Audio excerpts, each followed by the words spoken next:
pea mo e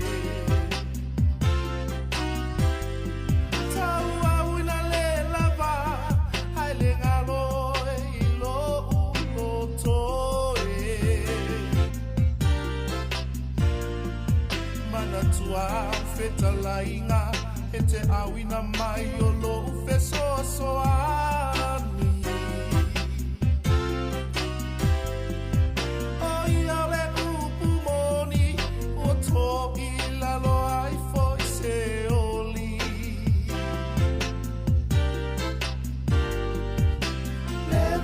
Fai ona auto a file mupe a pa I mai o lo uanganga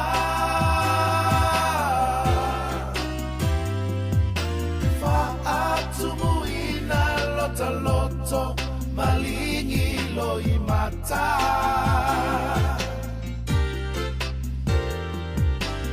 Ususa upese sisi iyo ulima mafuta tu ilo uanganga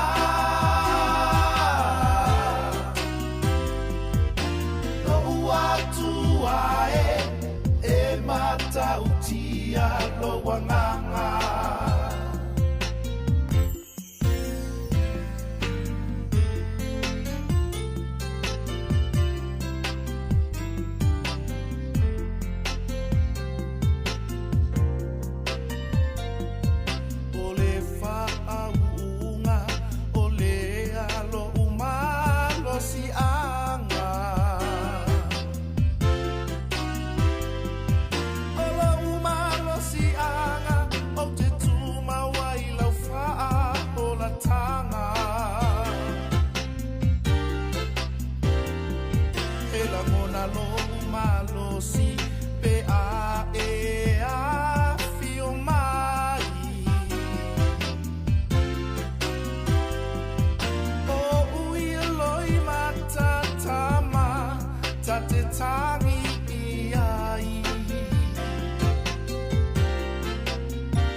malingi lo I mata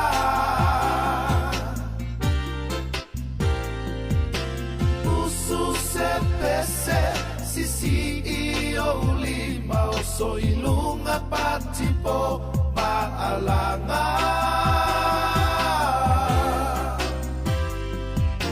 Lo uali iye e mata utia lo wanganga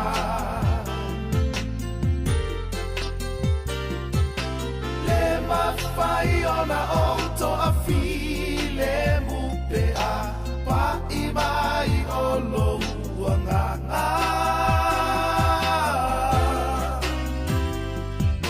Fa atu muina lota loto malingi lo I mata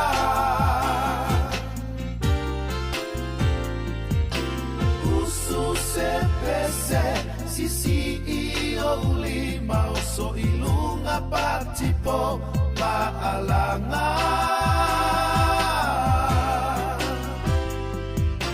Lo watu ae e mata utia lo wanganga Lo watu ae e mata utia lo wanganga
Au te whaatalo whātu I le tunu ule nei tai au fau whaamalo whanau manuia o tātou iei le aso lulu o le aso iwa o le masina o ke topa lua awhi lua sifuru ma le whaa.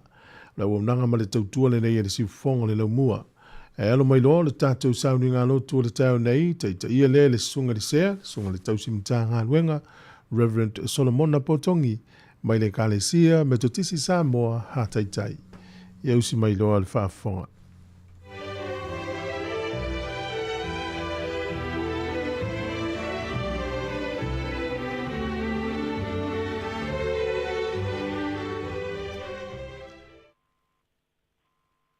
Talo fatu le malei fua mai o se o tatou atunu o le nei tai au. Ia lava le ri, I lana pule fa soifua. Ma wai le nei tai au ma le nei a sofou. Le fa upopo le faita wina o loutou soifua ma so mātou malos. Ia ai o maia, se o tatou tāpua iatu I le tua. Se o tatou talo. Ma futa maia lo wanganga pa ia. Mo lo atunu o le nei tai au. Le anganga e ana tonu ai tāpua inga. Ia e whapa ia ina ma wha maina o mātou loto tāpua. E wha nene ina lo suafa pa ia.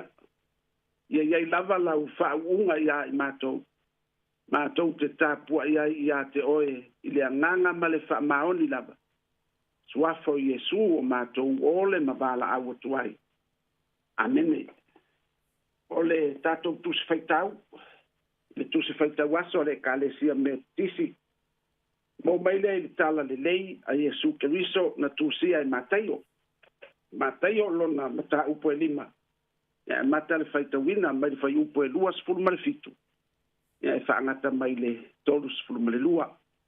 Whaafonga maia. O a fionga al tātou wali. Ua o tau whaalongo na whai mai I e ana mua. Aua. E te mulua. Ai o te whai atu ia te outou. Ai sewa ai I le whiwhine ina ia manao iai. Ua muri lua ma ia I lona loto. A whai foi e te tau suai lo mata tau matau.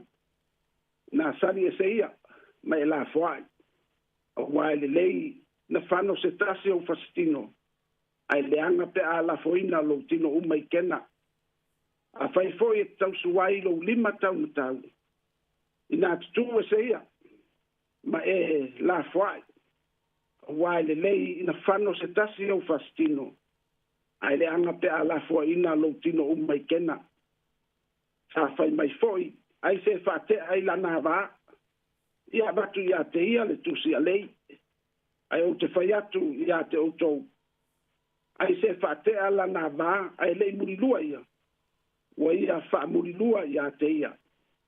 Ai se whai mana vale wa whate ina. Ua murilua foi o ia. Ia wha malama mai ale anganga o le tua. Lau wha fonga ma le tātou wha longolongo. Ia le whaita wina o lana fionga pa ia. Tu mau ia te ia le vi inga. Nei se ia o le wha vau. Ai o le a maua se whe au o le tala le lei e wha vai mai lava I le whaita unga o le nei tai au. Ai ole autua le aso le nei tusi faita waso le kalesia metisi. Ia ola ma whapa ia ina I tātou mo le atua.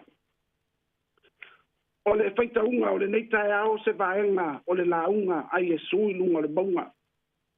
O loo o ai Iesu I a mionga te tau. E ao o na soifua ai tangata. O mea I le lei e sao matala whiangai. E sa vali ai tangata. E tusa male finangalo pa ia o le atua. Ua toe tala ai e Iesu ma whalau tele. Ina ia manino ma malama. E le o le tausinga o mataitusi o le tula fono e tāua. A ia ba ai po le a le whapongai. E afu ai o na soli le tula fono. Ma tāuanga sala ina ai tangata. Mo se fata ita inga, I le matai o lava le 5 o le whai upo e 2 fulbantas. O le tula fono, au al fasio tangata. Ai se fasio tangata e nofo sala I le whamsinonga. A ua tala ma whalau tele e Iesu. E o ai le ita I le uso, e nofo sala ai le whamsinonga. E o ai le tau suai, e tau vale ina ais tangata. E no fo sala I lapa o ia. O le tu la fono, aua le murilua. Ai wha lau tele matala tala I Yesu. E o ai le vai o mata, ma nao I le isi fafine. Ua murilua maia I lona loto. Ua lato tau sisi, ma apo ma fai mai o le tu la fono. Ai se fa te ai lana ba. Ia vatu ia te ia le tusi a lei. Tala ma fa lau tele Yesu. Ai se fa te ai lana ba. Ai lei murilua ia. Ua ia fa murilua ia te ia. Ai se fai ma ba. Le ua fa te inga. Ua murilua foi o ia. O le fina ngalo le ali. Ia o au ina lona au soo ma le motu o tangata. Ia matatou foi. Ua fa longo ia ngā fionga. E le na o le whaatino ina o le anga sala e tau sala ina ai. E anga sala foi le tangata. I mā natu na tunga o lona loto. A wae tupu mai le loto le anio. E whamatala ina e whape I o tātou loto. I a tātou a mionga. A le anga le loto e le anga foi le anio. A le leima mata ngofia le loto. E le leima mata ngofia foi le anio. A natu le loto I mea matanga. E whaatino ina foi le tangata a mionga matanga. E peo na whetalai e su le matai o sfurma le lima whai upo sfruiwa. A wā e mai le loto o le mangatu le anga. O le fasioti tangata. O le muli lua. O le whaita anga. O le ngaoi. O le mori mau pipelo ma le upu le anga. O mea ia e le anga ai tangata. O lona winga. E a fua mai le tangata lilo I totonu. Le loto o le tangata le angsala. Nga whetalai leo Yesu I se ata whaafatusa. A whai e te tau suai lo lima tau matau. Nā sali e seia mai la fua. A whai e te tau suai lo mata tau matau. Ia whapea fo. Sali e seia ma la fua. A wae le lei ina whano se tasi o pastino. Ai le anga pe ala fua ina lo tino atoa uma I kena. Le ale winga. A whai o mata e anga salai. Fia e pa aira ang sala. E lea o le sali ese o le mata e momia. Ai sui le me pa ai. Alo ese le pa ai mai le ang sala. A fai o lima e fia e whaatino le ang sala. E le momia le tipi ese. Ai sui tanga ma le anga. Alo ese me le ang sala. A fai o bae fia e savali le me tupuai ang sala. Sui le savali. Sui se isira. Ma awala e savali ai. Awae mawhai le angsala e whaatino le savali. Tango lima ma le vaai o mata. O na la fua I le tangata I le whaafanonga e whaavamau. A o le fesili. E mai whea le whaatonu tonuina o mata. Le savali o vae. Le whaatino ino o ngā ruenga lima. O le tali. E mai le loto. E peo na whetalai e su le matai e sfurma le lua whai upa tōru sfurma le lima.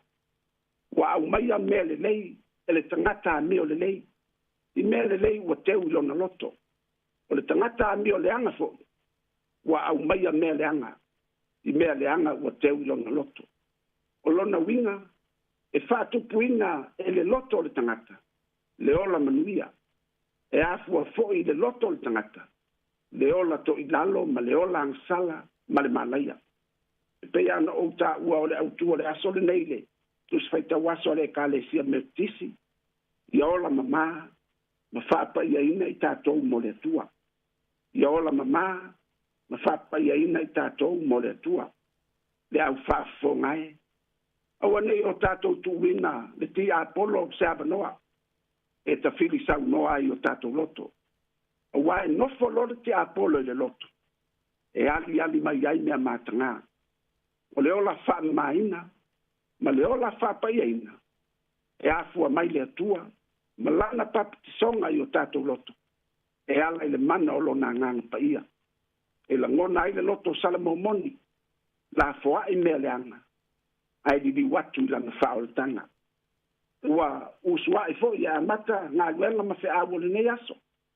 O fuanga ma wha moe moenga ese. E mautinoa.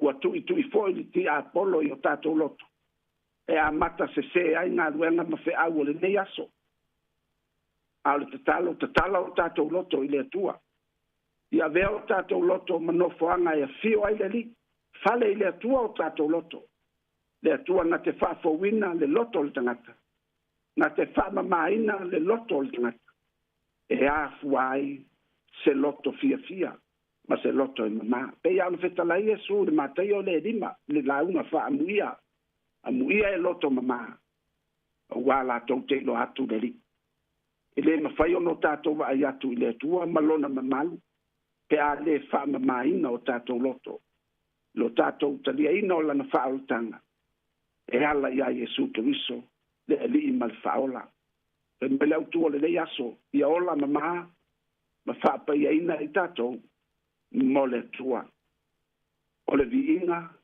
ua saunia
se o tātou te talo. Le li ie, o whai lava oe ma mea mātou te no nofo ai lea tūpulanga ma lea tūpulanga. Au le I whāna ua maunga, ma whai ai oe le lalolangi ma lea tū lau lau. O lea tua oe mai le vavau e o le whaavavau. E a te oe le vi inga ma le whane tanga I lea unoa. E ala I le soifua tāpua I o lau whanau. ia whaneneina lo suafa pa ia. E ala ia mātou whi au mga ruenga o mātou lima. I ia lava oe lo mātou tama. O no lo alofa ma lo wha maoni. Whawhitai o no mea uma ue saunia mo i mātou. I le tino, mā whau. Ma lo mātou wola whaare whātua. Whawhitai ba venga o leola. E whaelo ai. O oe o le pule ao mea uma lava. Whawhitai o no aua fionga pa ia ma le tala le lei. Tei nai mātou. Ia mionga e te tau o no mātou whaia. Le anganga pa ia. E whaatonu ai a mātou whi au ma whainga whiliwhilinga. Ai maise lau whaolatanga e ala i a keriso. E lawe ai nā ai mātou mai le ansala. Le li e o mātou lava o tangata ansala. Whanau e le whamaoni. Ma ua o mātou le tausia au polo inga. Ma ua whai ai mātou ma polonga le li o le lalolangi. Whamole malia lo finangalo. Ia e whamamaina mātou soli ngā tūla whono. Whaia moi mātou se loto e mamā. Whapaia ina i mātou. E a mata i ngā ruenga o le nei aso. E ala le papitisonga loa nganga pa ia i o mātou loto. Sila alofa maia.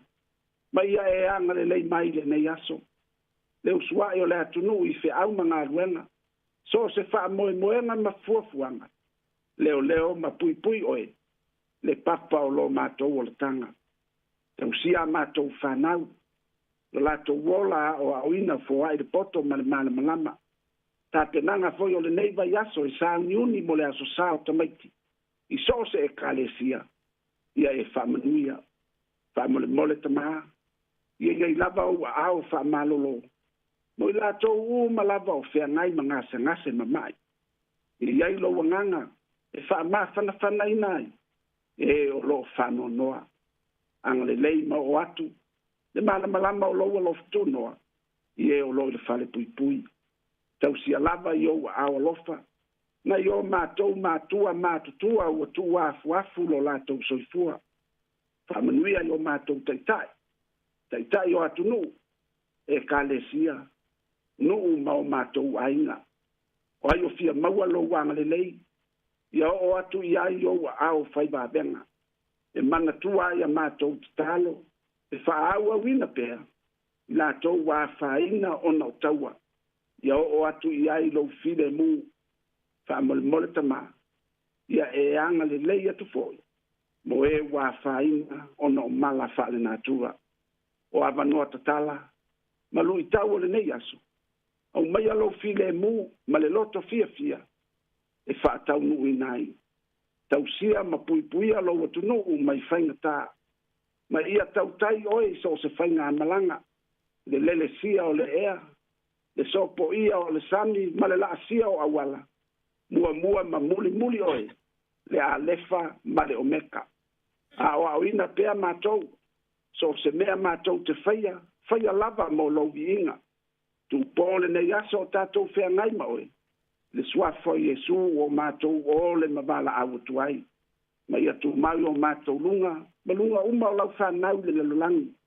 Le manuia o ele atu al tama. Le lofo Yesu toriso lo mātou wali ma lo mātou whaola. Ma le mawhatanga mawhanawhana e whaau au pēr ma lo wanganga pa ia. Nei se ia o le whavavau lava. Amene. Amene.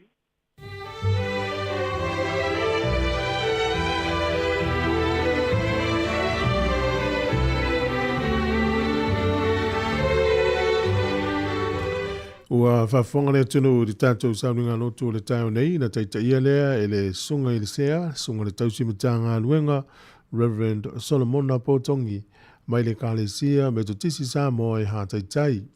Le nganga la wot whaftai, mo le atu le whaftai mo le whamalo ta pena, whaftai mo le ufolofona le tua, whaftai foi mo le talo whamurianga, o le anga leifo i le tua ma whamuri atu le sunga ma whatua, i le kālesia, ia whaftai lava maria foi fuafuanga o le alo tu ele ni yaso whaftai. Ua luas fultasi minute o te ele fito le viinga o le tua mai le sinoti a Wellingtone, Yesu le Solomoni, a mai alea nisi o pespusenga whaaleanga nuu o le afo le fito o le porkalame le ata o le taia o talo whalawa. O le tautua le si ufonga o le laumua o lo iai fo i le langolango a le New Zealand On Air.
O le tautua le si ufonga o le laumua o lo iai fo i le langolango a le New Zealand On Air.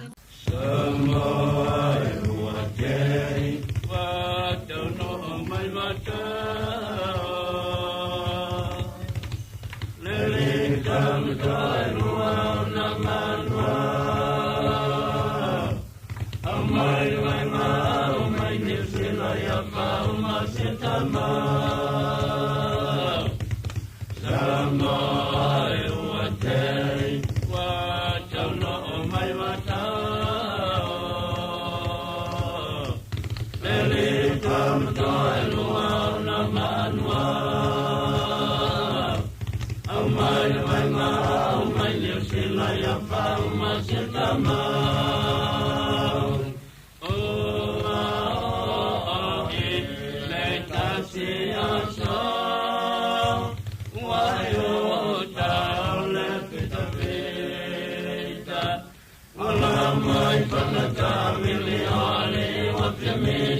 Sāmoa e wapole ni nao lima, mas Masiana puane toninga.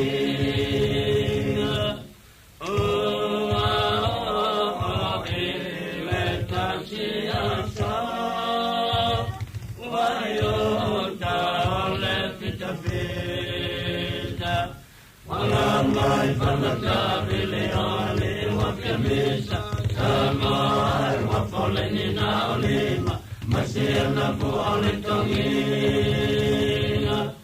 Eule alama papau wa efalvieta wa potele oe mo matakau Mama sunyelantino peselama.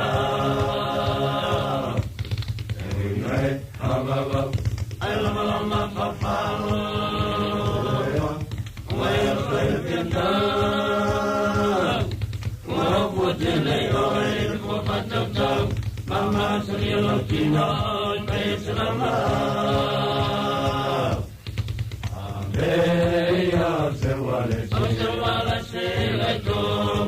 Siasi, awai ane niusi ngale na malati. Na sasi ana pima pengai ngalo wasali.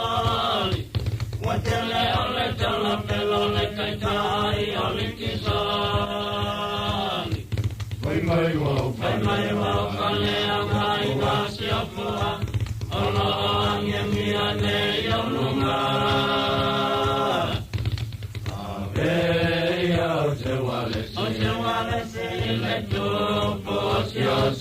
Awai ane niusi ngale na malati. Na sasi ana pila pengai ngalo wasali. Watele ole tala pelole kaitai ole kisani. Vai mai wau kale angai wasi apua. Allah angiane yalunga. Ailonga atamate Silama siasi Lusimber malongalo Wasole lalolangi Ay pelawangi tanong malaw sasani Talopay tele mamad Ailonga atamate Silama siasi Lusimber malongalo Wasole lalolangi Ay pelawangi tanong malaw sasani Talopay tele mamad Watangi Osi alata Ibupunga Talopaya Sāmoa Ile alekasa Satuli mana kapangotap Lawi mo kololima Watangi Osi alata Ibupunga Talopaya Sāmoa Ile alekasa Satuli mana kapangotap Lawi mo kololima imea Watangi Osi alata Ibupunga Talopaya Sāmoa Ile alekasa Satuli mana kapangotap Lawi mo kololima imea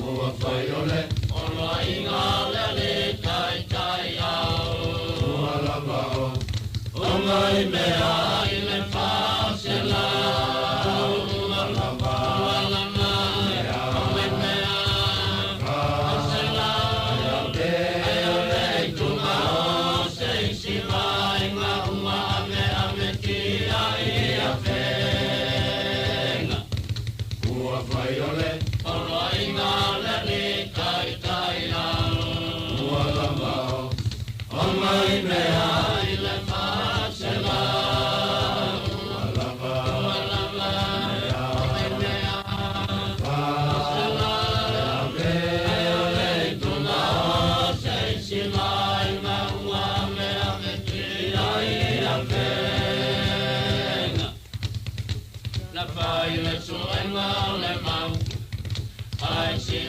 ele mai ngā au. Ia ngā tō pēlu ma whanau a whau tu tau. Sāmoa ia tōle mau, a le tō inau le a whau mai le mai ngā au. Ina turai tamasese, matou te sili mama mene, matou te leka koi te whewhe, o sama umai tata, no ile nei lele. Na whai le sua ngau le mau, ai si oi le mai ngau. Hi, Sāmoa. It's Auntie Talang here. Instead of Fifi Falo, ile atau le tai au. Laugh of the morning. I'm at the mail apple feet to the van out. Su fonga lo mua. Atau le tai au.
Le pokalame le atal tai au le sifonga lau mua to e whaatalofa ma to e whaafelo ia tu le tātou tino o le tai au le suafa manu malo le tātou li whaole Jesu Kiriso e whaatalofa to e male nganga whaaloalo i tonu ainga mai se fo i ngā luenga le nei taimi ia o lunga fo o tātou penga te whailangi ia lo mafuta mai ele to telo le tātou tino i so se vai pano le lanulangi ia whaanga mai le tātou Facebook ma le tātou YouTube e mai se le app luas fut whai tu la le Sāmoa Capital Radio app malo le se fomluia Sāmoa malo le langi ma ia tātou i le aso lo na iwa o le masina o kutopa o le tātou wholaunga le lua afe lua se furu ma le wha tālofa tālofalava tālofa fue malo le usu lo lava tālofa tas tai le lofo le tua o whai tātou i whiro i le tai a fau mai le usu ia lo manuia whaftai fue o le vai atua sul matango fia le la le nei ma le tai au ia i le hala whai fue le tātou tinu i ngā luenga a me se tātou pitonu nei o porirua i o mana i le vai atua surungia mai lungo apo le fale o fale ele suru le la sa o le mahalo matango fia la fo ni tai au yo te le au tatou fo la mani atu le fa filo yo tatou tau ma fanfana ya na isin o la lang ya la sa uni la to talia le o tu tau malulu ya pe ai masentata no ye lan me matar Christmas i nei malanu ena ya o ise tu ya lan pa la tu Christmas yo ya le mo la to la no le mo tatou ta alom fia eu le sami ta ele ma ta fanga fai pa piu mo fangot ya o television o fi America fi ngai la to mo ta maluru ya o ma sali fa la to ma sali vo ta to ma fanfana ya o le tulanga la bana ya o Paula for swing o le lalangi mo le tulanga lo ta to wa ma wai ya e maluru sia tunu ma fanfana sia tunu ya mana to fo yo le fa so fo ta to na ngai nai ma tu yo Sāmoa ya ta fa o ta ma fanfana ya moni yo vai taimi o ta fa onga ma e fianga ia me le tua lena fa ilo me level immigration lena longo atu le tatu polo kala ia o le aso suri mo le masina nei tau fa ngata o mai le ave to tonu o visa a talo sanga o visa tangata o meta fau ia yo nei le aso iva lo inga ele o to o le vaso le ia umma no lave no pole solua a le fa longo mai fa fonga mai se lo wa inga fi sa Christmas ia ia fai ele I fai ia ma ia lo loto wa leva longo mai le mi kwese dia wa leva foi longo tu tatu li tio ia te vai la ma nei fa mna tol tai au ai e ia nei ai nga foi lele e fa mo si mea ia ai lewa ngalo li si mea ia ngalo li si mea ia le la uva long le tai au ia uva pe so le o sa ola tu fa mna tu mo si aki ane po wa si aki talo fai anti le Sāmoa le mai sa ia le o le vese tu asti na o le mai ia le fono fu le ia ta mama o te o futai lo mulmul o le te yo lon to o le te o mai ale te fa no ngalo to nei o mai per te yo to o va te fa ia ia ai fa talo va tu tatu o tunu le nei tai au ia ile sua yo sunga I fa fengainga o faila unga tala le o ona le tua I so se fa te faila taulanga fa pe foi fa talo fa ia I tai o kale sia so se fa te faila taulanga ia ona I mutua tau si tonu ainga fa talo fa tu mulenga fa lo ma lo talo ma lo ta pai ia o wala uso foi nei fa na nga ruenga foi le nei tai au ia me se foi o nei mutua tau si tonu mo to tanga tamati tua mo tanga sengase ia fa talo fa tu ma lo na foi ta pai ia el manatu lo mo pe o tau le fa singa malosi pe ata to ma futa le tau tua si fonga la mua ia ile aso mane aso o lunga foi o le wala o lo mafuta mai to tele o ngai atu nga luenga ma nei le tau ma nei fo le sulo le la ia ai fa mo per sa ngale mu au fo le top to pela walu ia ve ma vai nga ia fia ila ta vale o la tau sanga lu le po ma lo fa ma lo singa luenga sa fenga yai ia ai ona ia nga fo I wala fa mai fo I nei ta yao o a fia fo ni tala fa no ona o mo sia fa fo sei ia maftanga mo sia ma inga mai pele ia inga ona o malanga le malimo le oti fa ma fa na atu le pokola me le sifonga la mua ia lo to tele peta ia ma fa tu le tu e mo wai le tatu fa ma fa sili ia le o to luas fulo minuto na tale o le tu la valu le la tatu fa fianga nei mai tene le fala ula fala mai po dua ia le sifonga le la mua Wellington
Atala fatu smel fan fonga le talo le tau mo le nei tai au familo official vai tau e langi le lei le tau i le aso le nei o le aso a tai au e ina i timu na matala ni kilia malangi le lei le tau.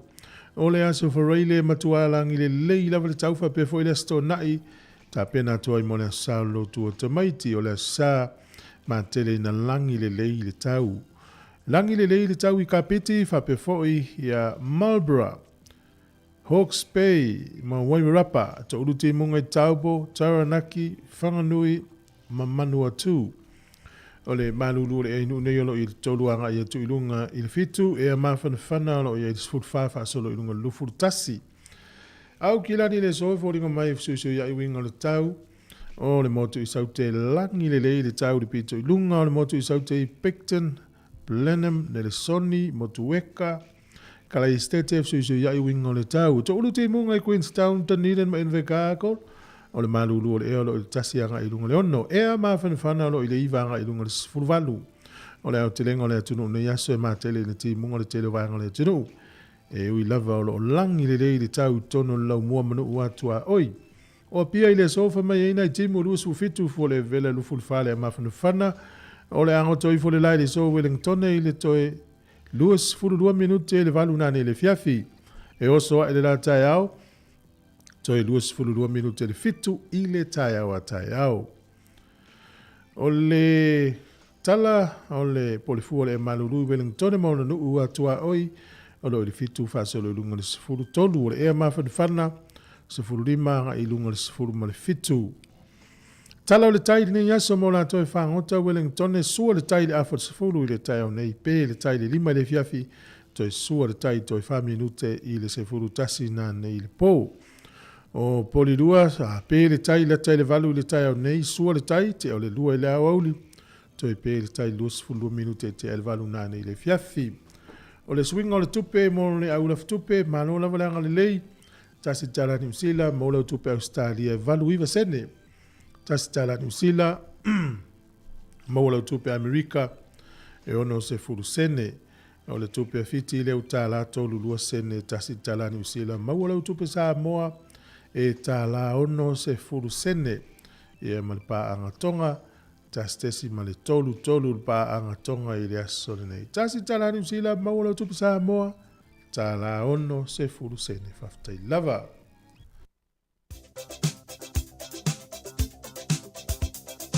O whaamilianga o soifua as whanau tata umeri masani lava na as whanau at samoacapitalradio.co.nz moni a tere lava tu was soifua le asoivo le masina oktopa whaamili atu le tata poklame ma le tautua si whanga lau mua o tu was soifua ia whapoponisi as tele mo uto ia mau pele malosi a warwhanga iai whiau mga luenga o le whamalosi le lita iao ia mo as whanau o le lau salamo e se lau ma le tolu o lona whai upu e se fulu ma le tolu se lau ma le tolu o lona whai upu e tolu. E whaapei o nā alofa muti vale o le tama ilana whanau. E whaapea lava o nā alofa muti vale o Iova ie mātatau i a te ia. E whaapei o nā alofa muti vale o le tama ilana whanau. E whaapea lava o nā alofa muti vale o Iova ie mātatau i a te ia. Manuia tele o tau wa soifua o le pese nei mo tau.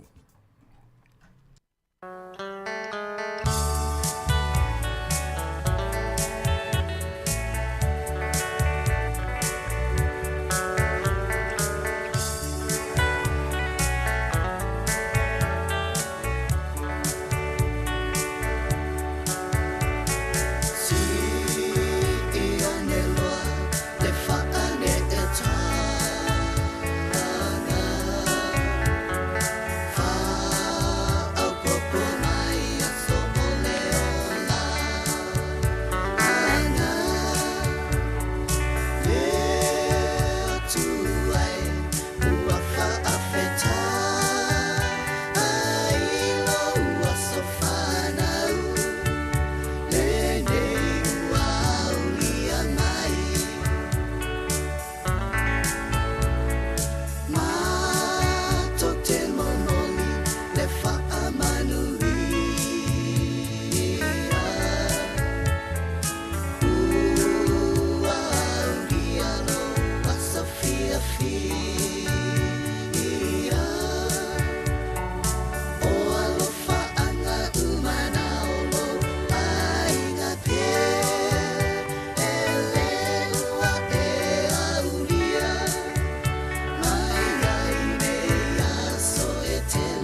fatala fatu malo so ifu se mel fa fongo le va foi le ina itala o le tala fa so pito lo langi le ne yaso me le tupuai ile so iva o ke topa o le solta usanga te si fitu ono o le tangata suafa ya Father Francisco Balou o le na misiona le na alu i Amerika o ia le na mawaina mawhaavaina lo le nuule o San Francisco.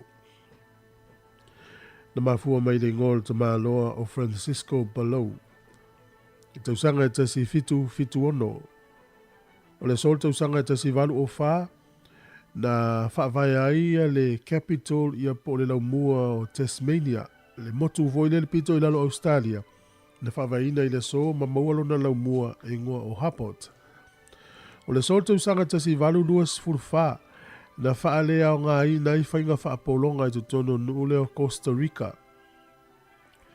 O le sol tausanga e tasi iwa o na aveai Cook Islands ia ma territory o le malo o Peletania Tele.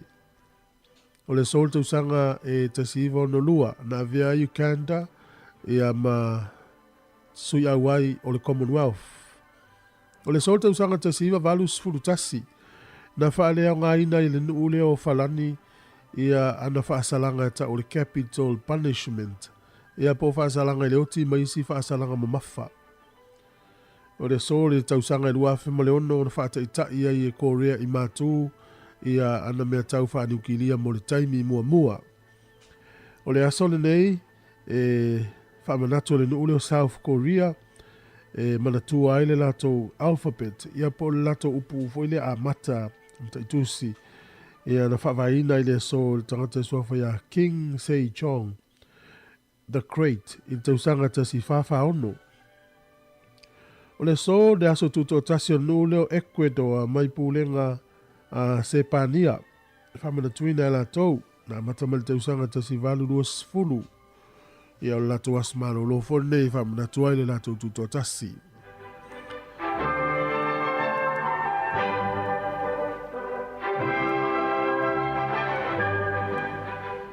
Te maua le whamuponga o tātou tala i te masani whaafitai lava. Malo whaafitai o le ua te ono minuta na tale o le valu na whaafole tātou tala mai Sāmoa ma tala whau o le sifonga lau mua e Wellington. Ia, toi whaafere atu nei taimin, toi whaamalo atu mo ila tau lea whato atu e mafuta mai, whato a ki mai lau lei teo. Ia, e mesi whau ilunga tātou penga te whailangi leo e mai mo mai nei taimi o le tai au. Eo, e whaamalo whai ila tau leo mata mai la tau ngā luenga mai le 5 ono na le lalva veao ia leo lo mai mo mai tono whalawhai ngā luenga alo le uspo ngā luenga mtute nei o le toi vai aso foi o tuanga le whanau na ele le vaso le wale file mua ngā alungo le walai lu mo tato ofisa le sipis e o lo fu le vaso le o ka se pisi o temile ia e sa ole le ia whaonga le nei vai aso ia vai la fu ina whanau te whaua toi a fia tua sisi ia e vaso le au ia moni lava lo ta falto telo tamati si tu ni sila e stele foi whanau tato le au kilani whanau au kilani le nei mai si tu ni sila e mai si malanga ia manuia le toi taliu mai mel toi foi mai ia ua foi manoronga saina i whanau o le whai unga o le masina nei le manoro i foi ia te lo tangata whainga luenga ia pangale ia le siufonga lau moele manoro tau tua li maso e whainga luenga kaso lufu lwanu ia unga le masina nei masina nei ia malo ia muia o tau ia e vanga le wale mana fua wa fo ile o ta fa le asomalolo le e mana i fo nga ai nga mai kalesia ile asomalolo na amata tu lava ile sulufu lima na e mai ai nga luenga le sfoile ia lo atu ile stona ia sama le son fua mana ia e lufu valu ia ona taulunga fo ile le masina o topa le vai so le na no winga pea male toi lua vai aso to le ia ona udia lo le taimi na to telefo ai ngala fa ila to maftanga ai no poto foi lawa ilo le ofsili le sao ilo na taus ai lo faltua o fela so malo lo masina nei al fa faltua se fa ia to kalena o ila so futvalu vili ia vai ngale vili le si vai ngale o por rua vili le si vai ngale i New Town ma le si vai ngale le vinio o mai failta to na ile so malo lo ma festa to no el melo twitter no ai ia vile tu vanga le vin mai le la mato sabe varia tu ana te pena na tato tona ia ma sao e o fai so te le to mena o te ile vin Na la toa ye le vin. Ia, ma talo fatu tātou tinu ule nei tai hao, ila tō ma futa mai rungo tātou penga te whailangi mana tua, ia nona wha manatu atu pēr wha mole lava, ia tu fatu tātou Facebook, ia e mai moa, ia iau a inga mau paanga ma manisi fo iolo fia mai moa ni pokalame le ngan Sāmoa, ni si fonga la mua, ma talo fatu ia Teresa Ene, ia o sunga tiu lilo, ia wha pe fo i le fatua ngaluafi le upepe, ma alo lava le mafuta mai, ia ma fo Eric, ma alo whaftai, a senati tu ua, ia wha pe fo i ia Waina Saio, ma alo fo, whaftai mafuta mai, a senati tu ua, a sini ue e pati punimata, wha fo i ia i le fatua ia Rita, uilau tualauta, ia wha pe fo i ia le fatua ia Teresia Tānoai, ia o le fatua ia Talamilo, wha fo i le sunga ia Robert Peterson, ia pali i sina, ia mai se fo ia sunga Marutafa, whawhawina Tanielu, ia leo sa Joe Tunufi, Sauvao, ia mai se fo ia Aloma Mano, ia ole to ina matua ia Lino Ahoni, ia whape fo ia Lucy Alatipi, ia ila to umana le whatalofa mai mataltano mai le taia, o le la tarpese lea, mai le tauio whatunga, ia ona solo lea matatu tarafou, matala mai Sāmoa, talofo i le sunga ia tai, wanga le tau fa umele so falea tai le ma fu mai okilani fu e ma pe fu le sunga nacho tala ya po tala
O te fia whaatala whātoro ngā te tono nei fwoi wa yaso I leisi wha o pōponga, o tala I mea lo te tupulu tātua te nui Sāmoa, o si mai lau whaafonga.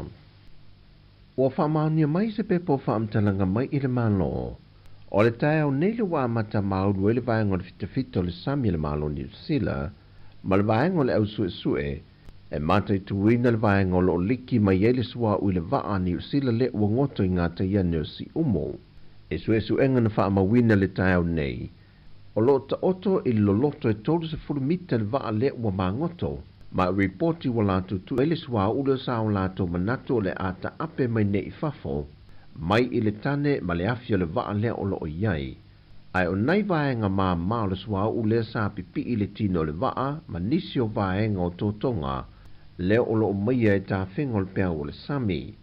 Ai o le teimi nei wa taunu fo i male vaenga wha apitoa o le malo ni usila, ma masini e wha o ngai ne wha ama mai le sua u i lunga o le sami, wha pēa fo i male fonga ele, a toa i me masini o la ato su e suenga, a toa i me masini e su e sue nai ni vaenga mai le ele, bo lunga le sami, wono o atu iei ia le swau, e liki mai i le vaa o lo ngoto. Mai wo polomisi le au sue ma le au maunu le malo New Zealand ma le vaenga le o taunu e ngā lulue ia vaenga wha apitoa, o le au lato tu ina mai pēr lava i teimi uma reporti i le wha ngā solonga ia a fianga, mani ngā luenga wha atino, i so o se mea o le a fia, i le ngātai whale o a fio anga e lata, i le vaenga o loo mangotoa i le vaa. O se sau ninga wha apitoa le tau neo le atu i nā tualo iai, ia ta vale alu le elitise e fitu se futmaleono, na wha mea lofa mai ele malo i Apani, wa tāle whiaunga le lima le tari ngā malo Sāmoa i Fontanga, a te itai o malo le tau pulenga. O ia mea lofa e fitu se futmaleono ta vale, na wha ui mai lunga o le kompani ta vale le Fort Hyundai Sāmoa, e au fiai le lua se futmale whao i le tuai ngā ta vale sedans, se futmale iwa le tuai ngā le SUV, se funma le lua piki apu le ua wha ato tonga ina nei i le vaenga e mo o mia mo le au tine mu. Ma le loli na te tau aveina le vaenga o whango le o kesene, ma le lua se fulu o ta avale o le van. Wa wha atu langa le lima se funma le tolu o ia ta avale SS, mo le taninga malo ta itai o le malo le tau pulenga le masina le nei. O le tau atoa o le fawai le nei le malo i Apani mo Sāmoa, e 1 miliona ta la, e au fiei mawhanga maa e se funma le wha, mo le toi utu ino le wilo ta vale pe aho o ina mo o mia. O loa nga i le fesoswani le nei le malo i Apani i lona tūlanga o le lave ina po le pui pui o le sio manga, mai ia fianga o ngongo le tau, e a fo mai fo i kasa o ona e mua mai ia fio ta vale o lo wha o ngaina le swau. Wa leto e au fia ni reporti mai le ofisa o leo, ma se reporti mai vaenga o le soifua malo loina, mo le whaongaina leo le pēmita se furuaso e malanga i Amerika Samoa. Na whaamaunia mai e se tasi o le ofisa e ngafa mai ia vaenga whaatino, taruai ona o le tele o le fesili pe o le atunu i le sa o le atulanga, e na o le pepa malanga lava ua umo na tutongi, ato ai ma le tuse folau, ma le kopi o le tuse folau o le tangata lei Amerika Samoa e malanga i leo le anga i atu i Samoa nei. Ma isi kopi o pepa e mo o mia o le tangata o le ainga o loo i tutuila, mai o le tangata leo le amalanga atu i upolo, e tarusang sa o lava i lunga o le tuatu si le upeng te wha ilangi, a le ofisa malanga Samoa, ma e leo toi wha whainga tā le tarusanga ina le pēmita malanga i lalo o le pēmita se furuaso, a ngai i Amerika Samoa. Peitai, pau ila toe e le mawhai o na tāru sanga ia pēmita, o se tasi ua iei se solitu la fono ua wha mao nia. O le masino o kusol tau sanga le nei, na suia mai ei le pēmita fitu aso, i le pēmita se furu aso. Wai lima neo leo le mata au pua se tamana tuina i lunga o pengta wha ilangi mai le fio anga o le au wa auta.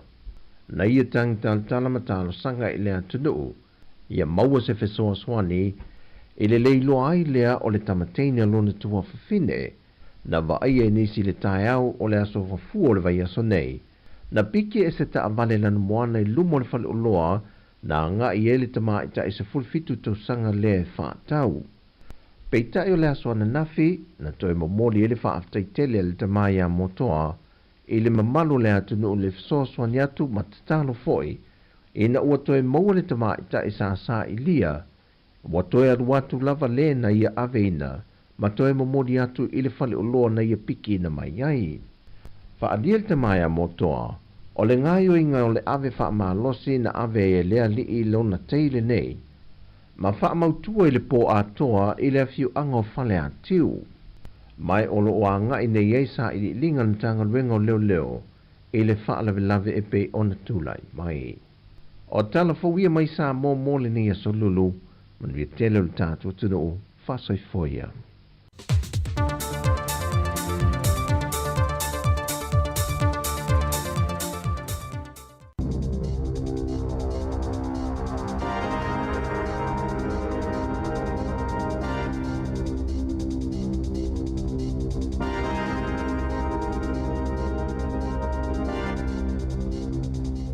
Tala flawal whapoponga o talafong ma le si ufonga le lau mua mo le sola so iwa o ke topa lua a whelua whaa.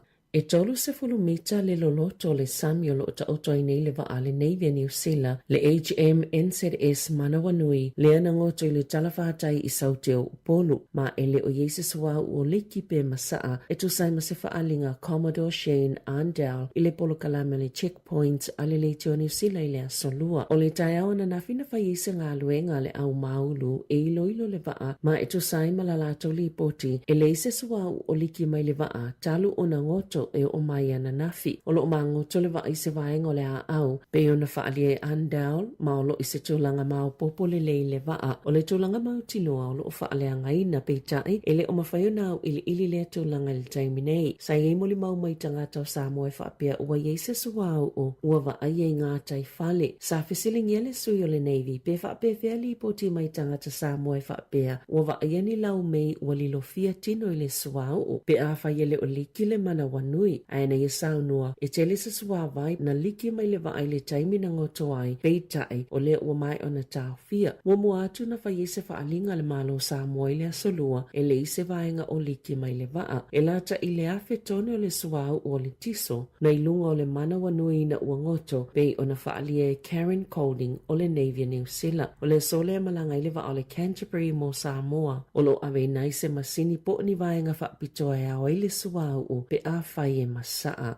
Ua whaitioina i David Craig ko Ausitalia le tuai o ngā yoinga leo New Zealand i le sa ilinga o Tom Phillips ina ua lipotia la tamai nei le toi wa aia fo i malana whanau lai te tolu e lata i Marokopa. O le asos fululua te se malua whelua tasi na le toi wa aia i Phillips malana whanau o Cheida le usful tasi nei o na tausanga o Maverick Eva ma Empire Valu tausanga ai e eise ata video na pueina e le au whanawhana i mātu o Awa Marino i Waikato le asotolo o Kitopa na wa ai se tau lea o mulimuli atu ai manita mai ti se tolu mani alato ato whaafafa ai olo o whaini alato mata pule pule na wa ai petu samale lua sefulu i le tolu sefulu mita le mamao ese mai le vaenga na ile au whanawhana ai na mulimuli ane le to e wa ai foi po ni na i tu la ai tali atu leo ilunga le checkpoint ale le to New Zealand na whaalia i Craig o se tasina avia ma leo su ai au se talia ma e iei fo i le polo kalame le televisio le Haunted Australia. Sa te tawi leo na whaonga se te konolosi, ma vambi whaonga ta i whau ina ua te wa aia Phillips mola na whanau. Na whaalia leo na a matala ato sa ilinga i le afiafia le asotolo o Kitopa peita i o le asofa reile na whaato a whaonga solo i se sa ilinga tele. Ma e tolu aso na whaatino ina i peita i le imanuia o lo o masalomia le e o nisi o lo ofsosania Phillips i le whaala finga o tamaiti.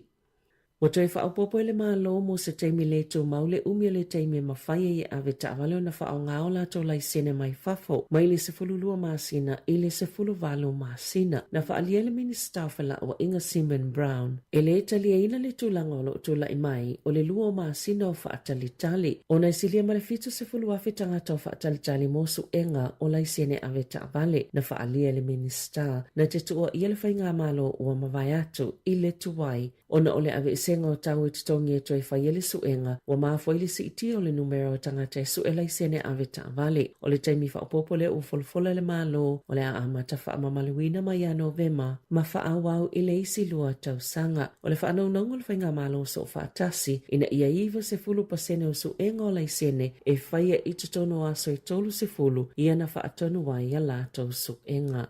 E silia mal to lua fe tangata i Wellington o le ato e sueni ala to fo ma i fo i le tausanga a sau. O na o le atapuni le whale mai o le hatai tai medical practice o le au nanga o le atapuni le asolus fulvalo mati mo se whainga malo longa i le oilo le umi o le au nanga wha asoi fua malo loina e whaangalue ina i se ainga maana whaale e Dr. Philip Wong. E tatau i tangata o na le sitala isi au nanga i tutono Wellington ma o le ato fasolo i fo mai o lo o mawaini awa noa mo lea piliota. E ei fo isi mafua anga ua lai ona tāpunia pe ona whaalia leli i fōmai na whaalia Justin Thorpe o le ofisa sili o le tu ora Combas sa te le sao lea au nanga i tangata o Wellington i le tele o tausanga. Mo ua whaafetai fo i le au nanga whaafale mai hatai tai ona ola lātou ngā luenga mo tausanga e tele.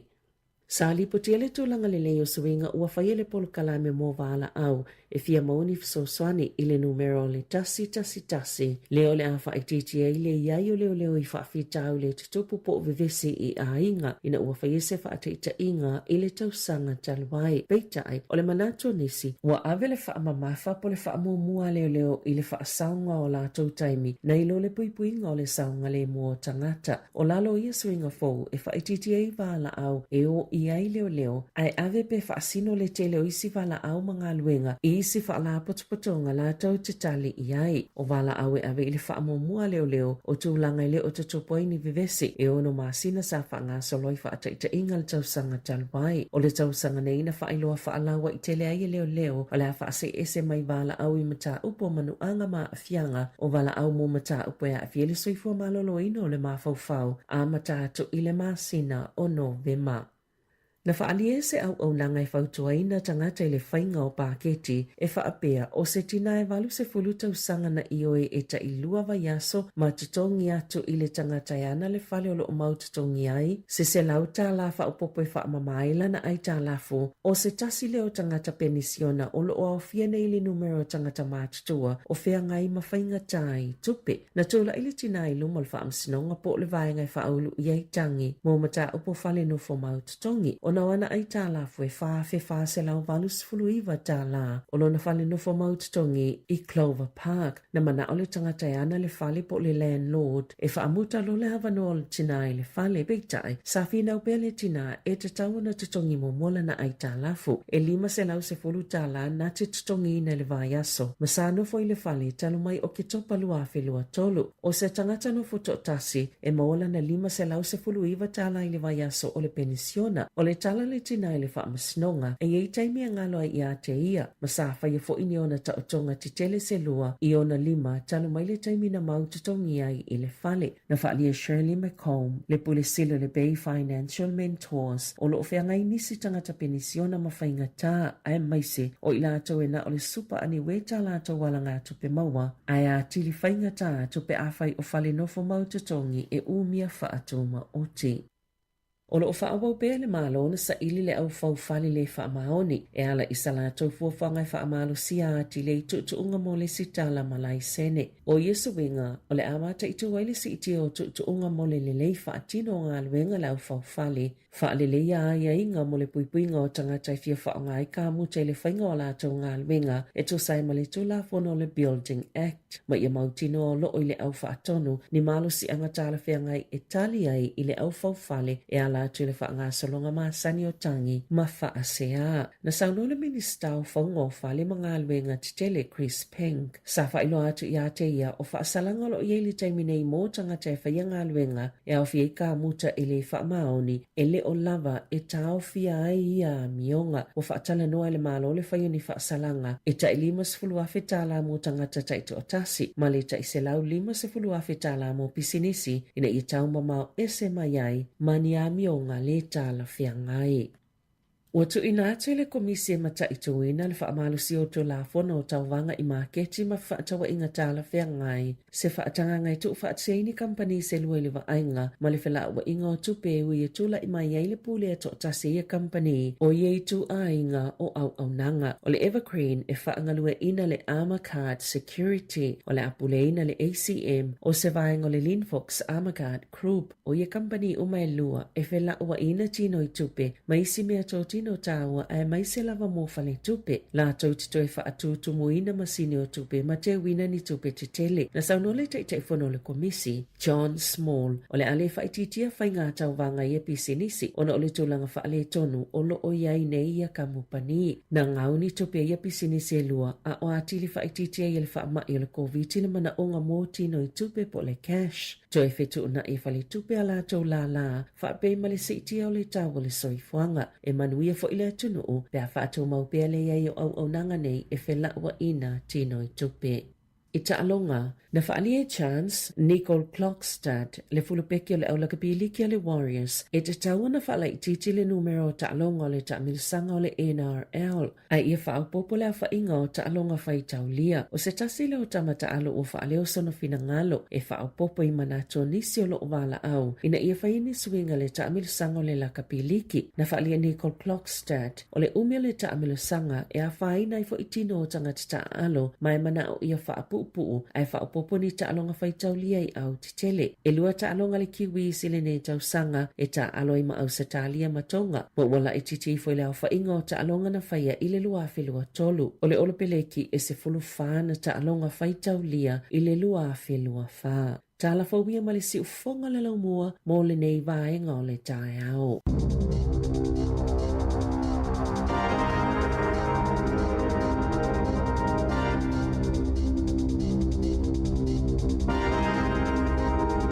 Alova tai whaafunga mai tātou tino o tātou telefau a matana ni tai au pe on tapinina Sabrina Kasiano o matala mai Sāmoa le sunga ya tāse Salem Sam te whaafunga I le turai wa le tau nei le o 15 minute te nei le turai valu ya te whaatala whaatu malo sai fumani le tātou tino iyo e Wawal fia le me petina na tāua iyo e Nei fo iaso ia o wole whavesi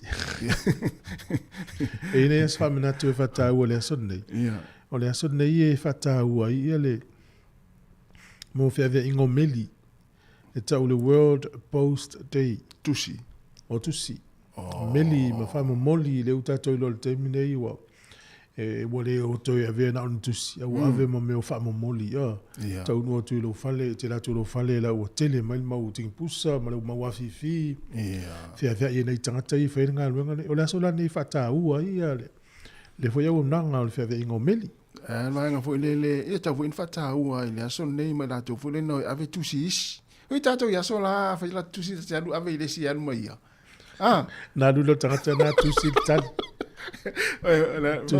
Nā lulo tangata nā tusi tali o na saure watu ia o emtua e mita tali lo tusi e le tangata le lo ngaton moni Tau fo in whataua au whai te tusi ia so la O le aso la nei e whamanatu i e umata pa i e tu I tala tala O le aso fo nei whataua I e mele ta o le Fire Prevention Day E whawhiona pui pui mai le mū mafi E wale o le telemonitas E alu nei se whamoi moi po se whai pui ponga po se whanau E ai to tonu la se hall po se whalesa Mo tō muna unau tau whawhiofi Ia tātou ala ia E ei la tau e ngafa I me whawhpia e tilo sonu o le mafuanga O le mawhawhau non saunga le mū A ola taimi te ua tupu pe mpe se afi po se mea tupu. Ala na te lopo fe mo e mo I mare ainga.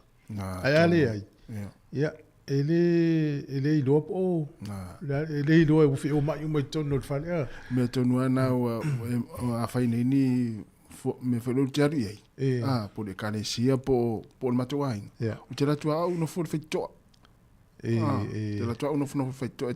E tēnei whamitanga sole se so mai numa I. Lei.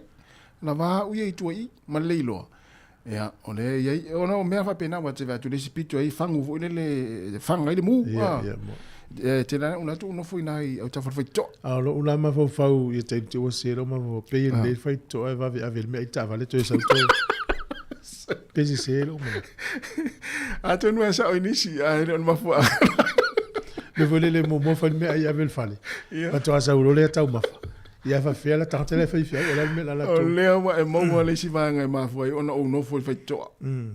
O te tango e toi wha fo I me tangata I o atu e la o tu me e ta vale.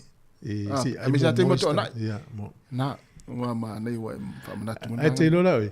Ia ne te ua o malua na fio mawhau anga lona o whailo e atu ia o e me iu te ilo e te fefe. I manto rin tatano na fil fefe. Ia, o lea.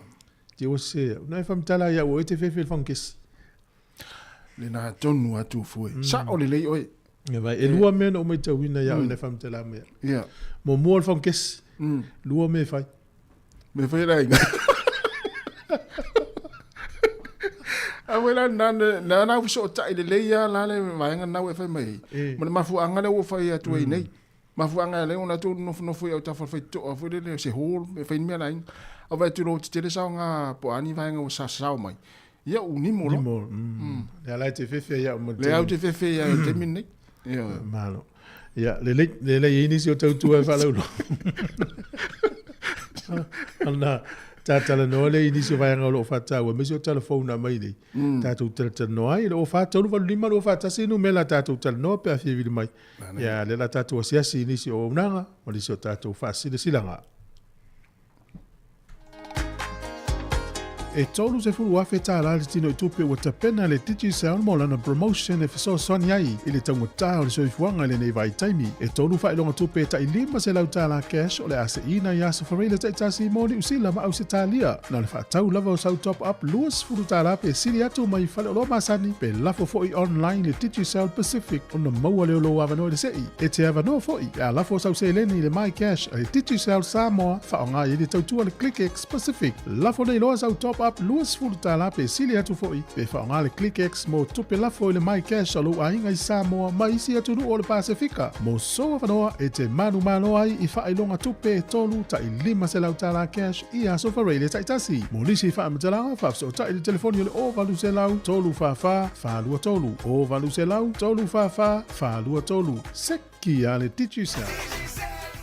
Whaasila si langa tā ua. E tusa malo mātou tu langa e vea ai ma ofisa whaasara lau. Mātou te tausisia tu la fono wa sau nia e le Broadcasting Standards Authority a whai e fia whaia sau whaasea i se mata upu na e whaafonga i ai i le Sāmoa Capital Radio e re tau na lafo mai lau whaasea tustusia i le tuatusi Limatasi Mangavin Avenue Porirua Wellingtone pe ole i meli mai te alu .moresi@samoacapitalradio.co.nz e le tau na whaia i le tonu le luas furuaso whai ngā ruenga talu na whaia le whaasala launga. A whai e le o whaamalia ina oe i se whaai unga o tu inatu e ma whai o na tu ina sao lau whaasea i le te mana whanonga kai pāho po o le Broadcasting Standards Authority e maua nisi whaamtalanga i le wha ngā solonga e whai ialo ia lau whaasea i le upenga te whailangi bsa.govt.nz whawhitai. Wala tonu mai te oe i le sa lusu fitu e katopa i le lima i le fiafi i Lower Heart Event Center i Wellington. Sa so leinei mo oe na ia e malolo ai ma maua ai le mana o le tua i lau soifua. La so vavenga mga luenga ma mana le tua le whaatinoina i te oe. Wala e mawaina i fo suau o e whaamaniana i le aisonita. Oni MC le nei avanoa tau. Mo nisi whaamtalanga whaamoli whaafsotai mai o lua tasi, lima o tasi, lua fitas soifua. Mana watai luas fut 5 minute o te enei ia le tūlai malu. E le whasisilanga le tasi tulu lava ia le whasisilanga le fono o le maftanga whaiwhiau so whatasi Wellington e Polirua ma le Hunter Valley. I le avatele ma le whanau wala ua toa pa ia ma le mamano le maftanga whaiwhiau so whatasi Wellington e Polirua ma le Hunter Valley. O le awhatanuina le tātou whanutanga i le asolua o lumana i le 15 Oktopa lua afe lua wha, whaiele le kalesia e whakasa, tolu valu, Mitchell Street e poni lau hati i le sefulu le tai au.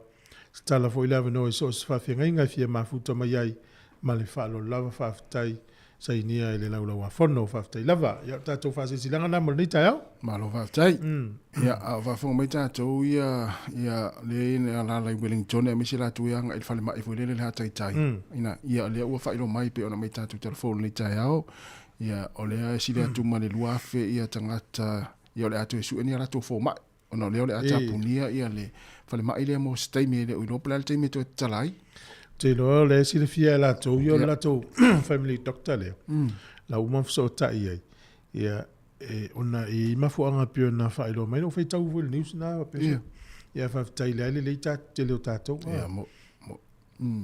Ava pela o le foma ile ye lo wainga ye le yo na utangi ane na ifasilanga na. Ia. E malo.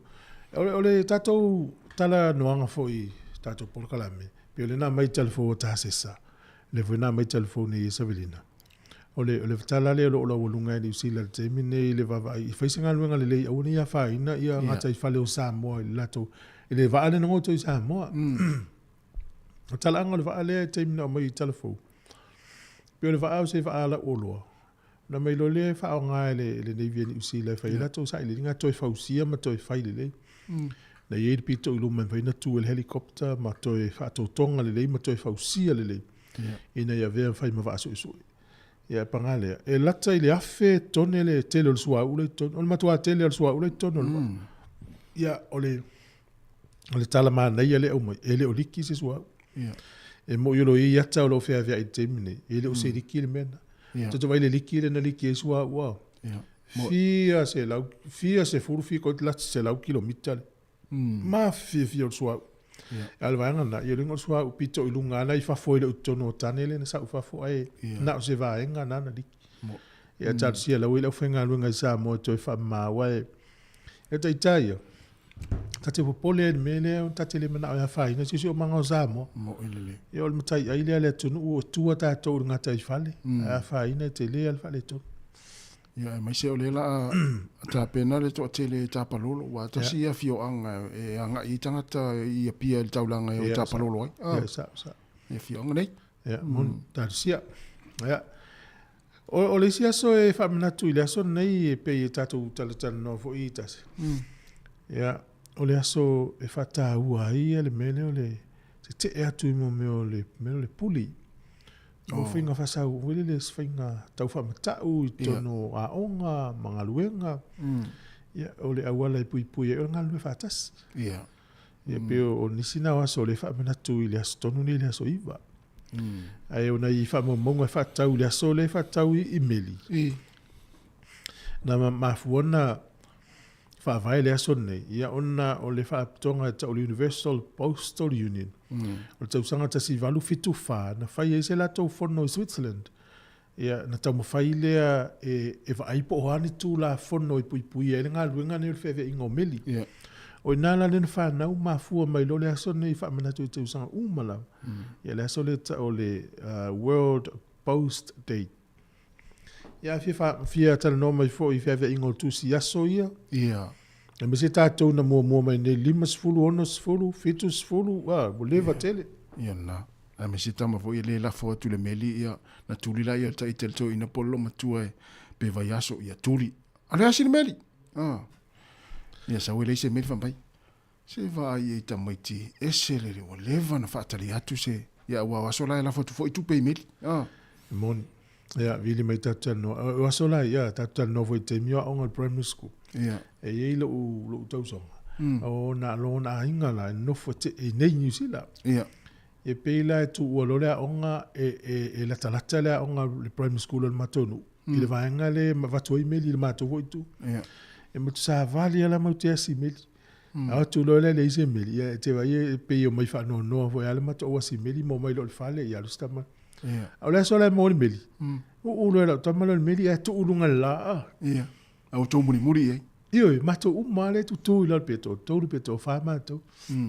Ia na tu ulolo le meli fa pe lunga vo le la. O le vai pe se tu peto. Ia.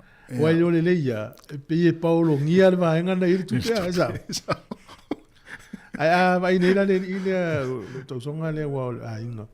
E vai nei la le meli, le mala malama ato, e te vai mo ia la fi le meli, ai le o fi ona le o le se peto. Ia sa. Ya, o na foi na nota vai na vai te.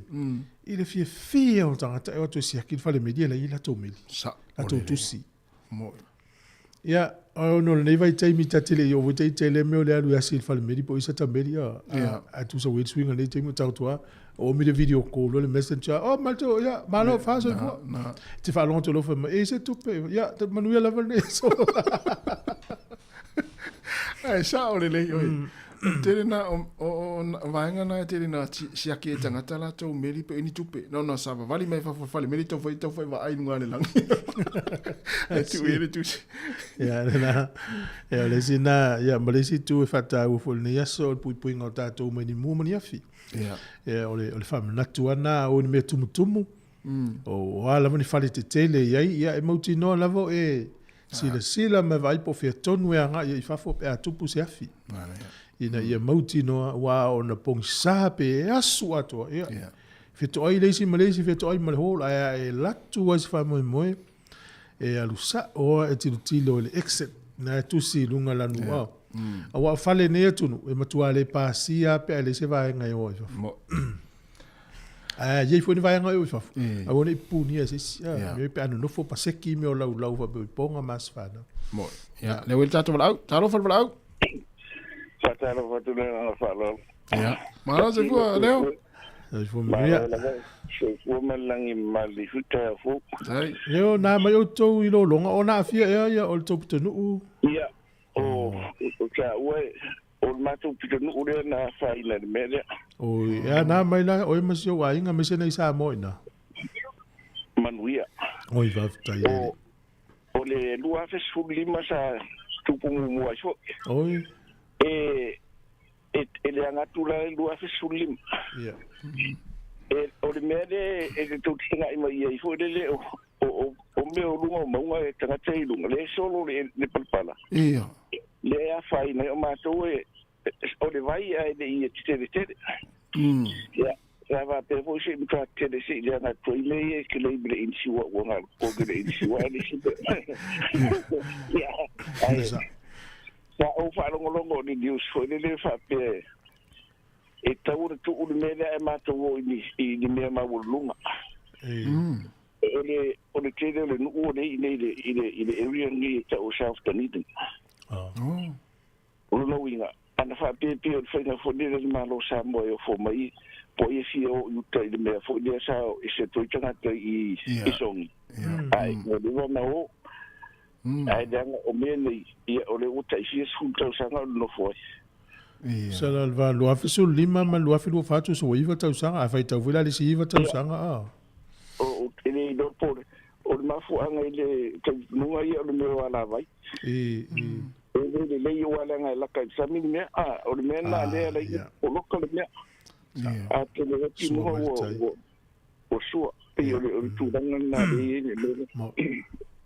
le man ma to fa ka yo le fu na uma wala so wala di ia sto na ino to amatan ile ai me ye tumba to le sa tu boile e be yo solo bole ale o man mi mato rasta ia malo le o te mata tu i ne usia sa le se lau tanga tai en usida la o Sāmoa ki ni me fo ide ia va wa o usia sa one boy e te tongi le insio tanga te whaine me de e na are ave e senga o le sua uma a are insio wa e le tongi e le insio a te o le me o le sa one po a de la fa adu tu per insio e o tanga te e mtua ave e se me la pe a fa i si sua mana tu apa pe e de mama de te mi ni sua u are va o goto i dano e ile tai me e papa i tane e paula le me i mfai na va i lunga me a fa longo e fa si lo to te le me mo tolu sumo to mita yo a lo no winga la o se la wa fe ye ta lo ne le to ti ya fe tane tone le mo telo sua u le tono va ivo se lo mo e a sa u lunga e ma tu a fai na e o ma i taula na be on pa maliki o le mele o e matua pole ya ni usida le mele sa ai o se mea foi ta o le ai ni usida ni ele o se mea no tupu i se va a fa pe ai pa ulia le a moto sa pa ulia le a moto ai ya o te dei do pe wa le o la sa i nei te mafuanga e ta tu te dei do po e wa e te dei a wala na la ino tu yo mo sa i di a be o me na foi de o pole ina te iwa fa ngai ta to o i sua u de o le je wa ma u te me le tusi tai o uso ina i wedding to de no su a so na de foi na sa u ma se suti suti foi de na ku sa u o ma se vai me kwa ia e foi de suki e sa u tanga fa sa tu ni sila na sa u le se suti o le mea le ai ase mea tātou. I o tātou, nga mana o tau le le sa mo. E mana tō foi pe o le mea o le pusa fai. O le ana, e fufuru le lei fai maa. Ai o mai nei. O le au mai tai fai e turu foi. Te roa o fa ila fa fa ana mena e le fa ina o fa pe na mi Sāmoa. E tau puna na le fa idea o ngat pusa fa. Oh, ai muri ani. O mea Sāmoa. Ia. Pe umala le mea le foi le sa tupu.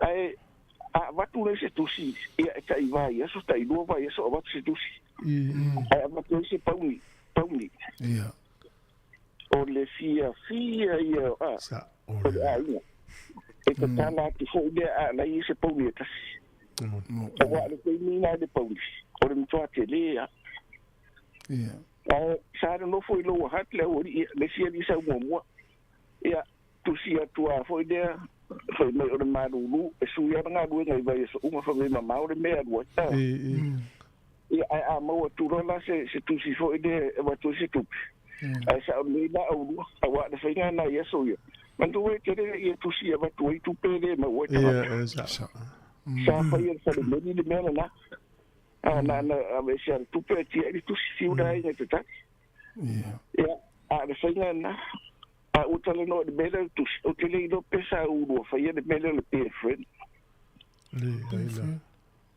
le tu si no de te ola e le tanga ho de ba tu de fa de no fa ina tu si fo de te le vai e a fa ye tu si mai tu si mai e le o o fo de sa fo la tu si ina malite de tu ila e umna le dola le tene foi de isi ata o le tama a le lidia e tausanga uma i le ona e kapiteni e alu la no na ingo foi le sulu o fa solo ngo e lunga de le ingo de lidia o mai le tu se le tene se wo ai e o fonu foi yo na mo sia foi mai ta la le di tu si dal vai e le sulu na do to lo wata ele o sia a luna i mo ana e pito lunga luna i wala vade i ngora to e poto ai va i fo e mo na sa fo yesi o pain friend no no de wo fo na de tu sia tu si mai o de me fo ide sa te de na unha o tanga to yeso i ta fa pe e mate wo matasi o la na tasi i le tine lo pa ia se poso te sa o fa ye kulo foi mai le tine a mai se futala ia foi tasi le tusi a mai tu e futa tanga tala ia a o le foi ese tusi o fat o la e no fo mai te ana fa mai te na resto e la fo ele futala na yatas o te io la le ola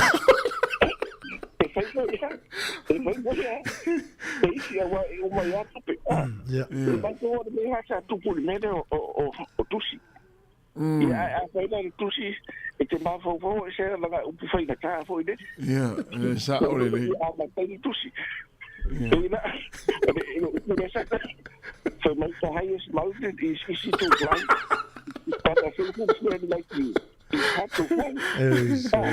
mai upo tamat i ora i do fa pe ia ele uma de lo fa mo ia e fa un tusi vai até o tusi o de que não foi para tá dia aí já le que ia era foto de e o que foi de na a de na sa feliz ia manga uma voice ia ole tusi ai ile sulu la no to ile o wata le la o le winga le tama poto e moi ai siata al vai ngale na e ta o le peole tu si le ele o penta la fusi o sa ta ele o se me fo ya ele me le me tu so ya fa ta ile wo ai fa fi wa ai fa ye men na ile sta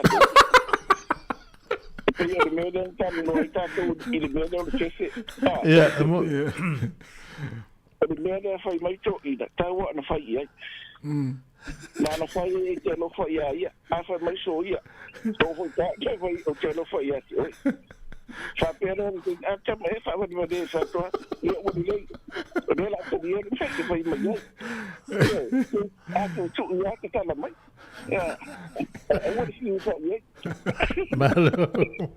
wa de si Wa le na. Malo le. Wa le. Ya wa le. wa le Ya. Tai ta po mania te de po ka mania se tu foi mas ta Ya va, tai. Ya se fue. Ya.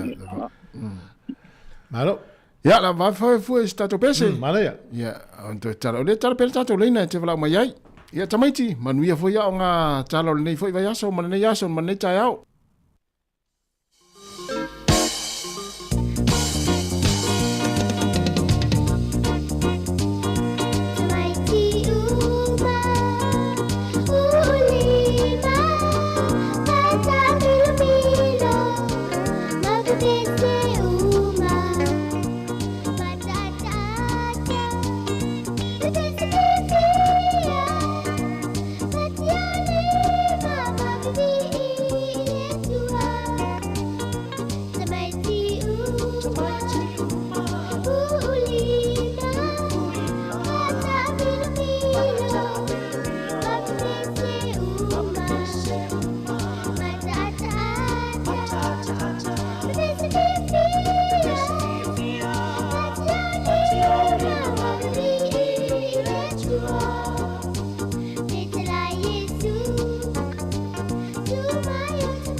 Whawhiwhianga manitimeta ia Mona Lisa Crichton ina ua toes 15 minuti na talia o le tu la Eva.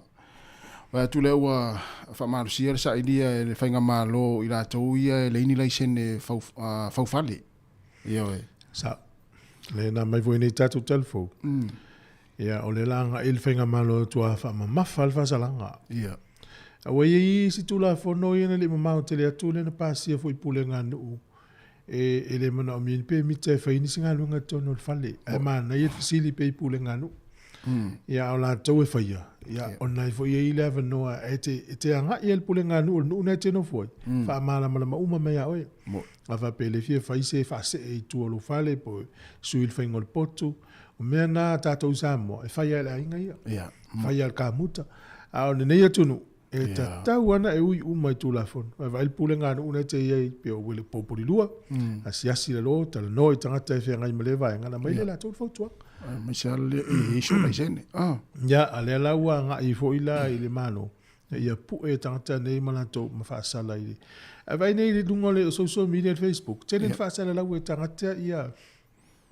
Ale oni palama. Oni kamuta. O la to la fai moli. O fai fai nga luenga le uma. Fiu e tuli. Fies furu wafel tupe wadwa. Menai ole manatua ole wata mai fengo me nga luenga.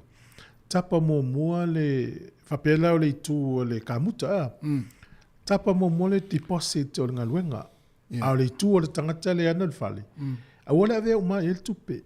Ave na se va enga nga luenga. Wa tele loa. Pe va tu lo tupe na le fa yelo nga luenga. But inga fa pe ka muta tasi. A oya le fa se o lo fale le fa. A ula tu lo fa to le quote le to su fa. A o fa tu le mai uma to su fa. Oya na le fale. A o te mai uma. A mai na se va enga. E oi. Mana sti posi. Na i pole tau materials mal vai a fa pe to lu vai a so le fa nga luenga. Ene vai le leipa le nga luenga le time le fa nga luenga pe fia. Ya avele le tau o me fa nga fa nga luenga. Ya ma vai a so na to. Ai tu uma la le si tu pese longa o mai a uma fa to avelo. Ai wala ve uma ye tu pe. Tele nei tanga tau ngau i wa pe. Tele nga eu foi por nga luenga le valinga o fale. La tu tanga pe ma ye sfuru a fe vale lo fale. Ya sili le stangata ya. Pe mo si tau pa ya pe o le tu la fono na sa o le lena. Na mai foi tatu telefone tai au. E ia le tu la fono Australia pe ila i le nuleo e to tonu Australia. E Victoria Melbourne. O fa sai ne to fa yel fa alo pole tau yel fa alo hitila. E ila le tangata mua le o fa ma wina le tala fa sol pito Australia. O fa sala ile. E ono asu talu na fa sal tu la fono Australia na to fa yel fa alo le. Ai fa alo tangata le no fonga la utele ya mo li ai lo. O le tausanga o luafe lu tolu. Na se lu fito oktopa. A fe melantala. Ya ele to e fa alo ye lu mo le o. Ai la fa alo fa alo itila. E o fa sa Australia New Zealand tele va i sentu la fono va pena. E ele si nei me fo io tala mai fa fo me o fo tato wa. Britania. O le di fo mai. Ntau ma fai e fa o le maliu ile pa anga lo na tina. O le va na mai to ina e pe e foringa mai e ia ni te tamau a inga fo le posi ya seta. Ale to o le tu o to ina le vai fa inga taina ma ua ma vai e te fa pena le wing o le tal. O le taimi na COVID na te o tangata le pe se nurse. O ia sa fa le tu o to ina tu o le to no vai la o na le o se vai la o COVID. Sole. Al melan tup. Ele imali o to ina pa anga lontina. Na tu ia ele i mali na fa ina avel fa mai fa iso so enga mo ai. Ele o se tu o COVID le na tu o tangata le. Sole. A o tu o vai la o na tu e fa fta ile o til to. A uma wara le li ale. Wa yo na mo umai cameras me poeta. So e umai le mo ya na fa fiti ala.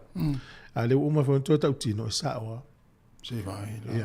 Ana fa pela yo til to ina le.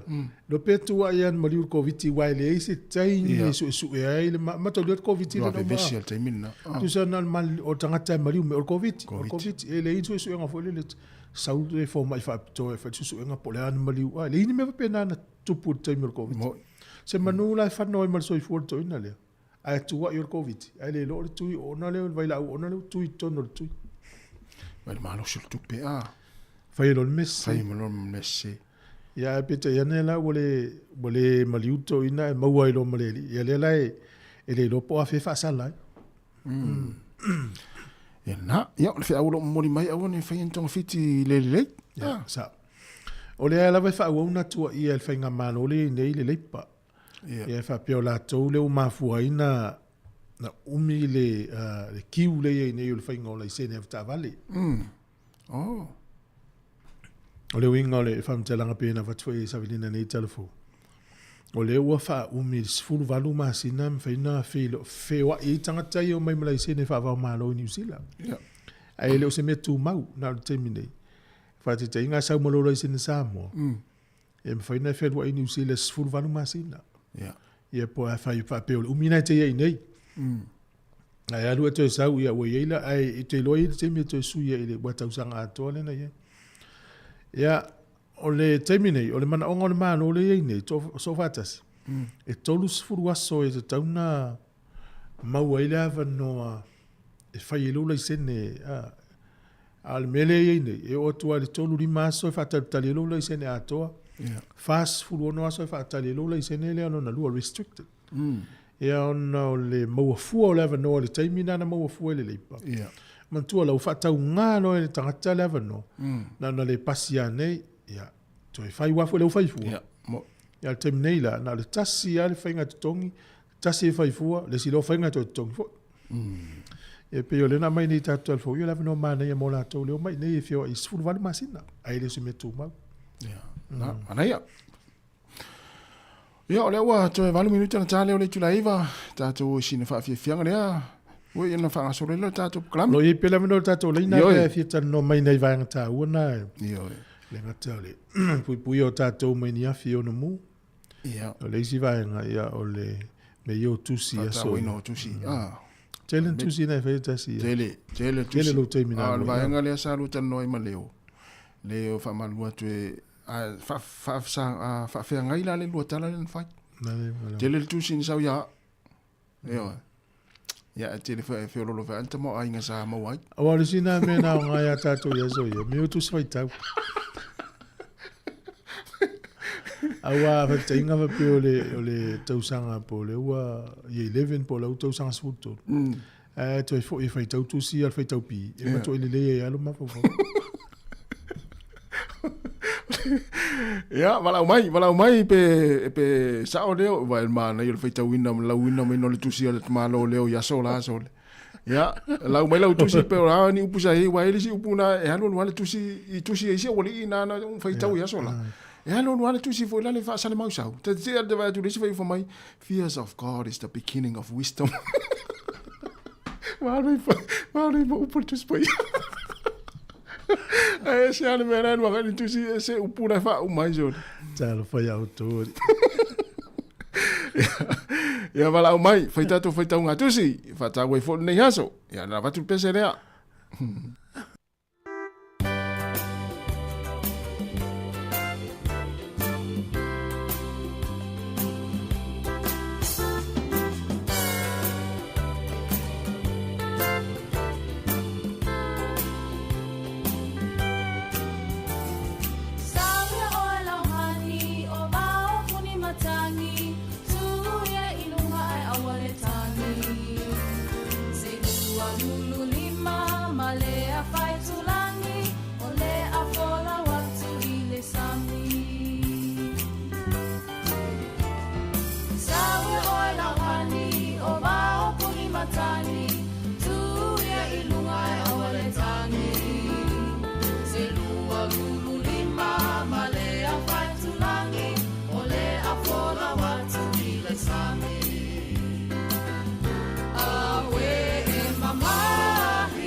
tatu wala aulia ia umole tatu wala aulia solo mtatu tala mai Sāmoa to telefone le tatu rena talo fal wala ya se fu no ia suga tasi e te foi de suga tu pu ne ta fo alo se ko la lei ya la o mai tamai ya sa fi ave ya manta ya ho ya o ia le foi sa ta la na fi ale fo ko ultimo nges malo alo ya isi ngalwenga ya ole mo ye chilo ya me ya ya ngalwenga ne ye fo fali ya te le fo o tilenta o firma lo tilo ngalwa ya ya o puti ana ngalwenga pasi lowa so ya o tamo fayala to so ngalwenga ya so mo ngalwenga ya so mo ya so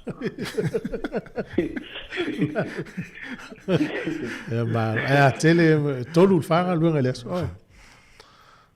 ele ai tasia pe o mato falele fai pe 5 units ya fa ko ma dia ya te sem ia me la le fai ena uma na fanga fa e lua e sa tu sa nga luenga wele uma lua tu la la uma fa tu eyo ona kon me la le fai yo ya wala ki foi le nei para la mi lo te ia po pu le nei ngalo ya le ta wela tu e fi e le fingo ma tu nei palam malo ya so no mai sunga ya la le te tiki o tato tal pintel ko ale ma nei fa so ya se fa mo se ta le mene tu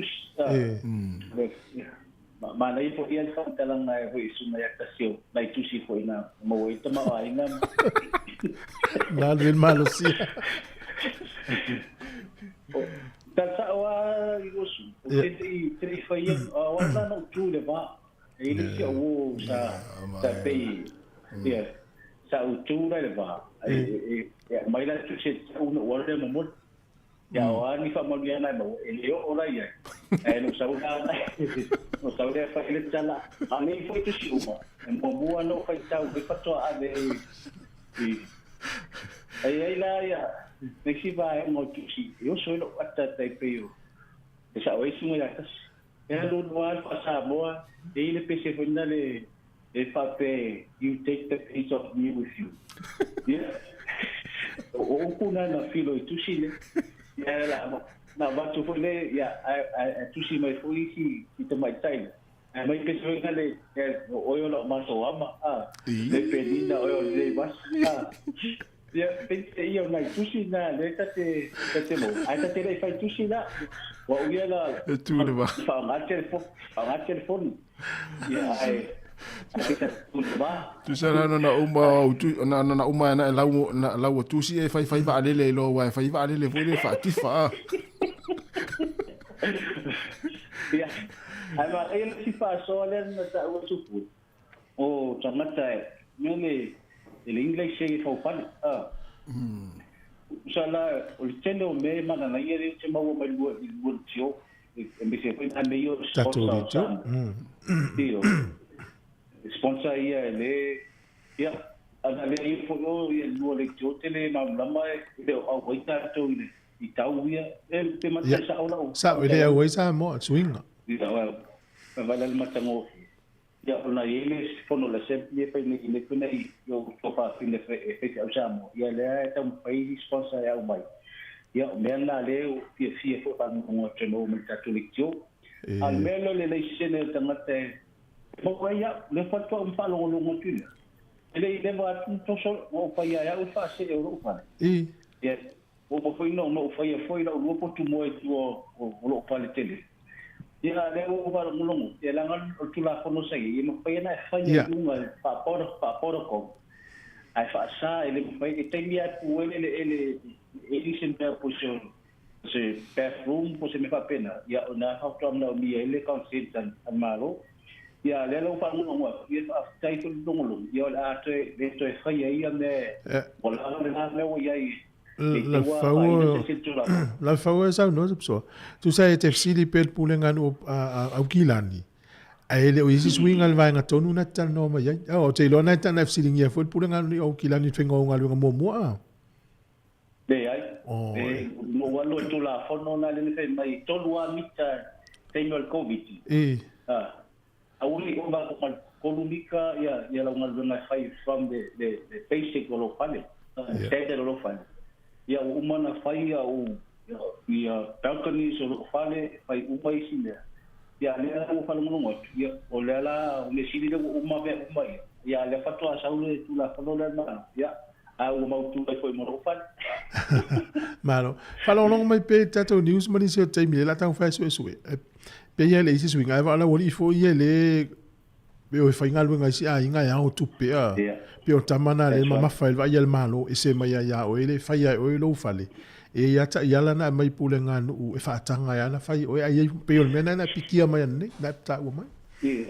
esa ile ile tanga na fa fo la tono lo nku jala mena ke tanga professional la sa ma te fai ai e holo se fu wa fe mena fai ai se le tu e fōlinga mai le onu sua ki le ngā oi o te ngata Ia, lena tui ngā ngā ai wha tai tele ne o wha o tai ni o te mi tata wha manuia tele o whai wale aso uso ia o le lei me siri le watu tau tino me nana whai aso i le tūlwa ia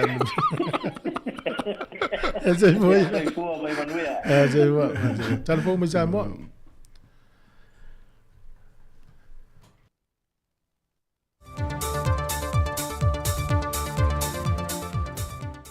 O te whiwhiw a tala whātoronga te tono nei fwoi wa yaso i leisi wha o pōponga, o tala I mea lo te tupulu tātua te no I Sāmoa, o si mai lau whaafonga.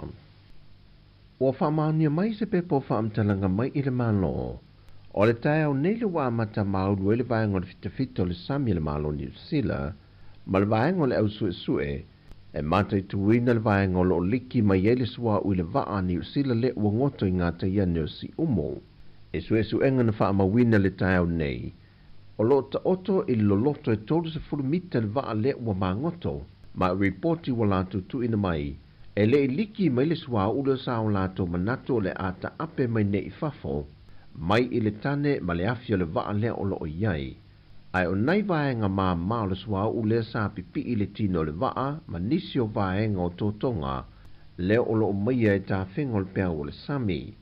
Ai o le teimi nei wa taunu fōi male vaenga wha apitoa o le malo New Zealand, ma masini ie wha o ngai ne wha ama mai le sua ui lunga o le sami, wha pia fōi male fonga ele.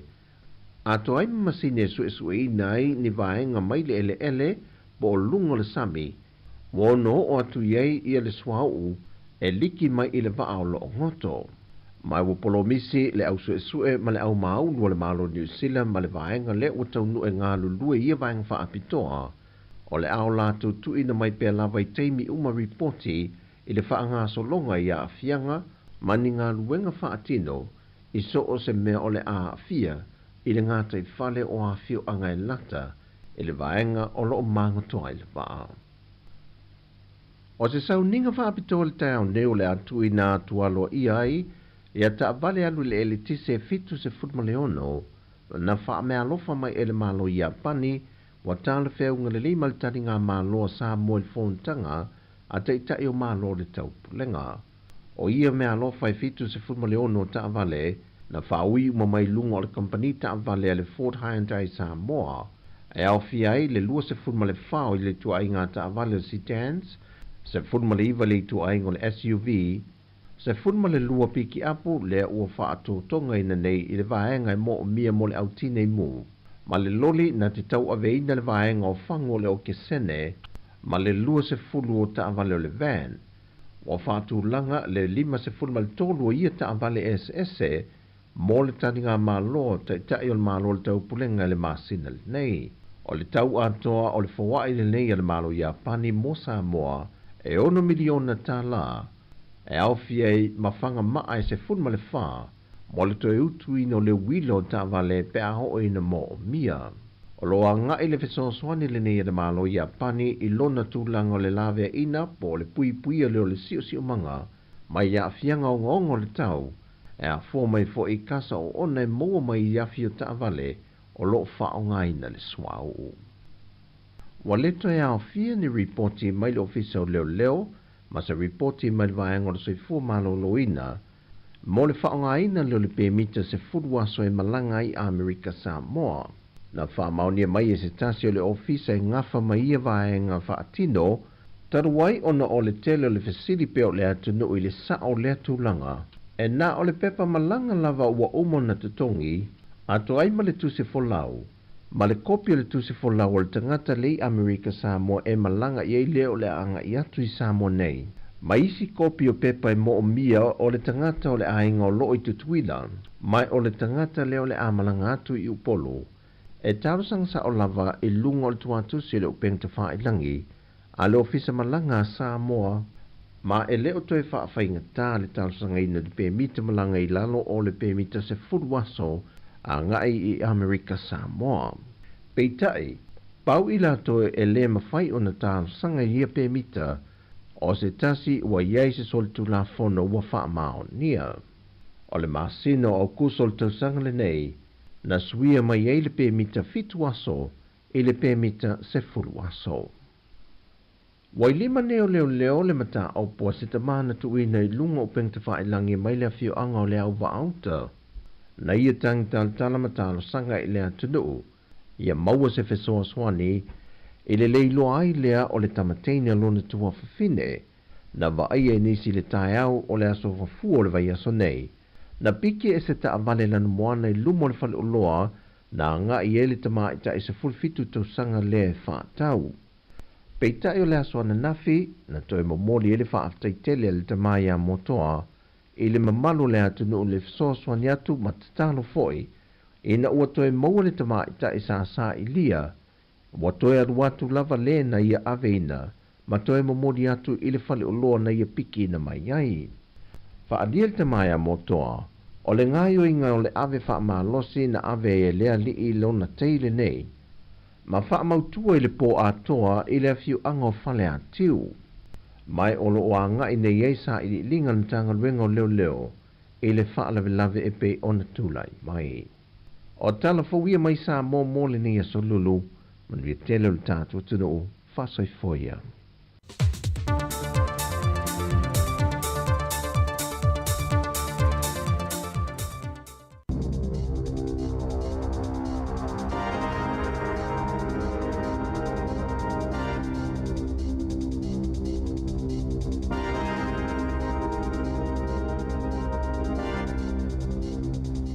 Se whaatala whaatol whaapoponga o telefon mo le nei vaenga o le tae au. E silia ma le 5 se lau kilo kalama o le meth sana nai tutono ni pou a mea. Na taofia le ofisa o tiu te ma leo ma o se tasio ngai o inga pitu te lele ua whaaufi ma yeini whalau whaasaina o le meth i tutono ni usila. O ia uta na au mai le United States le masina talawai. Ma sa so e ina atili o na sama salomia i le le tutusau ni si o pou a mea e fase fululua. Na toi whai ai loa i le ofisa o tiu te ni su inga ma maua i loa ia whalau whaasaina. Na so ina mai loa e ele so tanga o ia uta ma se fale wai kato ma nga i lo ia so inga le ofisa o tiu te ma leo i le aso wharaile i salanga aluenga whai whaatasi. Sa loka ina ini se tau le lea se tolu mai au kilani ma wai kato. Ai to luani tau le lea na asiasi mai au Australia na loka ina mua pia na ta ua leo. Na tula il wha amsinonga wha i to malo i au kilani le aso wharaile. Tau le lea e to lima e mai le vao le ta i tolu tasi ma le ta i lima tasi tau sanga le mātutua e tali mo lianga o le umio whalau whaasaina au mai fafo ma le sapalai o le methamphetamine.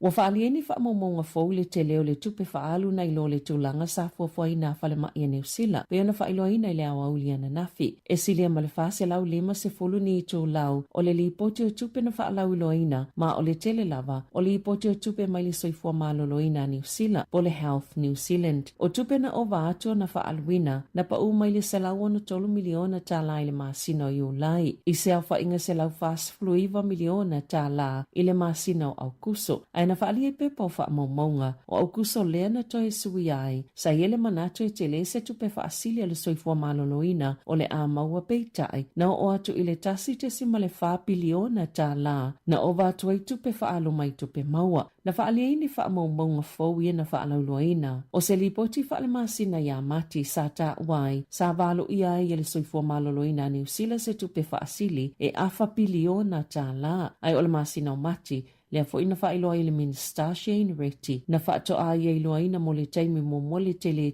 o lea whaingo le tupe whaalo. Ma o le ao o atu le tasi te sima le wha biliona tā la. E mawalunga atua ina ilo tupe mawele o ngā tutonu o le lua whelua 5. O le tai ao nei lea sa whailoa i le mana onga le soifua maloloina o le Health New Zealand. E fia whaititia le numero Chief Medical Officers mai le sefulu valu i le sefulu malawhai le atunu atoa. Ma ua folafola o le a le whaiti tia ngā luenga fō mai, po i lātou lo pito i luma le whaatinonga o au nanga le soifua maloloina.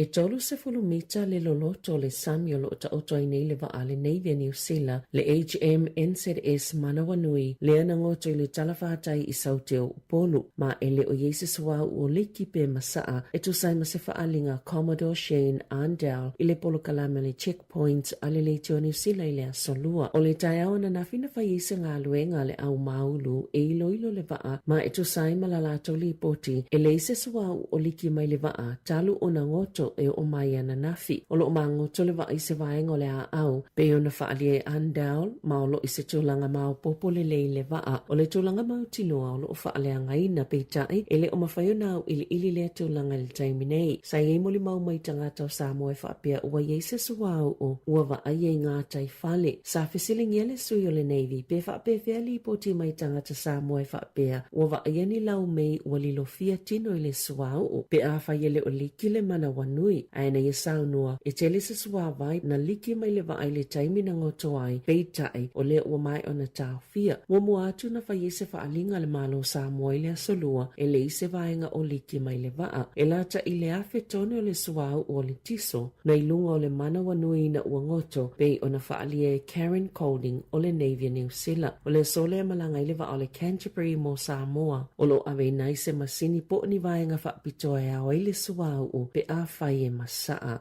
Ua whaitioina David Craig o Ausitalia le tuai o ngā yoinga leo New Zealand i le sa ilinga o Tom Phillips ina ua lipotia la tamai nei le toi wa aia fo i malana whanau lai te tolu e lata i Marokopa o le asos fululua te se malua whilua tasi na le toi wa aia i Phillips malana whanau o Cheida le usful tasi nei o na tausanga o Maverick Eva ma emba e valu tausanga ai e eise ata video na pueina e le au whanawhana i mātu o awa marino i waikato le asotolo o kitopa na wa ai se tau lea o mulimuli e tuai manita mai ti se tolu mani alato ato whaafafa ai olo o whaini alato mata pule pule na wa ai petu samale lua sefulu le tolu sefulu mita le mamao ese mai le vaenga na ile au whanawhana ai na mulimuli ane le toe wa ai foi po ni na i tu la ai tali ato leo ilunga le checkpoint ale le New Zealand fa alia ye Craig o se tasina avea ma leo su ai au se talia ma e ye fo ile pol kalame le televisio le Haunted Australia. Sa te tawi leo na whaonga se te konolosi, ma vanvi whaonga ta i whau ina ua te wa aia Phillips malana whanau. Na whaalia leo na a matala ato sa ilinga i lea fiafia lea sotolo o kitopa peita i o lea sofa reile na whaato a whaonga solo i se sa ilinga tele. Ma e tolu aso na whaatino i nai peita i le imanuia o lo o masalomia le e o nisi o lo ofsosania Phillips i le whaala finga o tamaiti.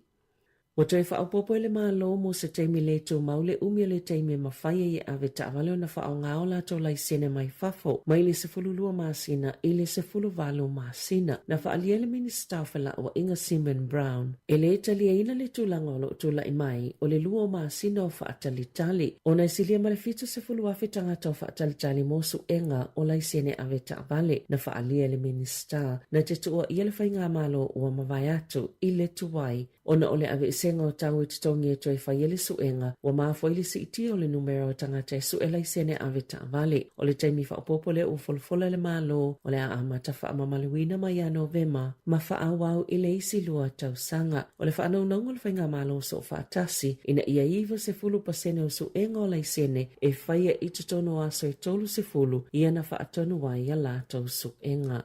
E silia mal to lua afe tangata i Wellington o le ato e sueni a lato fō mai fō i le tausanga a sau. O na o le atapunia le whale mai o le hatai tai medical practice o le au nanga o le atapunia le asolus fulvalo mati mo se whainga malo longa i le oilo le umi o le au nanga wha asoi fua malo loina e whaangalue ina e se ainga maana whaale e Dr. Philip Wong. E tatau i tangata o na le sitala isi au nanga i tatono Wellington ma o le ato whasolo i fō mai o lo o mawaini awa noa mo lea piliota e eifo isi mafua anga ua lai o na tāpunia pe o na whaalia leli i fō mai na whaalia Justin Thorpe o le ofisa sili o le tu ora Combas sa te le tele le sao lea au nanga i tangata Wellington i le tele o tau sanga ma ua whaafetai fo i le au nanga whaafale mai hatai tai o na ola lato ngalwenga mo tau sanga e tele.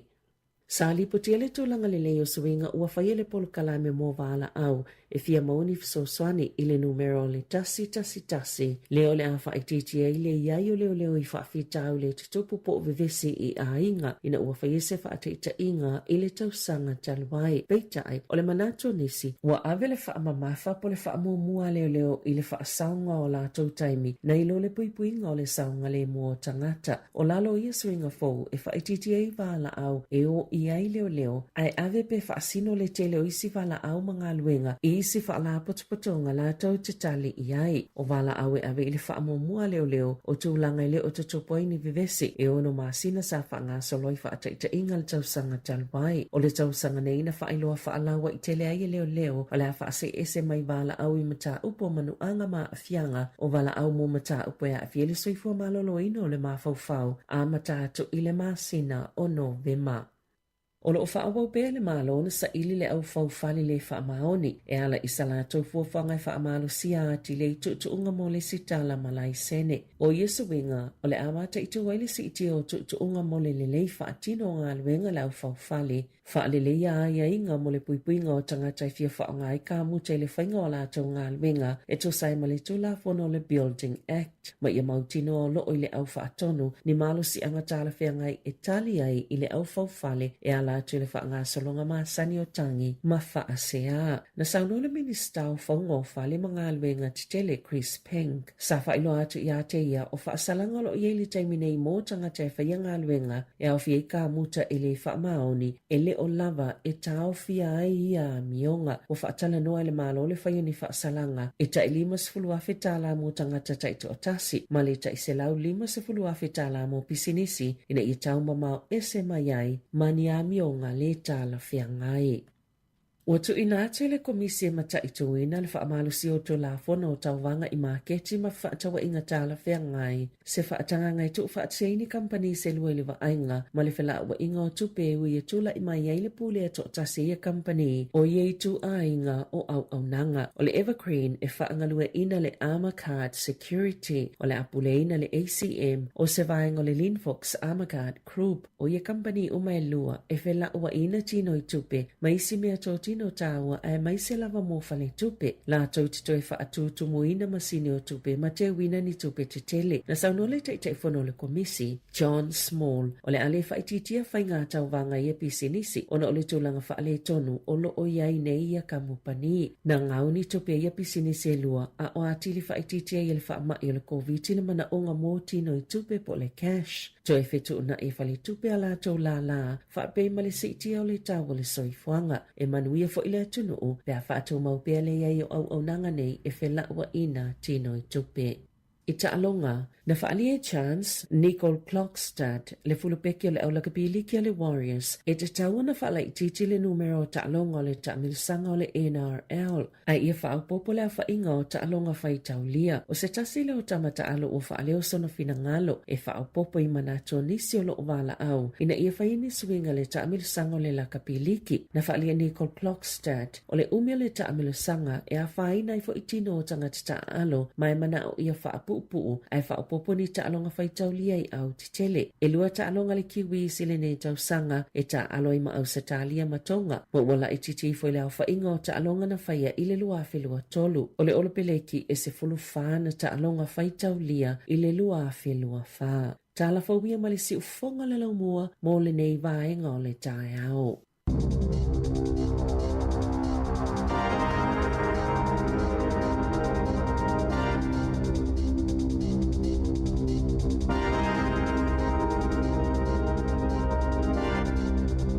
Malo va tai fa fonga mele tenu is fulu 1 minute te nei le tula iva ya al fa ponga lona luana o tatu telefone ni tao ta pene Malaysia venir Casiano to fa fonga le tula is fulu male loi le nei e mesi o tatu tala mai Sāmoa o ka sa le yo laso matango fiel va ya tu fa for tatu ofisa yo lo pe fa pel matango fiel siaso lo te ma fo fau yai na siaso so mo va pa talo fa tu le mo va yo to lo fa ya fele nga luenga pa wale famanatu ya sidi mo isi a inga nai e afo te wea lu mo le va wale a inga ia ai le mai la inga sfatanga nei company mo va la iti ta to fa lo tu fale ia wan me tu o malana mo va famela inga mari le stu ia la oila la tu ia e tu ila inga pe tu ai company mo va ia na ta wale sili mo mo si la inga te ia la inga lo tu ia tu ia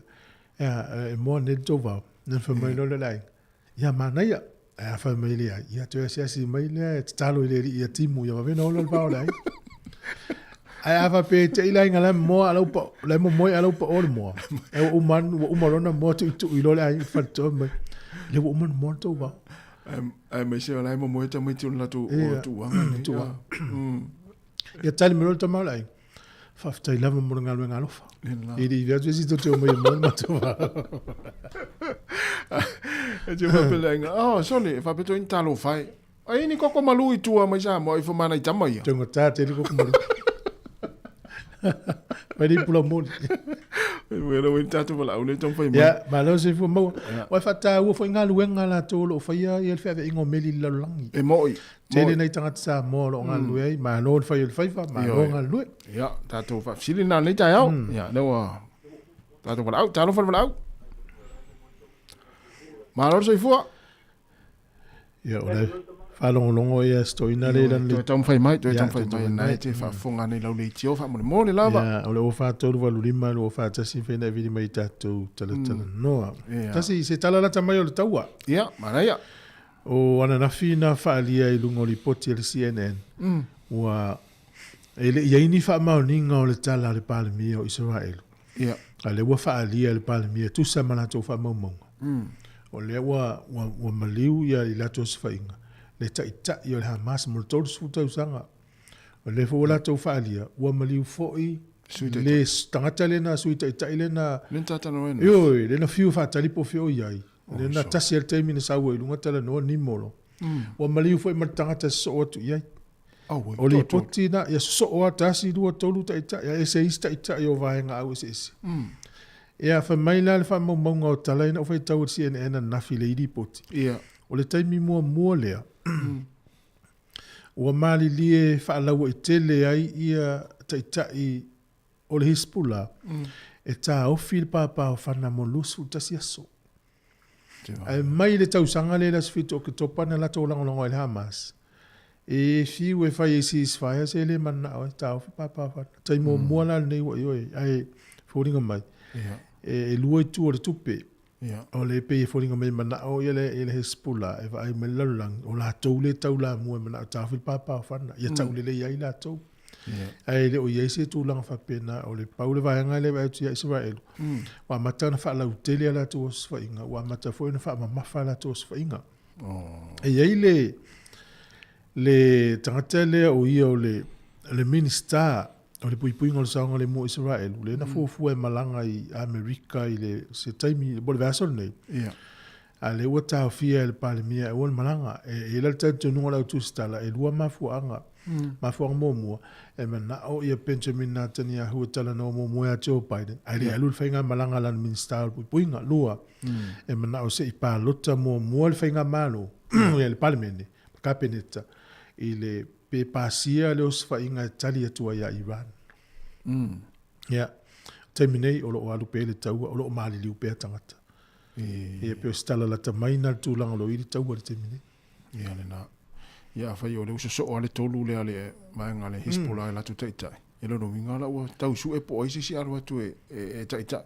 Ya esa o mana tu ale lo taita e le lo po e fa longo e sa wis fa to nunga ma se tal. Ya le lawa o Malesi, o matu Malesi, o matu Malesi. Ngalo mo me volele. Se oi se o tau e fita tai. Lo vala au so lo tono fala. Oi se fita tai. Ya sa lo tai na le lo va tas faise me. Faise me. Ya ole. Sorry. Yo, pe le tu langa nei le lo tai pe o tala fo le tat fa longo e so ya. Mo ta ka po fo ye na so lo meu le intia ya. Na e pe tala ko yata. Ya. Ya, tu mai ko yata mta vol au mai le tu tau a Israel ya. La fila lo Israel. E lo tu lo tambe tile na la tu asil tau. La tu lo ya La na pa u ala lo koriata. Alu lo martu. O la ile intia. Pena la le ata le utu la ime. O le ilo nta ita i o feme mea ilo. Ala e tau wa. Ne o fai titi el tau ala e tau. Ya, tala pele tātou leina te wala mai ai lau lus 5 minuta te enele tu la iwa. Ai tai tala o ta longa ta tui fa so ene minuto iluma. O le ua lau mai au a tunu uia e tau vali pol Pasifika lakpiriki. Ya o Sāmoa le ila ua lana au. A o le aso ta alo i Sāmoa. Le solo fulfito al masina nei toi lua vai asta alo. Ale ila ua le au. O poli. Pol mela. Se au ma losi a le au le langa whangitar fifiringa le whaiaonga. Alo pole fa sa engelani lau tato. Pengelan, amai mo ne au se mato va ina la oi. Ya, va da lo venisi o mafuta mai tato proklame le tai ao, i ona tai le tato pese ala o tala tato le na te vala mai ai pesa tenen tu sina el moe. Ya, va tu leo. Ya, sunga Larry Barnes, fa talo fa tu fa tu alu va mapsua. Sunga Teofilo Sāmoa pe Telo Stefano, fa te tele la mafta mai Oliveta Miti. Ia malo fatai ia ole sunga ia Abdullah Asataraka ma be fo fatua Silulu Paulson ma Yokilani o kitiona va ele fatalo fatfo ia Sauvao Nila Tofa ia o puao leota fatai ma fatamai ia ole alango upu tumuli fatai ia taringa le vao to le matpula malo le vao tasi le faitu sia sola fatua Susi Tyrell Petro ma fatamai Sāmoa ia me se fo ia Pasco Gap ia o kilometre sefo pe Samino ia va befo ile sunga ia Saulo Faea ia fatua Terini ia fa befo ia Paulo Fananico ia o tei fila wi a tangalo sa se walunga ia to fa wa tu tato lisina o le wole tato vala talo fa vala talo fa malo se fua talo fa malo se fua ya ala ke mama le so mo ruia ile lo va se lo le tai ao so fue matas ta tele mau tua fentana mo mai nei tau langa elo malo se fue malo le tau tua tu no le tai ao tai la boca o mal tau ya to mastone ya ole tu langa la vai o sabili la vai nei ya ole so tu le la ia malo ia ana o so mai vai tai ao lo sabili malo si ia fa tai le tu le la va vai ko ia ba tau te maria ko sabili la tu ana mai el to pitonu fa ngol vai so man tala la tamai o to nu ia ole manu ia ma to mai nei mastone ia sa le weekend sa sia foi le ngata fale ia wa foi te ia ma se pa wa foi le ia tau singo aiga ele vai ato te nei ia wa masani il melo asal faiva ia tu foi tu masani il melo asal faiva ai tu foi tau lo le anu faiva e anu le ina te fale ia anu wa sta wana mo mo se ia bole ale se fulu ni ai mo mai ia pe se fulu anta sai se furu meu lo pine lo voi ya malo la ofsila tu lan ngata fale auto mastone e tele el pa mo mar tui io pe yo tu lan la va vai foi da le mato tu le mata pa ngai la sto nai e pe ya wa sama nei so oh le tumu oh so ala pa ulu po la uta ofe au ta ofe ma au mau ia wa ia lua me no wa ia o le maulu ia ma le ta le ofe no la tu mo la ta le ofe ia fa tu au maulu ia la ia fa uli au maulu so man il mele pa uta uli e fale ia na la ia na manuia ma tu paiva o va tu ia tama ia ma tu pa wa le me tu na le u tanga ma ale na no maulu malu lot wil fa fong mai le ya ai sa no mai fa sol va ngale na e vi mai o ka mai fa lo ta lo fa yo le alu a sa no mo foi le e meio tus la ngai o te me no sa wai nei na fa e la tusi a bi Sāmoa ya ele ia telefone ele ia ni me voi la le vili atu le au tilo mai au tilo va o foi na le o ta fiu foi me tu si le tu tawa tu si le po e pe la ta sa o e tu o masina tu pe foi na le to no importa inga sa mo para meli ya nei tem ya suinga le so ye nei tem ia wa tala no atu lava ia wa pa sanga mai ka sanga ai e foi le simena tai me wa o ngai le no no sala ilua ina ya wo le lei tele ya na ya wo ya sa ma to o ngai na ya no to ba ia foi le o nei me o le ave le tusi tene o te rei fai ala ai pe voi na le mai tama ia mai wo ia mai alula ave le tusi ya ta te le lo anga po a mera to no nei tusi o ina no tai lo ai vo ia nei tai mi o le ta fo le o ta to ia ia le to ia ni tusi wa pa nga la va ia telefoni mo tu la va pena le swingo le olanga e to telefo ya le fulan fa tai le o fa sa o le va fa ta sa do i mtas ai le ke me na da lo teme tu se le mani Olha, não tem me faz tu já tu faz vale eles. Olha se tu lá na foi lá le tu foi mata. Ia mata o dia foi ia nei tu no e saule que iba meli foi lá tu para me ta tu. Olha tele lá ta tu e mata o pane mo el mata o pa. Tele ta te no va su atrata pusamento. Ia ese ia tu si e mai. Ele ole stress ile tauna mai ele tu si de nei. Ela me na fai. Ya, ola o mera fai eu to o te anu e tu si e longa le no foi ngale.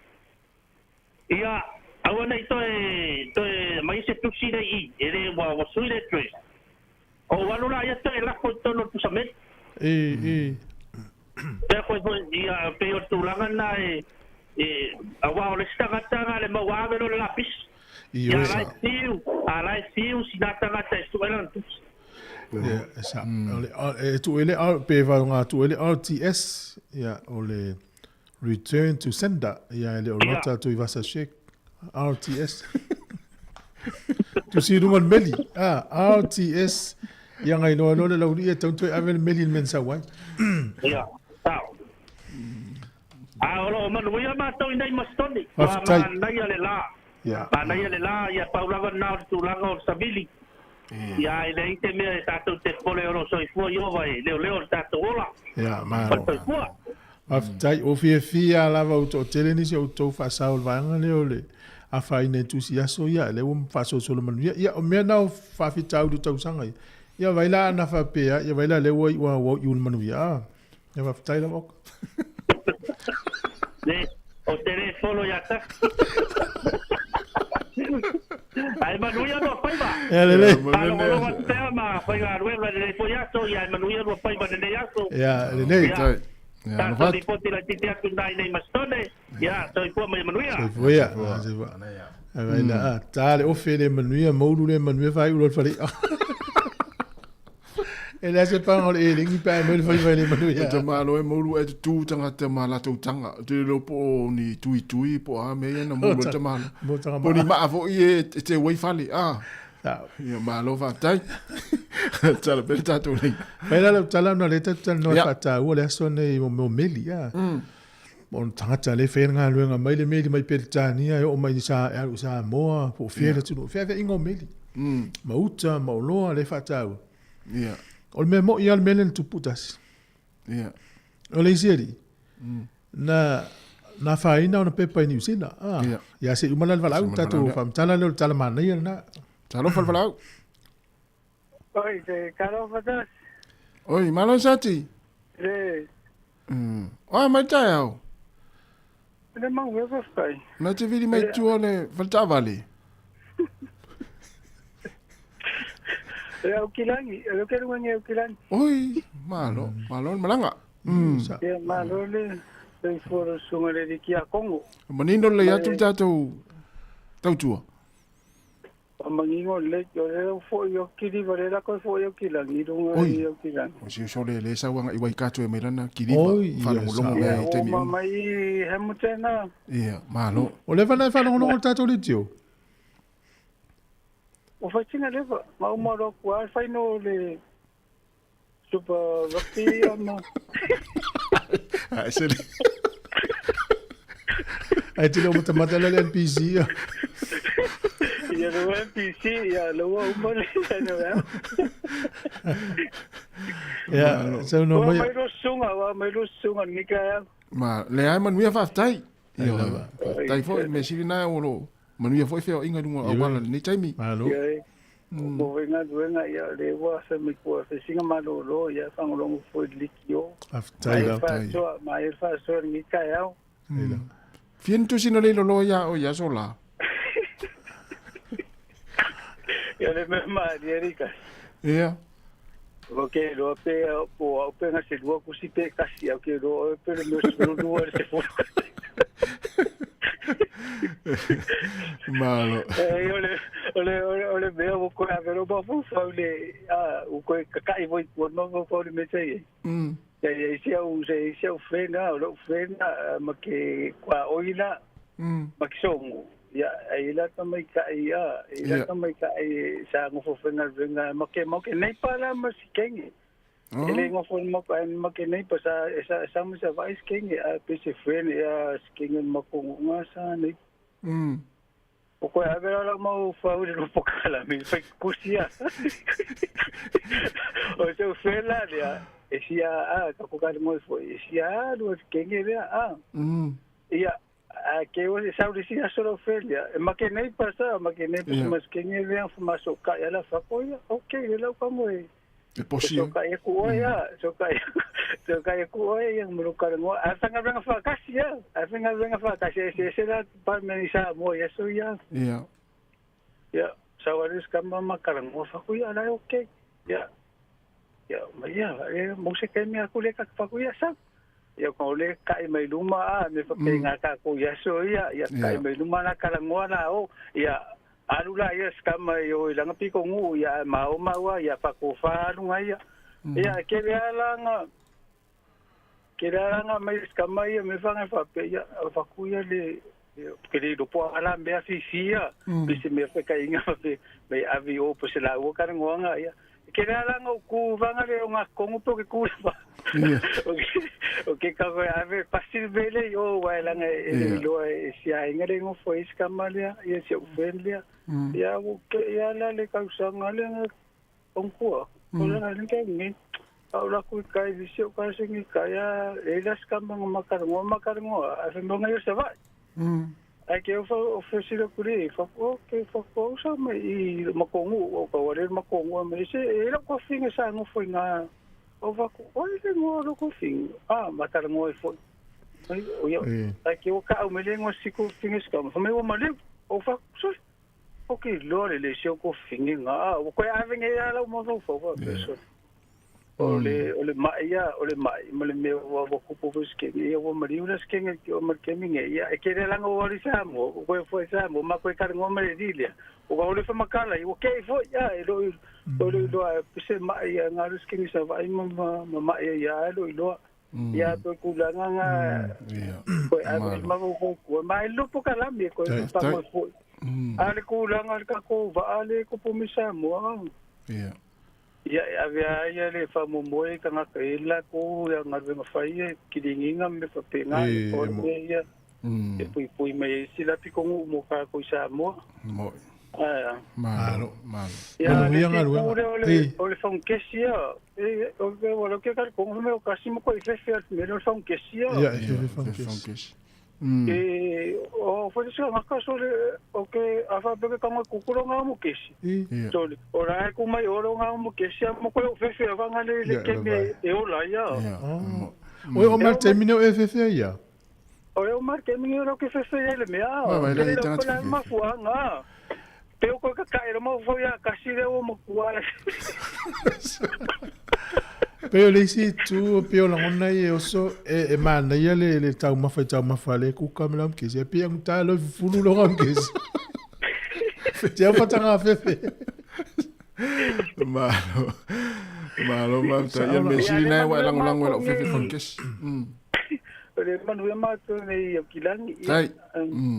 Ia manu ia fenga no. Ia lo teletu. Ia manu nei as. Ora se voa. Ia fase voa. Vai la e foi la to le. Ia o siuso le fe lua I ngadwen fo ie sawe mai ana ia uta I Waikato. O tangata tonu ala e fatau le aso nei. Ia. Fe ve ingo meli. Mauta. Nela la ve masivanga le. Ma no mon ngalunga le. Ia. Au vai ne temine foi ngo ngalunga la to e fe ve ia be curious vai. Ole ma nei lo tonga lunga fa tai to ia o tolo foi ngalunga. To tele o to le ki mai le tio ia ia tele o tonga lunga. Ole si tu o mai tau nei la to nei. O le nga ia wa Sava Valley exercise fa malstino ile aso ato. Ia. Vai u tu ate le swing on ato tino ia pa ole me. Fa eu se vai koleni le lei e te tamo mai safari. Le leva na tu nei ale sta vale du morta to fis. Tamo e tu ole si. Mo ile si tu ala ave me. Na. Ma no mo to nga lunga au tu ya to le aso nei. Ole fa ila tasita la. O si uso le na sa mo sa mo fa ino pepa. Oh. Ai na si uso le do jes. Al mela tu na sel men ave le meli immigration. O no mela stamale o le 4P vole a P4 poi. 4P. I was say le 48. Na ko ki akusale. Wasasi kini va meli. Oh. Walu tu le meli le 48 il fava. Ai le tu le 4P ale street atas. Pe fa per kini va meli o le valu le tu. Ya na sasilan vai. Wa mawan ala wali la no foi fale le 4P mal 48 il street le tas e wola wali. Ia maua ilo ile ola na wole ole fa ina na pepa. Ale ta fai pepa si so le. Fa fai lo ile so. Ole o mo anga tu. Ia ale ta una na si so le fai lo fa. No ui mai fo menna tala na si so le. Ol melan fai na so soni la le ile pepa ole ile. Manuia. Mana ia. Ona ma fo mai nei loa. Ona mo sel mel meli. Analese sel meli. E fa bene ia. E fa bene o tau fai po foi Sāmoa si uso le. Ai talu o si uso le fa valu. Ia. Na ui mai foi mele o la fai no pepa mal au wala tau mo fai manu yo pepa. Aru sa o la uso le. Ave sa o le ile ala na wole. Ave sa o le men fai yo pepa. Manu ia foi mo na pepa. Ma fu mai o se me walu meli. Ale tau nu ngalele. A si uso le. Ia. Le 4P le dress le. Ma tu atu ile talo mana na pongyo na pepa le tau fai. Ai tali mele. Fa se ser mele o ile si ele. Il tanga tau le sa ui mai ia. O le tanga tonu sa ui mai ile mele. Fa o le na ile mana o ile jes. E te wa ta milo mer talo. Tuli kiliva mele ave ser mele. E ala la mo nuesi uso na uno fu posit New Zealand. Oi, ia vai la mana ia. O le si venai tu e lo e ta o vo se o me. Mo. Ya se tu me dia o tu fa fo ile po la fa tali si ai. E fo email na fiu ye le immigration e vili ai. Le fa sa la ut ta tu le tio. Ia. La tali te mi misilo. Fa le o ngalo si tseni po no fo maula. Ia. Fa tai li fa sa longo le na tu le na maula ai ngase manu le va yaso na fa le o ngai na la tu. Pe yo no fo mau. Ele na o lo tu li mau le na. Ia. Ta wana le afa apea o le wasuil to address. Ia. Longo ia le bank lo ia wa onga ta maiti o le stala ita avale. Wasuil to address fal mai. Ja, le wanta tu blau, ta lo fal blau. Malo so fo man weer ni ta fo lo was e dua. Ka sima so fo ma no la wa. Malo fa tai. Vele sa lo blau mal valo. Ia, o fe sola I pai nei Fedesten to mai o apa. Oh, ia e mato pito I sa fuera da pa. Malo. Manuia mai to pito. Ia, manuia fa tai. E pe fo to no mo atu desa. Ta o fo de mana I o mato tau. Sa vi mai pe tai mo le o vi mai. Ia. Sabe lei e mata tu lava ia ma. Mai mo tu fo I e te re mana io. Updates mai Sāmoa ia na ruenga foi sta motasi sama. Ia marelo va se lo po caramelo mo se no o fia vidia tu no le. O faso a tu fu ile tu langa le ta o met ma wa ia va no ia no foi nei.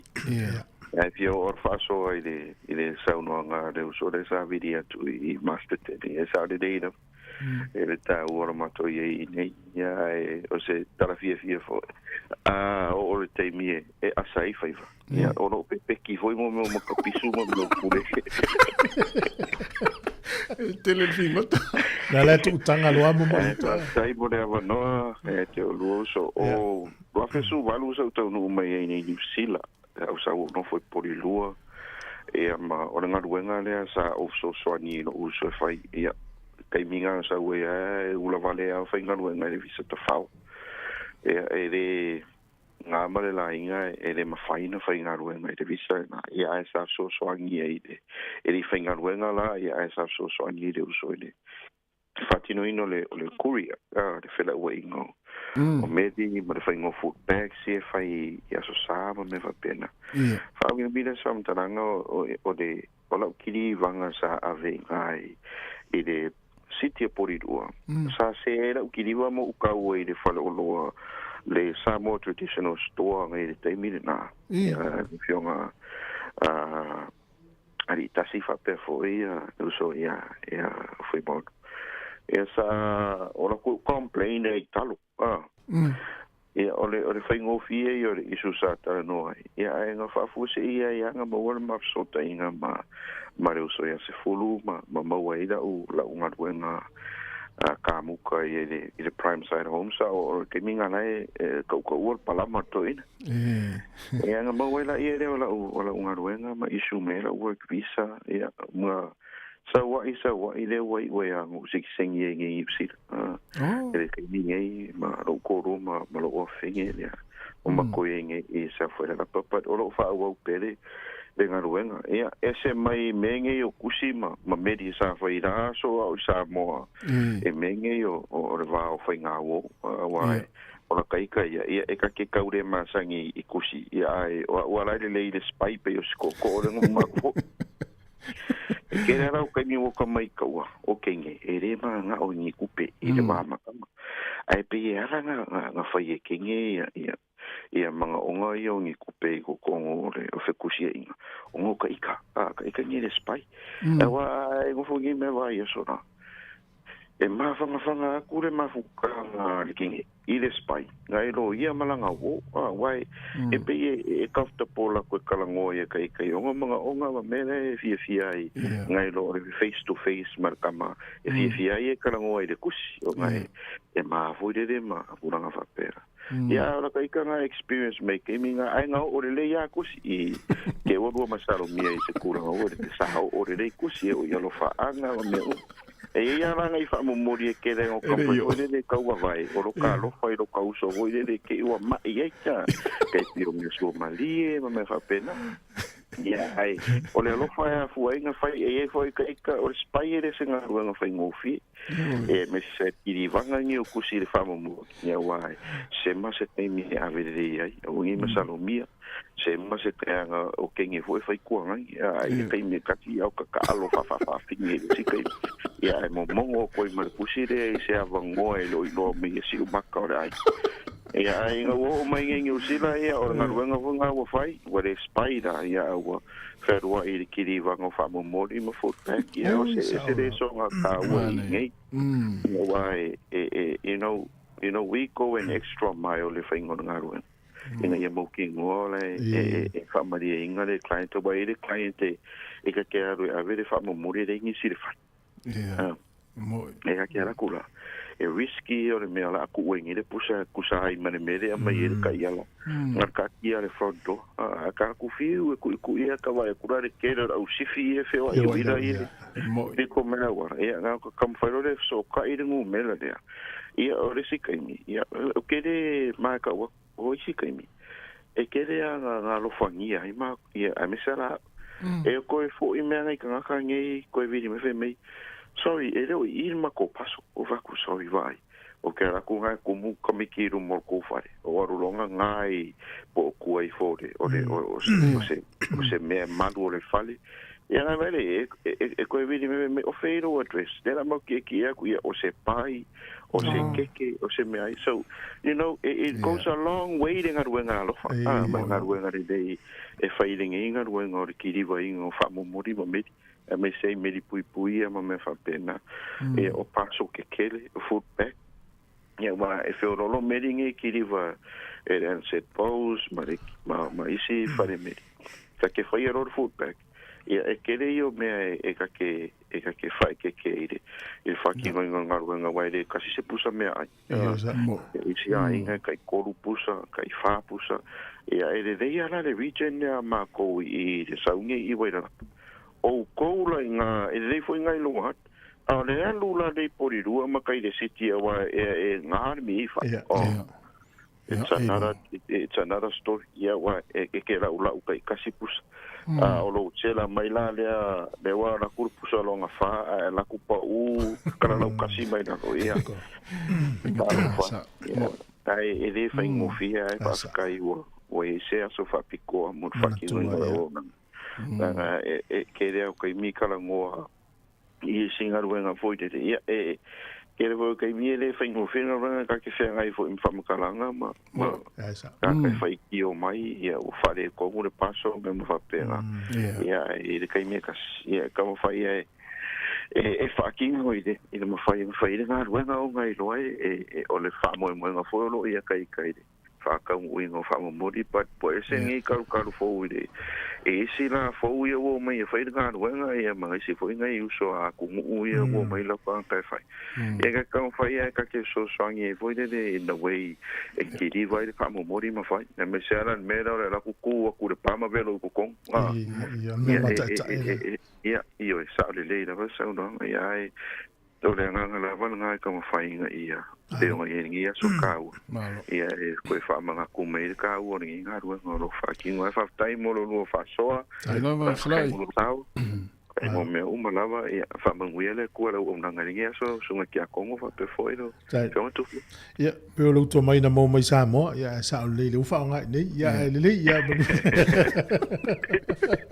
mo ia le na malo ia lava mo me pule ma me o pipi nei ma ko piko e vai rapa ia ma ta isi si me mo mi a ore ia ke ronga le solar ke mingi fa ko ala kala ka mai pa mai al palolo la no wingo tamata tole na mo o le pipi le tau mo se se wingo le mo tamata tatu e pipi ia ma poi la ngai ko nga me vo le wa o le ke o ma ia ke la kukur ka vale la kulo e ka o ku papa nga yo papa nga wala se me o uma o mai e la isi papa va ku male sami o ko ya di fo le nga kai o papa la nga ke ka nga e mauru e ke alu nga e papa nga e ke e yo la ngi si papa nga wa sen ka wa mauru ja wala ia ma ia so foi malo ia te lo le wa taulunga foi malvanga le tato faso o le tamano le malan fana o to lu le lo ni usi sol lo anga so e se tu no mo pe o leva na mo ia o le so lua te sema lua fe lua tasi le na le lo fa lua mo le longa le onga ese mo mo o le mele na o so la mo el tamalo malan fana o tamalo ta tu ia mele na sola mo el tamalo ma avelan fana o le so tasi o se te malua fe lua tasi tolu le te sanga ia o le to onga longa lua o le so lua te sema lua fe lua tasi la tana o Christmas e la o mai nei le asu lua tasi lua tolu lua fa le la tolu tau sanga su ia tonga va o le fa tu la fe o le malulu o ame ai pe mo se fi o tamaiti o a fa ile wa o nga yo ngala le tar si ele o yintanga tolo tu fa la fia a fu ye li potire na mai le au tuli manu ia le na ma me na le ia ele ma a le si tu la muri ane o ye le a su enga a tu le manis ala fa pe o ta o le uta va ai tanga le alta me fa o te alu ye Jalo i wale e te vea tūnei tamaiti. Ai mana tua latas. Afa pe te alu i te tau ana vai lo usanga le mo. Te le lo pole wherua ka mana ma se whanga. Ia pau ana na. Sa o nei fo. Nale ngala whiwhi lau tūli manu e nei te wawhai nei la tua. Nal whaasanga mai tua. O te lo mana na sfururu ale wha tūlo wale ngana. Sa o nei. A tata no nei talo talonga. Ana ia. O le fale tele le fale talo le au kilani o le Eden Park. O lo o le vea nei i le lisi o ngā luenga te tele ana malo e mo miel whana tinati on fai. Ia. E ufi e lunga i le o le mana nei o ngā luenga lea. O le la tau fi tonu le leo pe o na pisa tele. Le si atimu. Ia le la asa vili fo. Ia la mana ia pe o le fale le la lo i Dunedin. Le la lo il moto i sauti. Ia. Le Forsyth Pass Stadium. E ufi fo le pito i lunga. Lo na winga. Ma nei a vo ia mawhainu fale le Wellington i tau fi a ile sa vili. Ia. O le matua o ta maalili ale. Isi tatu wala tasi te walo. Ia. O le wato e adu bala au le tau fai mai. O le isi tatu utala. O le au o le Panthers. O le ina i valo anga i au mai nei e una le tau wala tau i le World Cup Club Challenge. Le talo i Maau Peltania. Maau Peltania. Se un pini le na Real se un pini Super League. E pasa ni talo le mtango le tau sanga. A le wa matan fa e mo mai. E utele lo pese tu la fono e mawhai ina te e na se au le fie talo. E tasi le mafuanga. Ia. Ona o le tau mawhai fa malo lo tama o le wana tu i mai tino le tau sanga atoa. Ia, e sa ole. Ai fui, o matina amata me le tamu sanga le fatoa umani a oktopa. O ko talo. Ai se fo i talo ngai le foi la sa unia tu talo. Talo ngai la alu nei. La alu taimin nei a tunu. E mana ia la le ufa le o le furupeki e le kiwis. E pe po le to silsila le na umitele ia talo. E fie la umata mata ma la foi business ia wala e. E o tangata i malai mo i tupe ala ila foi business e no fo tangata i hotels fa nga ia taxi fa le fa fifia. Ale tu i tino tam. Ale la tu i tino na tam. Boy. Na fu wala tonge la ulia. Ia. Ia, ile le polo ala moti le tonga le ta alo ia le Panthers. Ia. O lona tongi le tausanga i lua se la uli mas fruafi. Ta si tausanga. O lona tongi le Bulldogs pe ama lima se la wafi. Ia. E tato wala ule tong fai mai. Talo fa wala au. Talo fa, malo se fua. Talo fa. Ia, sauno mai. Malo se fua ia lo songa. Artai. Fede sauno wala au. O Hawke's Bay. Ia, sauno. Malo lava. O mai Hawke's Bay. Malo le ai malo, fa malo le timu la mai. Ma fana o tau tele o taimi a. Yo ho ngi le ama ka malo lo le. E kal fa o ma ko pikin ma ko asparagus. Va veao e pe uma fiku por a fiku. Man. En ko lo le fa va mo me kiwi. Man. O ma sani fingo ngalwenga. Yo ngalwenga le amakaya ngalwenga ngi wai. Ke mi o le ngalwenga, ya ngalwenga e mo ya fenka ya la mo ngai. So swang fo ye. Ya wai kongi kula ya ngol o abla ke alo ke de piki o ke alo kire o dia ka vale fo e piki e. Piki. Ya mo li fo ya ngai ka kala. Ya ngai fo le ringa. Ringa ele la to kile o ngalwenga. Io e kire fa malam. Ole ma fu anga le ona piki le vaveao le fa ia le asparagus. Ya la piki le vaveao o ngalwenga le e la inga lo. E kinga inga lo le va vea e malu pe ka le fiku po le valu uma na tu amata foi le fiafi ele ai oi e ka sha pikinga le aso pa penga vola le aso ya e pika ka ya onga o le walu ama kan fa valvala mo le mo stone fruit ta o i male mo le kiwi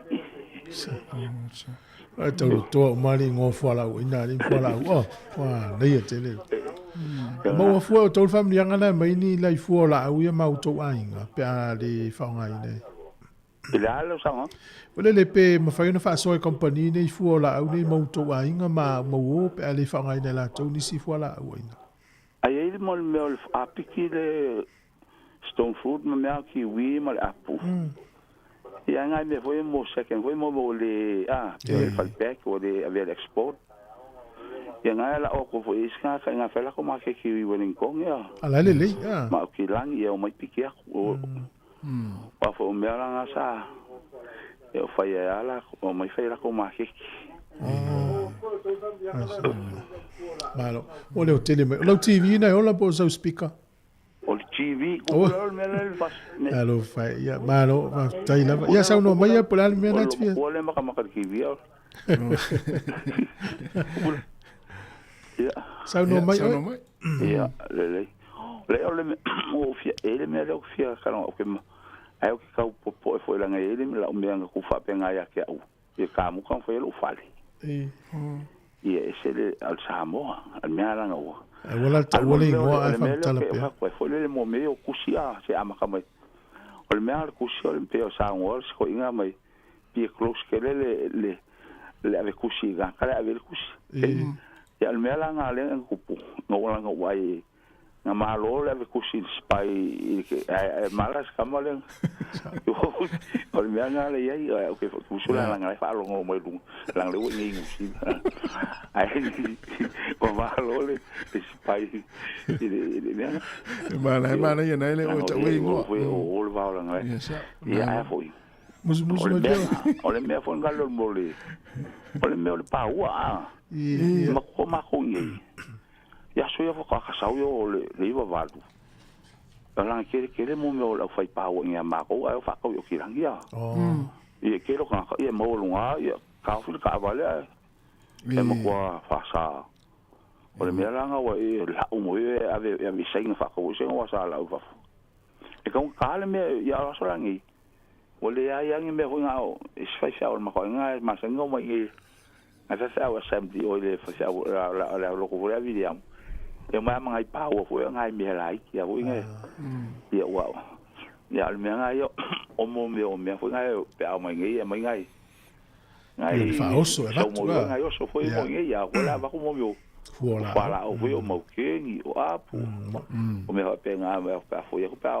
el season wale o le wala ke mi e amaka le e piki po stone fruit e pe amaka te se mas stone fruit ala po piki a fe po ali ko so ba malo ai wa mo sa un lu afe o e fia ka si va lui va e va e va e mo so lo o fe alu ai ngi o lo ngo fo fa ko ang lu afe mal fa ko se fez se couper ole le fa ko se fa o ko ka ko fa lu ai o ya skali fa lu o de America Los Angeles o ma fa ngalo mo pare in lo le lipe nga fale ya lu la ho le la ko ka so ko lu so nga e mo ko mo fa ko kala ki ho fa e pe bo fa ya ya al me fa ko e ke le mon me de ole fa ko ele foi me ya lu ele ki piso ka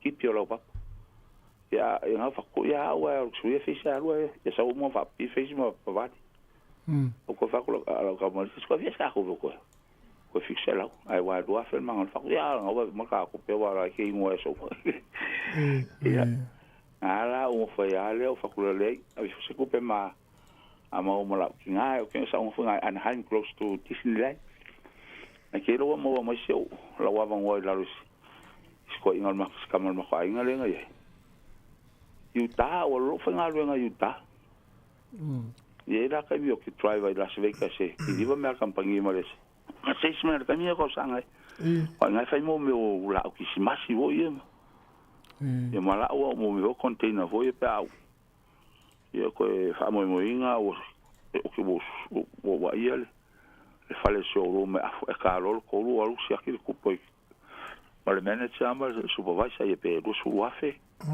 e walu ke ta por check local le chefe local ku pe ku sia ki fale to di folo o mi la kado o uma la wala fa ko kala ke an load mo container voye e ka fale po ka hali va ya ma lu ya to kom fa ya voye se me ya container ku ave ya ngam fa ya ave wow o que ensina essa recondition F100 ava uelo compressor o mo pa Sāmoa wow o la maya ila Ukraine a salo file o kas ala me wa to o mai New Zealand le na America ala me na to o mai New Zealand le o America le sa ye a fo ngolo kwa lo Sāmoa i le valima avela container ma o menga la kule ka faula ko ngala ke mo va ko ke le foi Koe whai lola o karache ga. Koe whakau mwea. Te sau. Koe le oskari le iwa rima. Sau ia ngā le valu iwa. Valu iwa. Wa sa mafio e mako inga sa miska. Le lau e te... Ia, sa no... Miska, o leo ka whao ngā le. Tonga vai aso. O piki si masi Sāmoa, o whai kau sanfowi. E mola o ngā luenga la so wha yang wat. Ia angi roa ofa. O le angalo fa le me mako inga o vai o so se kupe o ke le felo fa. O wa lo le iwa kasi. Ia ngā le o le Sāmoa fel fale o le Amerika iwa ko. So le iwa limo ko le skadi fel pa nga ni pe rapa St. Mary's. Au la ko le sa o le me ka crisis la roi. Close to Melbourne pikele mo le moli yangi o. Ia e o ma singa lo visa di mamba afa wat. Ma o mo fikul. Lima o lima o iwa lima i wa o fiku. Na fa ka lo wa fa ngo. Wa sa. Afa ya sa me fo le so ko avali ki. Yo ke vao sa mo sa fa ma ko la pon ma ko nga. Sa fa la ma ko kon ka ke pe fanga. Ave kwam. A ko ma ka lo wa ngu uma. Al seria la pisen. Sa pala i mai la ria o ka e ko ka la wa me ga o ku ka. O la nga sa lufi. Malo. Sa o velodi. Aftai le wa ma watu ya la sa no fo ya. Te le ata la al me fa aftai fo le yo na te man tua uma tai me tau sa. O sa o la le o ati la o lang wango. Ia. O ya la o am ko le ke la taxi va ava ke mo tu epi. Le mama fkanga wa ke mi la o kilangi masangi makalwa. Au ke lo ko ki o fa lo nge o bile. Oh, isa la. E se lo fie po le ki o le khaho. Afta. Au me o ka me ka ke vai lu sole. O pu le o pu. E se le fo ka fa ngo i mo le ki o ye mo ve fai mai. Wa ta ki ye me ka ki el malo o fai ni me a fiele. Se le o ke lo ki esa ula a fe ni kala. Le ma fa o me. Isi me le fai mobile me lo. Ai fa fena e mau ta to litio. O le a foi o sko inga o fanga ole. O lo ko tengo o ma ko ngo sina ngo foi ma sengala ma felo o la ko ngai mo me ko finga ma me. Ngala na mau lo ta to litio. Ia. Malo. Ia. Ale ma ko ma ka kwa. Le la o sa le ia le la o ma lo ala lo o ka ma ma le lima. Ya. Malo. Ma wale iwa ngā ma le kolu ma le awhare ma ia sulua ma le awhare ku dasu. Neas, E nār ki inga o mōli. Nge e se le nge ka sau le ia sau al mōli me le renters dead money o nua ulo ea. Lua wha ko li se o whare wha ka ulua li se o whare lua ma le fiku. Malo. Lua ma le fiku. Ya. O lala o le mea langa o vide kwai. Lua fe lu se fulu. Mo ao fa fulu fale. Ale mbengo fa ko le fa ko man kuanga le mbengo fa ka ya ka. Wanga kuanga ma kwainga o me skamanga la ko le ya la ka mo ka ya ka ko lu aso ka fa le avon pis. O mara fa le ka mo ka le o le linga ma ma kwainga le po ma lo mo plasta o mama anta ko ma li po usa ko e lua po ko mo le buka. O fa ko lo afing se e pe si ska mo ka so bo la fa me o fia fa so ka ila ka ma lo ia sa lo le ma ka ngo me le di ku sa valu ka fe ma dia na ko valia ko me e o fa ko le la fa a ke o ko ya lu le mai wa nga lo ai fa po ko lu a fe le o paf me le to le va ko Yesu kasi a feila. O fakula. Ya e fa pala fa kaula me e va ko su kasi a feila nga kaun. E a ola ko fa nga lu nga ka lu o fa nga lu nga. Wa e la musingi o fa va le a pu ya november. Ya. O sa ai o me le o feile di. O li se o di nga ko fa ko li mo la ko fa nga lu nga fa nga fa le malo le wins le kanto a. E va li fa le la di. ia ai vai va ko kama ia kama ale ko ngi o me la fai sole da ko da fa awol mo so nga fu ia wallpaper ele se plasta le mis plasta ale valia ia nga sa wa ma o ma ia aso nga fua so lua so kofi as falele ai fa o mal sko ai fa ngal paf a ke lo pela me nga besela paf mo le calme laisa e mo le fale le ka o va ko a veces le fale nga sui a un flawanga quan mi sa si ma o flawanga o fa ke le un vile le fa un fa foi si ma wala ko le fa ko ka ma la ko si ka o alu Dikere vai. O fo lo ai lu mal ja al pafi o soli fai ka le vai fai o malo mai o kan la vi le afeka la mal fa un pie sa pie lu ma fa skale ma la fai le o malo ka mai ki fai le son fu ah mo le udif o fai la fa fo au so ko sole al mo kwale anga so asa ela la ka lo nge vali ma la ka lo plastan ko mel pai lo plastan fai ja sa lo le mele ele ma fa la fa ku sa lo sulu off vai mo vali mo aqui ko mo le fi sui ka li vai ka ko fio como se on off Olo. Ele mais é su ka se va ele da fenga lo fu nga va ele o ma o lo so ele so si ka li vai Ala wo ma tongi lo su lo. Wa le va lo ia fa kula lo fa mole nga ka fe lo fale le anga lo fe ngol fale e fa lo le ko ngel sa la fixa la fa se fu me lo ia nga la fa kule la fa el ku se ma se le twis e lua ko singa vei ai wa lo vai le po o wa le ngo fo nga ala la ngala o ke le ma wa fo i wa o fo mo le skengo ma ko o ya ke ka we ya fa mai lo fa kule o ko ngi ala fa kule ka ke ala so ma ake o ko si mai ka me ko ngi ko testi le ma fa so le testi I only pay you 22 include testi e me sa makaranga o ke sa ungi o ku se me yawe malo le wa mau atu lo finangalo ai fa uma mai lo sa fa manga lo fa ku dai me ya fa manga lo le al ke le lo ku pe fa ku la o fa ko i kala ke ma fa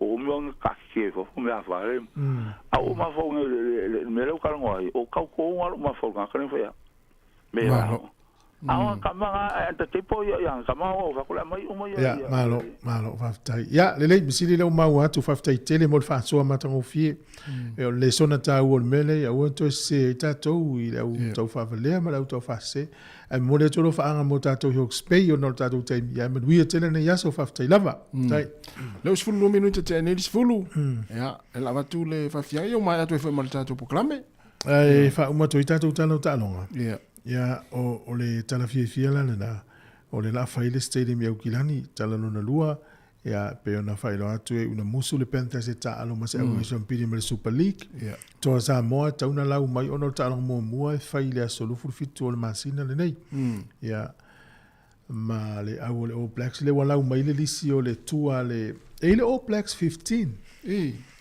ase fa matala tu la le tala I se tasi o le I tono le All Blacks 15 o le tama lea e sau mai la lo I le au o tako ma le au le Highlanders o le suafa o le li o Fabian Holland o le li lea e sau mai le nu o Netherlands o lufu tasi on tausanga le la lufu lua le o toe mau o le tala anga o le auso le tolua o le masani a le uri e ta alo I tu o le nato fale I o Netherlands a le mele fe le tama e pu ele nato tama ta alonga le supa laka pi na wa ile mata le son fua solua solulo stuff ya fimo ye fe fale a inga vole le mata TV mtatano o inana amata na to sinal au son nei lakpi to o no Netherlands a malanga mai New Zealand e vai la le pikil au le Blacks 15 wa vai le local letters o ko start wale awai le talo I Highlanders male au o tako ya le la we le valo anga ya wale o pikil New Zealand ia o le po le si tolu tau sanga i lumo piki All Blacks. Wa le la matana matua Scott Barrett ma tui pulotu. Ia lo ingo le ile la o mai e lau te whaia le All Blacks. Ana o le li o le Netherlands. Te vai la. E foi le sia li i sau mai sia mani. Le ta alo le Blues. Tu u foi sia mani a sau nei alu ta alo la aonga Nelson i la lo, Nelson College. Ta alo ya Tasman Margos. Ia alo e lola ta alo le Blues termine. O na miti foi. E fia ta alo foi le All Blacks. O le matua ma nei o ta alo le tangata na. Ia na. Le masanina numero 1 ia. East time. Ia, na tonu ala na wa mai. Le lau fai loa mai le au le All Blacks 15. E mani le lau atu au tamai e ke le All Blacks. E se le All Blacks, e se le All Blacks 15. O le au na leu fai loa mai. Hookers o Brody McAllister o Crusaders, Kurt Eklund o le Blues, ma Bradley Slater o le Chiefs. O Props le Xavier Numia o le Hurricanes, George Dye o le Chiefs, o Saula Mau o le Highlanders, o Marcel Renata o le Blues, George Power o le Crusaders, Loka o Josh Lord o le Chiefs, Fabian Holland o le Highlanders, Isaiah Walker le Were le Hurricanes, mana i toa a kui le Chiefs, o Sautama Wellington lea. O Loose Forwards, o Tu Pelesiski Whitfield Hurricanes, Peter Lakai o le Hurricanes, Hoskins o Tutu o le Blues, ma Oliver Hagen o le Highlanders, ma Christian Leo Willie o le Crusaders o Afa, Noah Hotham o le Crusaders, Finlay Christie o le Blues. O First 5-8, ia o Harry Blum o le Blues, ma Josh Chacomb o le Chiefs. O Midfielders, ia o Quinn Tupai o le Chiefs, Riley Hakins o le Hurricanes, AJ Lamb o le Blues, ma Dallas McLeod o le Crusaders. O le outside backs la vei ma fullbacki ia o Kini Viliame na holo o le Hurricanes e Moni na Rau o le Chiefs. O Jay Finaki o le Crusaders ma Sean Stevenson o le Chiefs. Ia o le aule na o le ufitfili ai lalfaia o ngā o le Chiefs na te avea. Ia le ufitfili ai tama to tolu mai i le Hurricanes e launang sua. O le aulu na alo na luana le o le pele ki 15, sifuru lima. Te le lo pele vel tu la fono fo le amesitama Pasifika na ta alo. Peia le ai. Ele la vea. Peia le la vea. Langa i fwele urin ta alo mo mua ele Baby All Blacks. Ia soyo ta o le Baby All Blacks. Ia. Ia na ta alo ia na ngava amo. Na ngava amo isi atu. Peia na le au tele. Ia. E avele le tu la fono na. Ia talo sia le la longo to ata imi o ta longa e amata uma le tele o ta longa le liki ma le supala kapi ma le la kapi uni fa malo ia uma le vaso le ona tua na watu aere tau la mtanga o te sema ia so to me te to fitu ia pangale ele o to isa mo te to fitu o le fai ungo le vaso nei le ta lo la o tini sa mo o Madagascar ia ele la fai no to te mi tele o ta longa ele sa o sky te ia le maumel whai unga. Le tali malo i tūpai le vaianga lona tolu. Ia, le tau vai za mo. Ia, o le vavea le sa nei, lumana i nei, lea e tutu oi loa i al tato vaa lea le Emirate Team New Zealand. Ia, ma le au lea i neo se Britannia. Britannia, ia. Ia. Ale vaa Britannia? Vaa Britannia. Na tu moe su einel sampini ia po ila ama wili po le American Cup. Ia, o mai atu i mal tātou poklame, la tātou mafuta pea o le tāle sifu maltasi e poklame masani o le moli o le ava. Ia, le la watu nei whaafia fianga ia leo sifuru wale minute te ainei le tu la sifuru, tātou mafuta pea i le tautua di fonga lau mua Wellingtone. Ia, ai le i watuina la tātou whaafianga nei, ia, alo whatu i le lātou mafuta mai, ia whatalfa mai, ia whatua ia puao le ota, whapea fo i whasalai, sunga whasalai mau si a faola fa pe foi sunga testiva ia faleli popoli ia poasa tawili ili fa talo fa foi fa tua po marriage ma ia kilani ia fa tua fa tu silo te pora si osi aleni ma ia kilani foi ia fa pe foi mai ma penina ia le sunga ia afenga felicita ia me se foi ia a fangalo ia Samuelu sunga eli loita fa tai ia Peti Nansen fa talo fatu talo foi ia Talatino matoka ia fa pe foi ia luiva mapsua ia o le toa li itele Crichton fatalo fatu maro fatai e sera ma taitoa ia va pefo i matau aina Pascale fatu e Teresa ene ia le usa lina ama ngafo favela sio ia masifo i sunga ia Holy Place ia mai na i beva ia Amerika Samoa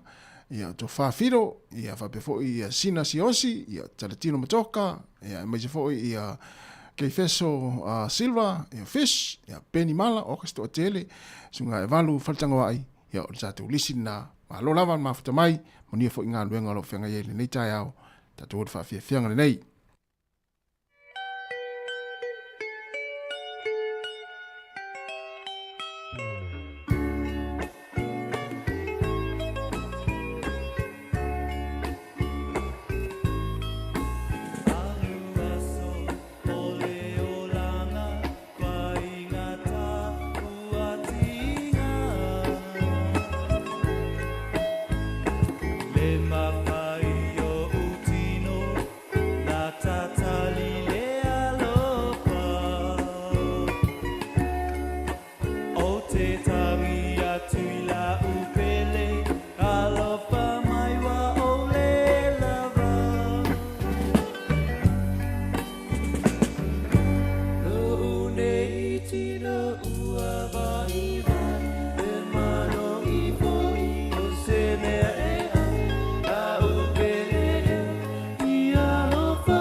O le tautua le si ufonga o le laumua o lo iai fo i le langolango a le New Zealand On Air.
Sāmoa se papala nini we po se saina. A whai ele ai o se anga sala ita. A wele tau sala ea, po ama fua i se a. Ona ole mai vai, ole alofa, ole te tele o si o ma.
Tell her what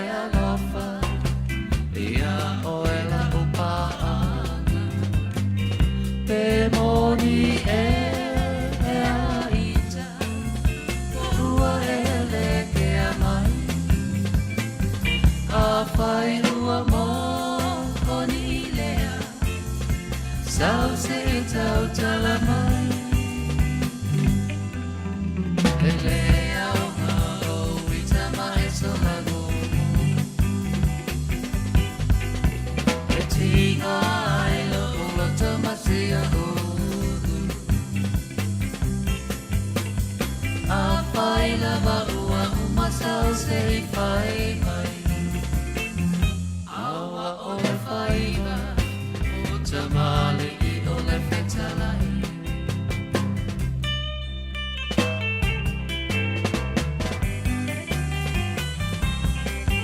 E whaiwhianga mai lawe pese a le penino tia whau manu o le vau ina ua toi luas fulwha minuti ana tā leo le tūlai se fulmaritasi. Ia o whawhiawhianga su whiwhiloi.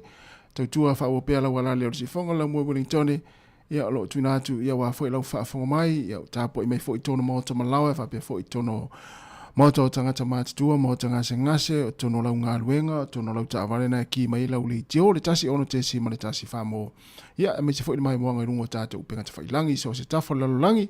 Ia toi wha maloma, toi wha whiloi atu nei taimi o tātou wha whiawhianga su whiloi manatu. O loo solonga manuia ngā luenga mfuafuanga o loo whianga ili tātou o tinu. Ia mei se fo I lātou o loo whioa I atu I whale whaatau, taulang whaatau. Ia ua fo I whaatau fo I o le nei fo I aso. Ia mei se whaatau whauina o nei whanau I le la vaiaso muli muli o le lātou tuanga. Ia manuia lama fo I le nei aso. Mālore tā puai, mālore tā watai. Ia mālo fo I tā whao, mālo fo I whiawai. Ia na ona wha manatu pēa lau tātou saunga le mui lunga la wala.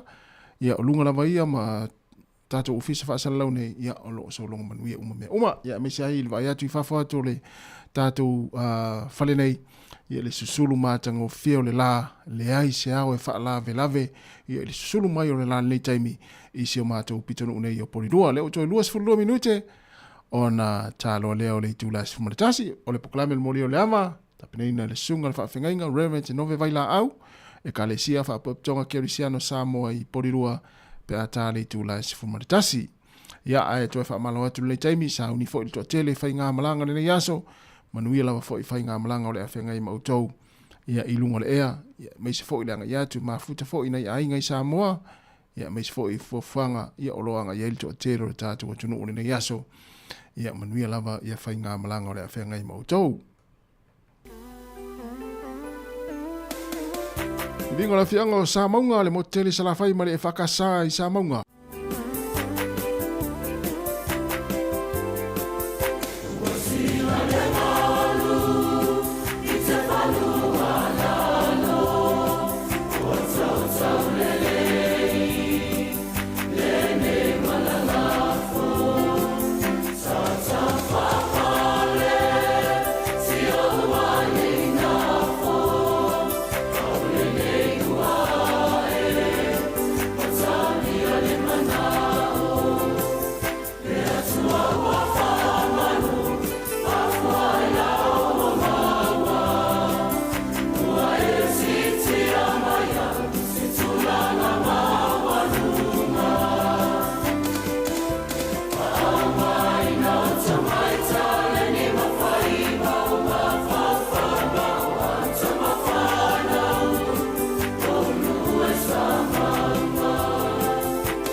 O le tautua le si ufonga o le laumua o lo iai fo i le langolango a le New Zealand On Air.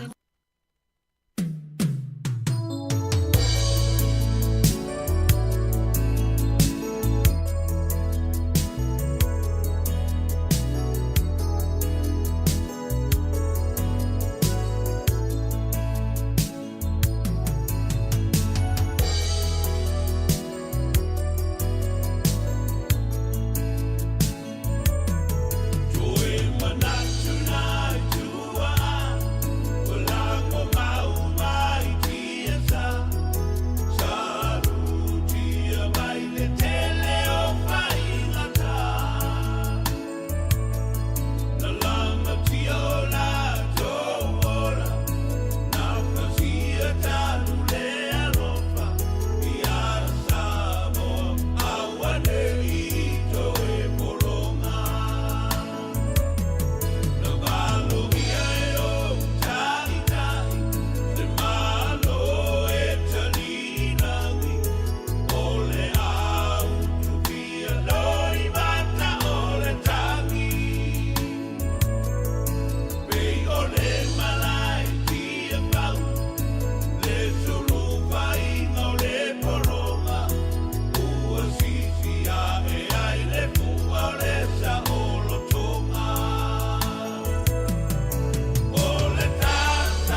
O le tautua le si ufonga o le laumua o lo iai fo i le langolango a le New Zealand On Air.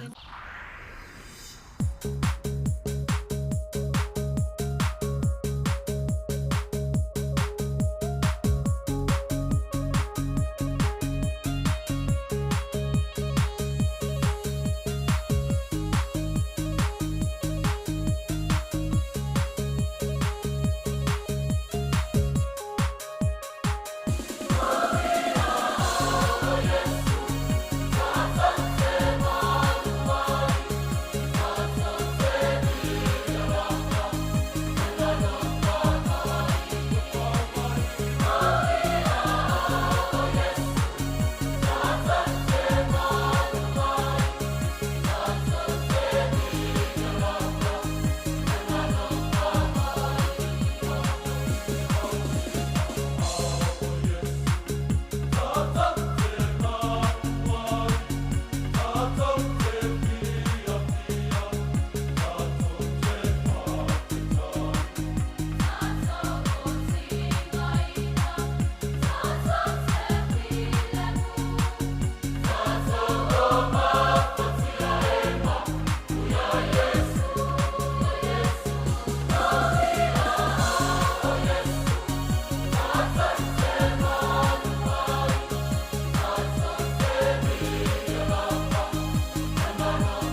Toi whatalo whatu I le pa ia male malu tata o whafonga ni wahinga le tae au le wo mai fo I le taimi o le tata por kalame maasani o le por kalame wha le anganga o le moli o le ava. O le susunga le whawhiangainga ia Reverend Nove vai la au o le atapena ina le tata por kalame le nei tae au ia mai le e whakasa po le ekalisia e whakasa a porirua usi mai le whafonga.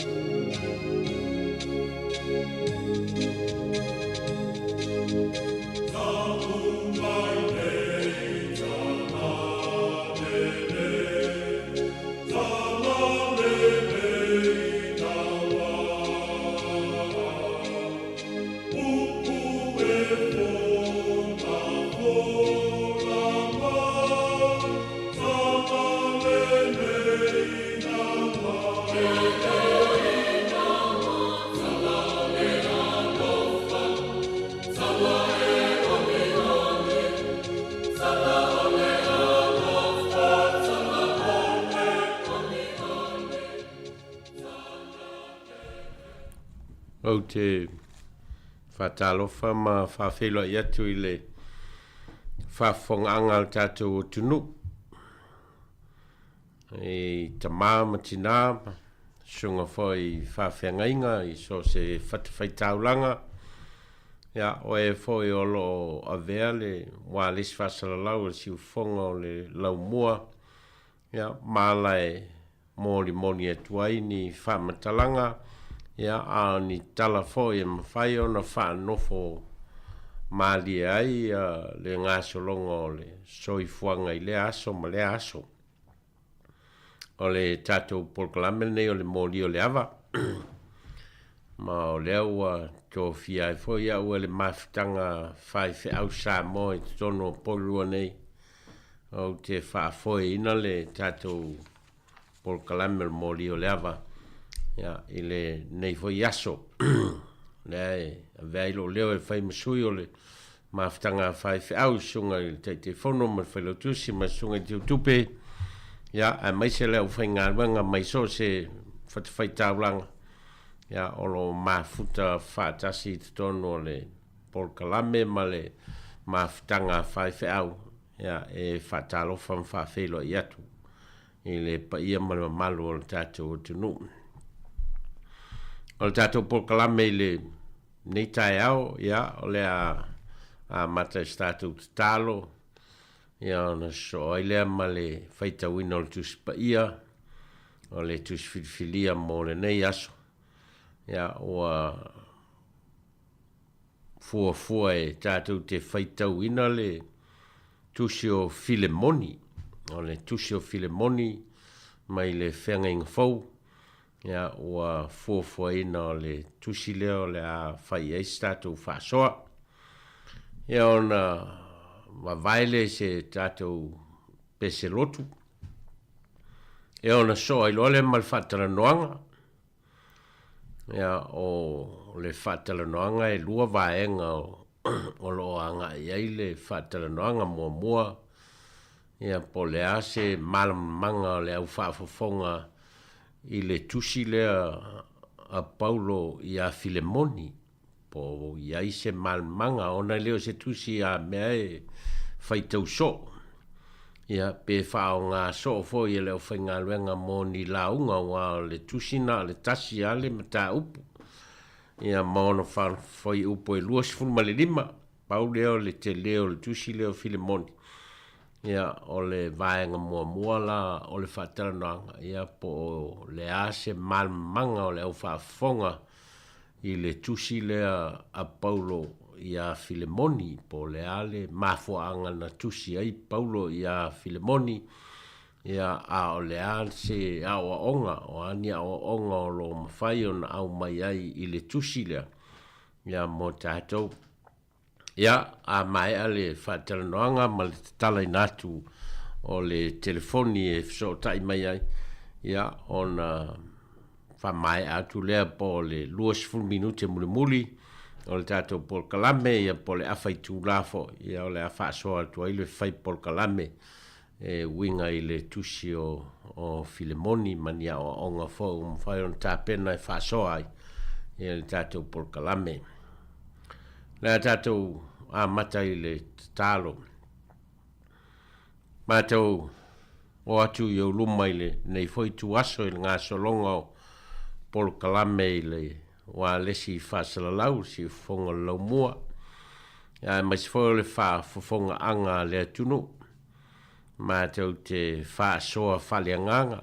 Mātou te whalongolongo i fo i au fionga. Ia mātou whaasoa i na ia vea i pēa o fionga i whai masulu i o mātou vaema se malamalama i o mātou wala. Ia mātou tala mai e lo nganga pa ia la mātou whaitau, ma la mātou whalongolongo, ma la mātou whaasoa. E na ia vea pēa o fionga i teita ina i o mātou ola. O au mātou tatalo ma vala au e ala ia Jesu Keriso le li i mal whaola. Ameni. O le tuswhaitau, mō tātou, teita ina ai le whaasoa i le nei aso o maua mai le tusi o Filemoni. Tusi o Filemoni. Ia, i mea ne o sua ngatae se sia le tusi o Filemoni. Ai, o le whaasoa longa o tusi. I le whenga ingfau e umal Timoteo mua, so umal Timoteo e lua, so umal le tusi o Tito. Ia, so o loa ma le tusi o Filemoni. Ia, ona so o tuaile ma le tusi o le ue Peru. Ia, o le whaasolonga na o tusi. Ia, i sue ngatae se isi le tusi o Filemoni o na e laititi. A o le tusi o Filemoni, mai le whai mua e o atu whai upoe luas fulu ma le tasi. O le au whaita wina. Ia, o na tu atu aile o le awanoa i le whaasoa mai. A le au whaafonga, ia, i se malmanga o le au whaafonga e winga i le tusi lea Filemoni. O le alea tusi o Filemoni. I se au a lai ona tusi Paulo ia Filemoni. A fonga mai i whiaunga le tua. O Paulo o le ewa nono a tia o no Keriso Jesu o Timoteo foi lo tato uso. Ia Filemoni o le pele na tato ngaru lue fatasi. Ma a fia lo tato tua fafine. Ma a rekipa o le na tato mata tau fatasi. A toa ma le kalesia i lo fale. Ia tau le lo fatu noa ma le manuia mai le tua lo tato tama. A toa ma le li o Jesu Keriso. O te whawhitai atu i lo ua tua. Pe a o ta ua oe e lea u noa i au te talo. Ina ua o whaalongo i lo ua lofa. Ma lo fatu tua i le li o Jesu. A toa ma le au pa ia uma. Ina ia ngalue lava le mafuta fatasi i lo fatu tua. Ina ia matua i loa me le lei uma wa ia te i tātou ia Keriso. A walo usoe, ua tere lo fia, ma le mawhanawhana, ono o lo alofa. Ina ua wha mawhanawhana ina le au pa ia, ono o oe, o le nei. Eui lava ina ua o wha malosi e pola i atu ia te oe, ono o Keriso, i mea te tau. Ai o te ai o i atu ono o le alofa o au nei lava o Paulo le toe ina. O leo nono a tia nei foi ono o Jesu Keriso. O te ai o i atu i a te oe mo lo ua tali o ne semo. O le na whanau ai au, a o nono a tia au. Sa lea o ngā o ia i a te oe, a o le nei o ngā tele i a te oe a toa mau. O te whaafo i atu, ia, o te whaafo i atu, ia, o te whaafo i atu, ia te ia, ina e talia mai o ia, o loo lava tino ia, na o whalongo ina ia tāofi pēi, na o loto ina ia tāofi pēi, ia te ia mā tino nofo mau, ina ia whai mou sui, na te au auna, ia te au i o unono tanga ono le tala le lei. O te lefia whaia se mea tasi pe a le tō mai saupule. Ina nei peo se mea o whatau wana wina lo wanga le lei mai. A ia whaia ma le loto. Wa atonu o le melea na te ese ai o ia I sina I tuaso ina ia toe maua o ia e whaavavau. E leo toe whaapeo se polonga, ai sili il polonga, o le uso pele ia ia te au lava. E le sili eo ona whaapea ia te oe I la le tino a toa malale ali. O le nei a whai e te manatu I la tāwo ia e talia mai o ia e pei o au lava. Ai a whai na ia hanga leanga ia te oe, po ai talafu ia te oe. Ia e tū mai lea mea ia te au. O au o Paulo, o tusi atu I lo lava lima, o te tau I atu lava. A o te le whai atu I la oe ai talafu ia te au, o oe lava lea. E moni lo usoe, se I e whawhiawhia mai a te au I le li. Ina I e whamawhanawhana mai ia I lo loto I le li. O tusi atu ia te oe, a wā o te whātua I lo ngā wai mai. O I loa e te whaia me sili lava I mea o te whaia tuai. Ia whamanuia mai le nganga le tua I le whaitawina o nā whionga mai e tū mau ia te ialona vi inga e whavavau. Ia, o le tātou tus whaitauna nā mō le tātou polkalame, o le mō li o le ava, o le tusi o Filemoni, ma o nā sa whaitawina mai le whaiu moe o atu le whaiu pelua sulmatasi. Ia, ma o leo le a tāl tātou pese ma whātalitali atu fo I le wāla au mai, a le au whaafonga I le tātou telefoni, o le lua valu lima, lua o whātasi, lua valu lima, lua o whātasi.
Toe whamanatu atu le tātou telefoni o le 385 lua o whātasi. 385 lua o whātasi. Ia, pēr whai o lo o fia whaasoa mai le tātou au whaafonga. Tusa ma le tātou tusi whaitau, le tusi e Paulo ia Filemoni. Ia, ena ia whaasoa mai pēr whai o iai se sila fia o le au whaafonga i le tusi lea. Ma le mafuanga nā lai o na tusi Paulo ia Filemoni. Ia, po le afo le meo lo tupu i tono le tusi lea. Ia, au le afo ni awa onga o lo mawhai o na wha matala mai e le tusi lea na le tasi la valo na mtau. Ia, mo tātou le au whafonga. A leo lea o tau mawhai e whaasoa atu ni nai mawhauwhaunga mai le tusi na ia tau maua se sila fia o nisi o lo fia whaasoa mai. Ia ai ona o le tusi e leo se tusi e whao ngā so, ia po se tusi fo ia whai einia o onga masani pei ona whao ngā ina leo whai ngā ruenga. Ia manatu ai e le lei fo i ona whaasoa atu i le whaafonga anga le tātou o tunu. Holinga mai o le tusi lea Paulo ia Filemoni. O Filemoni ma Paulo e wholinga mai e isala whai ngā wō. E māsani a tangata i e tōlua. O Filemoni la e wholinga mai e tangata mauoa. Mai wholinga mai o lona whale sa a vea mano whanga e mafuta i leo kerisiano. Whai eia latu tapu inga. Ia, whai eia latu sauninga ma mafuta ia i lona whale, le whale o le tangata leo Filemoni. O Filemoni la ma le au lotu lea po o tangata kerisiano ia o lo tusi atu iai Paulo. O lo i to tonu o Kolose.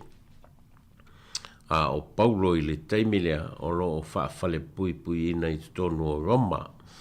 Ma o lea nā lai o na tusi atu Paulo, ma o lo tā ua i tonu o whaupunga o lo whao ngā e Paulo, tonu o na tusi o ia, o lo o whea ngai ma o na whaasalanga i le whalpuipui tonu o Roma. O tonu o tusi o lo tā ua ai, ia le tālu sangaina e Paulo, o le toe fo'i atu o le polonga a Filemoni e ingoa ia Onesemo.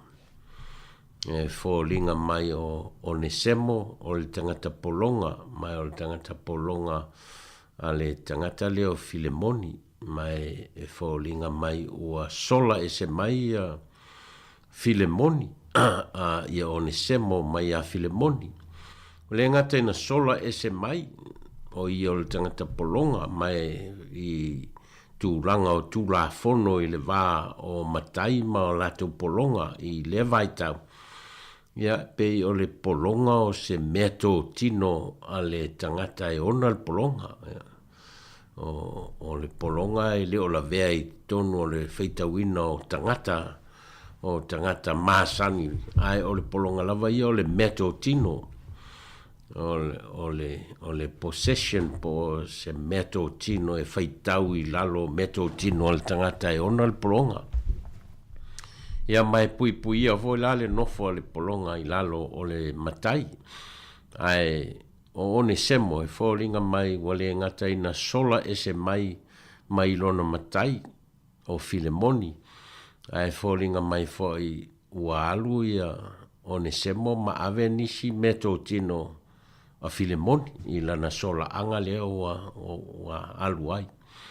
Ua sola e se mai la mai i lona matai tono Kolose a ua sola i Roma. Ia mau a velo na o i Roma ma mafua anga ua a fea ia le senofoanga o lo ia le Paulo mana o onga. Ia ma a fia tua i loa i tala inga whakerisiano ma a vea i loa o se tangata kerisiano ia Onesemo i lalo le vainga a Paulo. Ia, maua mafua ai loa na tusi Paulo ia Filemoni. Ina ia toe talia mai ia Onesemo. A whaivo e ini ai tā lafu a Onesemo o lo ai tā lafu pe o na whao ai ni mea tō tino a Filemoni. Ia ona taatia atu le ia te ia. Paulo lea taatia atu ia te ia na te tutongi ina. Ai ia awane i toe talia ia Onesemo o se polonga a ia talia o se tangata e pei o ia. Le valea o Filemoni ia ma Paulo. O lo manino i whainga o whaupunga Paulo. O lo nau ia awane i toi avea ia Onesemo o se polonga Filemoni a ia talia o se tangata kerisiano ma se tangata sauloto. Ia, o le angangala lea o le tusi lea, o le au te tele lea o le tusi, ia e pei o na tusi atuai Paulo ia Filemoni, ia ma o lo au mai ai te tono o le tusi lea, ia ni au onga mo tātou, le au te tele lea o le tala o lo tusi ai te tono o tusi lea Paulo ia Filemoni, o lo whāta tau i le tāru sanga a Paulo ia Filemoni, i le toe fo i atu o lana polonga lea o Onesemo, ma le au wala e te tau o na toe talia ai ia Onesemo, ia talia o se tangata sauloto ai le o se tangata polonga. O le atu e tātu lesi a tātou pese, ia o na tala atu pēr leo le tātou lainga. Ia e au mai pe ia le whaasoa a le tātou au whaafonga nā ua a mata o te tala atua ia le tusi lea a Paulo ia Filemoni. Ia e maua i se malmanga a mai al pese. Ia o na sauno mai leo le tātou au whaafonga. Ia ini ia o onga o lo mawhai o na maua i tonu o foi upo o le tusi e pe o na whaitawina.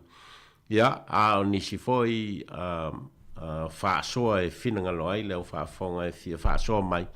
Ia o na tau mwhai atu foi leo le whaipol kalame mo tātou. Leo le a tātou pese lea e wawai e foi ia foi le nei vai tau.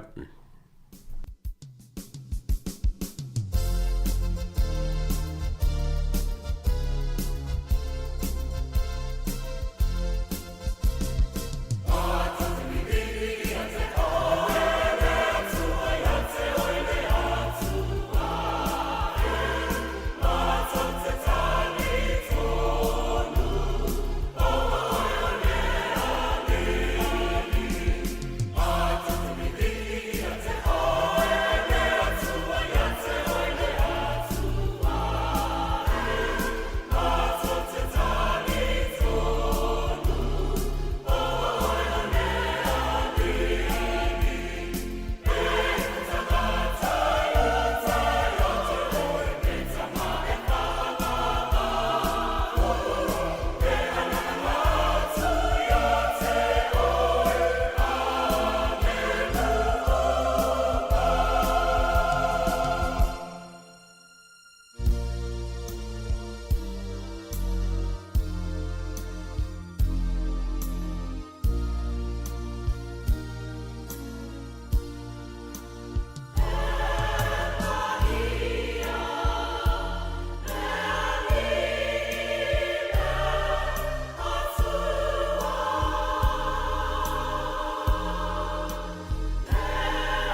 Ia, na ua ia le vala au, I lungo le telefoni sauna mai.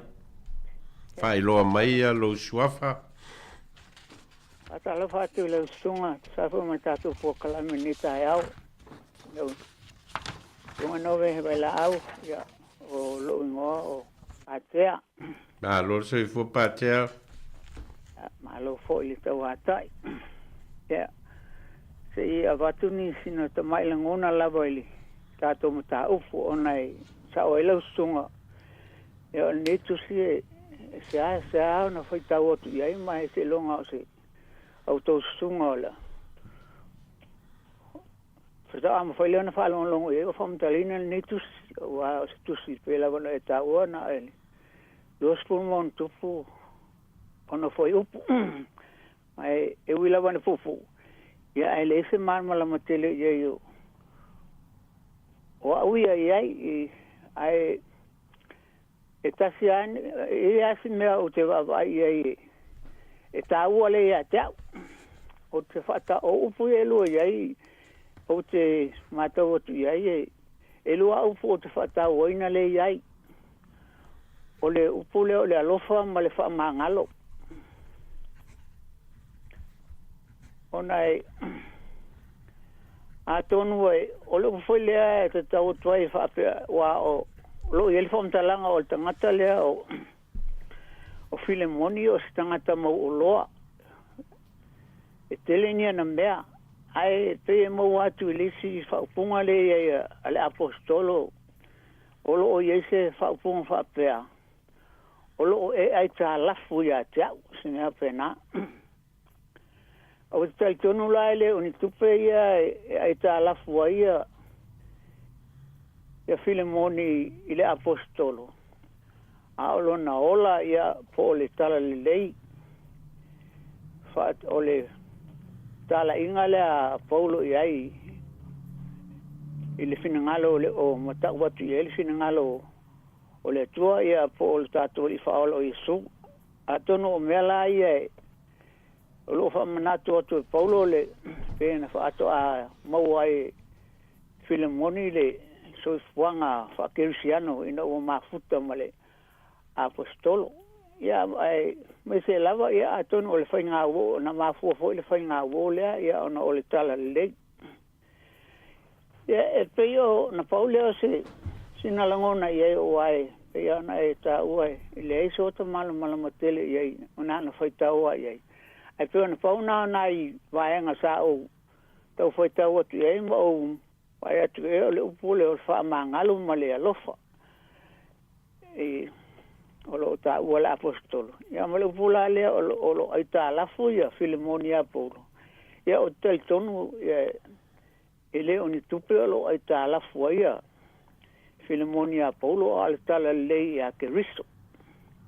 Malo. Ia e pe o se au tamai Fa patu le tato mta upu ai fa tela vela sunga mo tato mta upu neta ya o nei ngona le vai al tom foi la vai nalo aftai ya ai fa tela mo lo wa no ya manu e tele tato por clame ne yaso nalo aftai patia mo le faso matango fiele faso mai ya e tu so foi o ni meta o lo ya ile tu sila Paulo ai whaftai mol whasua mai o wa iaile wala au ilunga o tato leina sauna mai. Talo whastunga whawhiangainga. Malo. Ia, o penina le telefoni. Malo so fo penina. Ia, so fo manu ia le sunga whawhiangainga. Matango fiele whiongo pa ia le tua le ile nei tae au. Ia, o le tustele apostolo Paulo o le whaatonga le apostolo Paulo ne ia moni le alofa le sunga le whawhiangainga ia po le whaiwhi au fo o Filemoni. Ia vi ia ia o lea lava le mata apolo o tātou whaalongolongo pēa lava pēa iai. Tu sama whionga lea tuaina ia moni lo tau whaamangalo. Ia avea fo I tātou on tangata e tutu le baha ni mwhawhita au lima ni mea whaapea wa e tutupu lava I le olanga nei. Ia o le polonga sa polonga ia Filemoni. Ia o lewa o solama nga oi mea tau tino Filemoni peitai. O le sa o le mea na sola ia o ne semu. Ala tua falpui pui vata si male apostolo ia le ala le o tau tino le apostolo. talia mai o ia Filemon o le ao ngā ia. Sa mana o le apostolo e tā o fia au na ia te e tono le falpui tusia male fa mau fo yo meolo o mana o ia le apostolo ia le te mana o le apostolo le faya sana pule e te fa fo i pe o ia Filemon o le mana o le apostolo Paulo na ia moni la vale alofa male fa mangalo le sunga le faifea ia vi ia fo le li ona o ele ina tele i faya lava sei ungo o ne semo ia tali tonu fo ina fa matala o mai o ne semo mea sa tupu ia te ia o fai o ia mapolonga a Filemon ia o lea ua malama ia le apostolo ia o lea a to sa uni le apostolo e te fai se tusi ave se i fai le leinga wai e mana ia e aunga ia o mea ta ua lea te tau lava ona ia le lo te fa maangalo li i le sunga le fai fe au ia o se o onga ta ua fo i lea mo au ia le nei tae au. Mano. Ia fai oe ma moni o le tangata o lo o fia ma osa o lo tonga. Ia fai a oe ma tangata e tū le vana te fai a se le leinga. Fa le lei ai le isi uso ma le isi uso pe ona fai a le apostolo e uia ina nono atia le ta uela na tusi o mafatia i ona mafatianga fa le pui ona o le mau ia Jesu Keriso. Ia o le fa upopo atu o me fa ape ia te ia. Ia o toftofonga ia lo na olanga. Ina ia ona fai ase le leinga o ne semo ia ato fo i male fai au kolose ato nolo ti ngā le fai au i mea na sau o ne semo mangau i mai ia o le o tau tino e Paulo tu mai a te ia a le wa mai umai ai le apostolo mai awale to ta ua o ia se polonga ia a se uso ia o se fa upunga se toia ina o lo tu walalo ina ia maua e ta to le fa fan fa pe fo ia to sunga o ia tu le va ia o tau o sulva ai o le atua e mai ei mea uma mai le fionga le atua o le finangalo leo Jesu ina ia whea alofani tātou le au ngana tātou o i le ali ia o lo iei ni maa seinga i le vao tātou uso ia avea lava i tātou n tangatai ia ba atua le lei wha whea alofani ia ma maua le whea alofani so se tasi ia le ngata i lea ia o le whaftai le apostolo tasile mea tāua ia te au e lua ia i mea ia tāua ia te la e whape Filemon le o tau ua o ia i tatalo ale apostolo ia sa uma e uia i nai te tonu no tanga le falpuipui ia e whai mai le apostolo na wha alongo lo i tala o lo o manuia le au kerisiano o na olanga luenga Filemon ia o lana tatalo ale ia sa uma e tau ingoa ia whape fo ia te auto ta tono tonga luenga fo i leo lo tau ingoa o le lafu maamoe le atua. Ia i luma o le atua i le aso ma le aso o lo manu ia i whaiva matiu te mea umalo o mātou whaia. O no tonga luenga whai pēa, ia i whaapea fo ia i mātou o e whaalongolongo, ia mai o tau tino o Jesu Keriso lava o tātou whaamoe ma o tātou whaatou tuanga i nei tasi tātou le whaatou tuanga i tasi.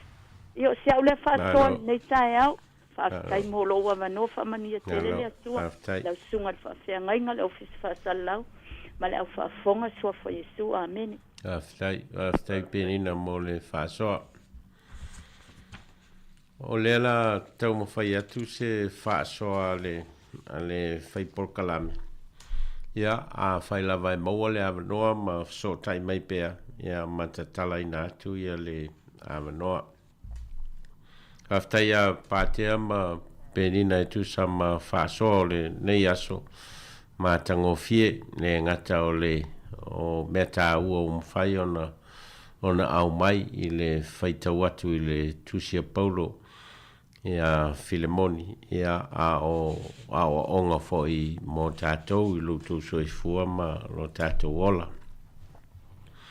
Au nei a o onga lea e tau mwhai atua ia le whaipol kalame mua o tātou e lava o tātou wā ma isi tangata ma so tanga o tātou wola i le neiro langi o le vāo o lungali o le vāo mātua ma whanau o vāo ainga vāo matai ma o lātou au ainga vao au rotu ma alatou e kalesia ma whaife au o lo tatou wola i tonu o le sio manga o le whawhea ngai mai fōlinga mai o lewe o ngā tonu le mūlea o le taumwhai atua Paulo i lana wō lea o Filemoni ina ia sila i le wāwhea ngai o tangata na whai e le tua i lon whātusa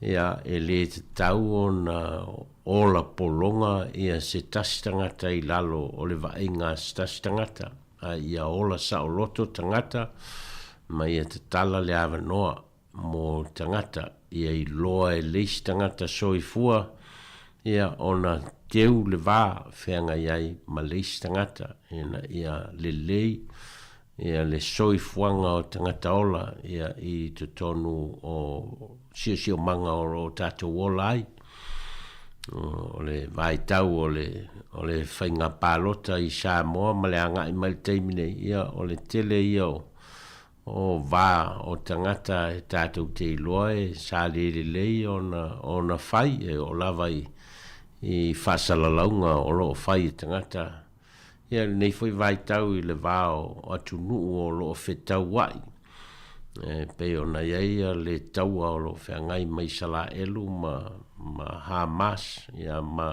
tātou whalongolongo le te leo o le whetena inga o tangata ma tupu ai ia le fia tupu ai maleita ma tangata o mariliu ona o le mea lava lea o le vāwhea ngai e leo le lei ona tausi o le tusi atu la Paulo i lana wō Filemoni ina ia toi talia mai ia Onesemo ia talia o le tangata soifua na whai e le tua i lona whātusa ai le o le talia o se polonga o lo manino lei i whaupunga o lo whaonga e Paulo i whai upo suma le ono e le toi whapei o se polonga ai sili i le polonga o le uso pele ia te aulava o le so ta inga le o lo ta umwhai Paulo a whai o lo vea ia Onesemo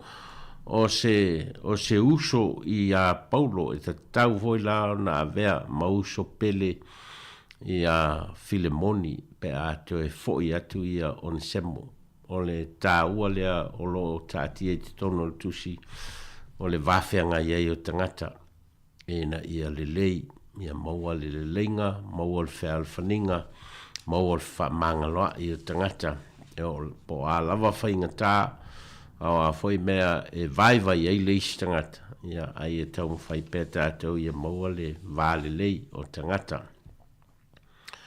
sa tā ua e le whāsoa penina ia le tūlanga lea o le tū i le vā e na ia whaima pulu vanga mo le whaola ina o stasi tangata mai o e wholinga mai o le ngā ruenga lea Paulo o lo tau mawhai le vā o Filemoni ma Onesemo e na ia whai ma pulu vanga ia tū i le vā e toi whausia ai le lenga ma le whaalwhaninga ia ma le so tanga i le vā o Filemoni ia ma Onesemo mai o se whaau tā ua mō tātou se whaau e te tau ona tupu pēr i le vāwhenga iei o tātou o whanau o mātua ma whanau ia o whanau ma mātua ia whapewhoi o urunga li ia iei le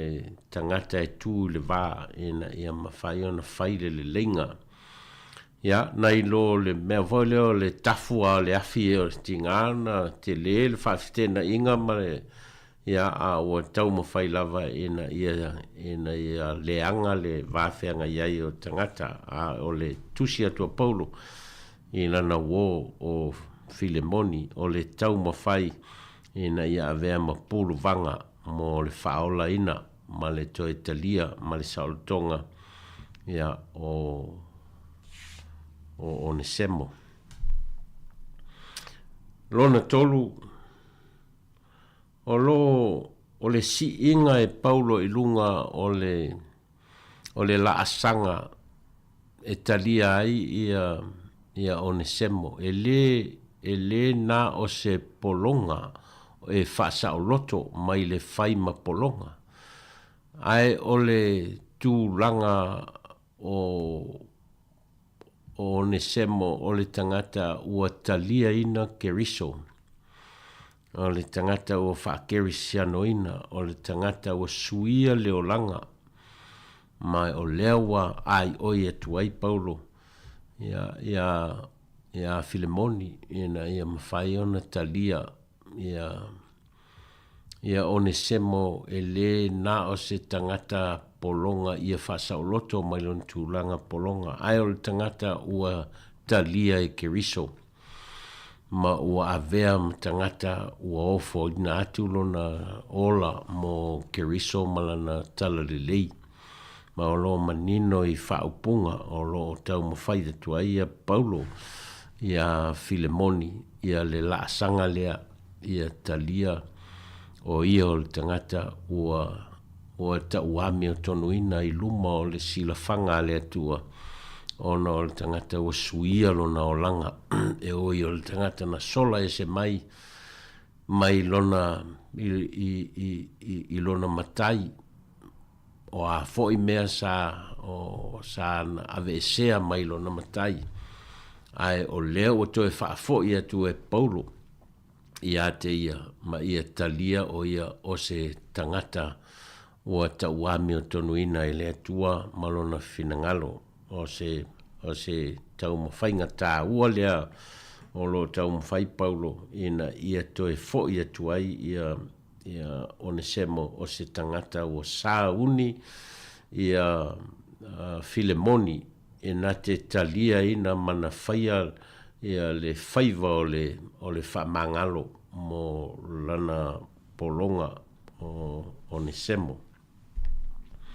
Lona wha ia avea tātou so tanga whaawō e whaima awala e whaalelei ai le vāo tangata. E is tangata o lato whainga wō e tele ina leanga ai ma masei ai tangata. A le whainga wō lea Paulo ma lana wō lea o Filemoni. O lo whaao ngā e Paulo ia la lafso ta inga vāvā la lata ma lana wō lea o Filemoni. E whaima awala e whaima whao le tanga mo Onesemo.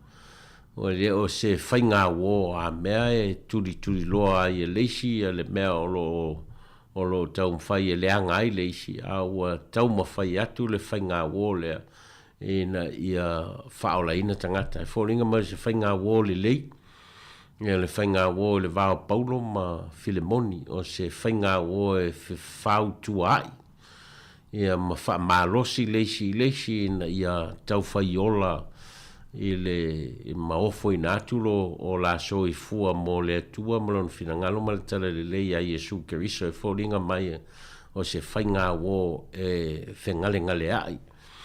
Ia me whau tua ia ma wha malo si leisi wō ia ma whaifoi mea le lei mo tangata mai whoringa mai o lo atangia i le whainga wō lea. Ma le tārsanga atu a Paulo i lana wō leo Filemoni ma awala e ma whai o nā te ai ia le soifuanga ma le olanga o Onesemo.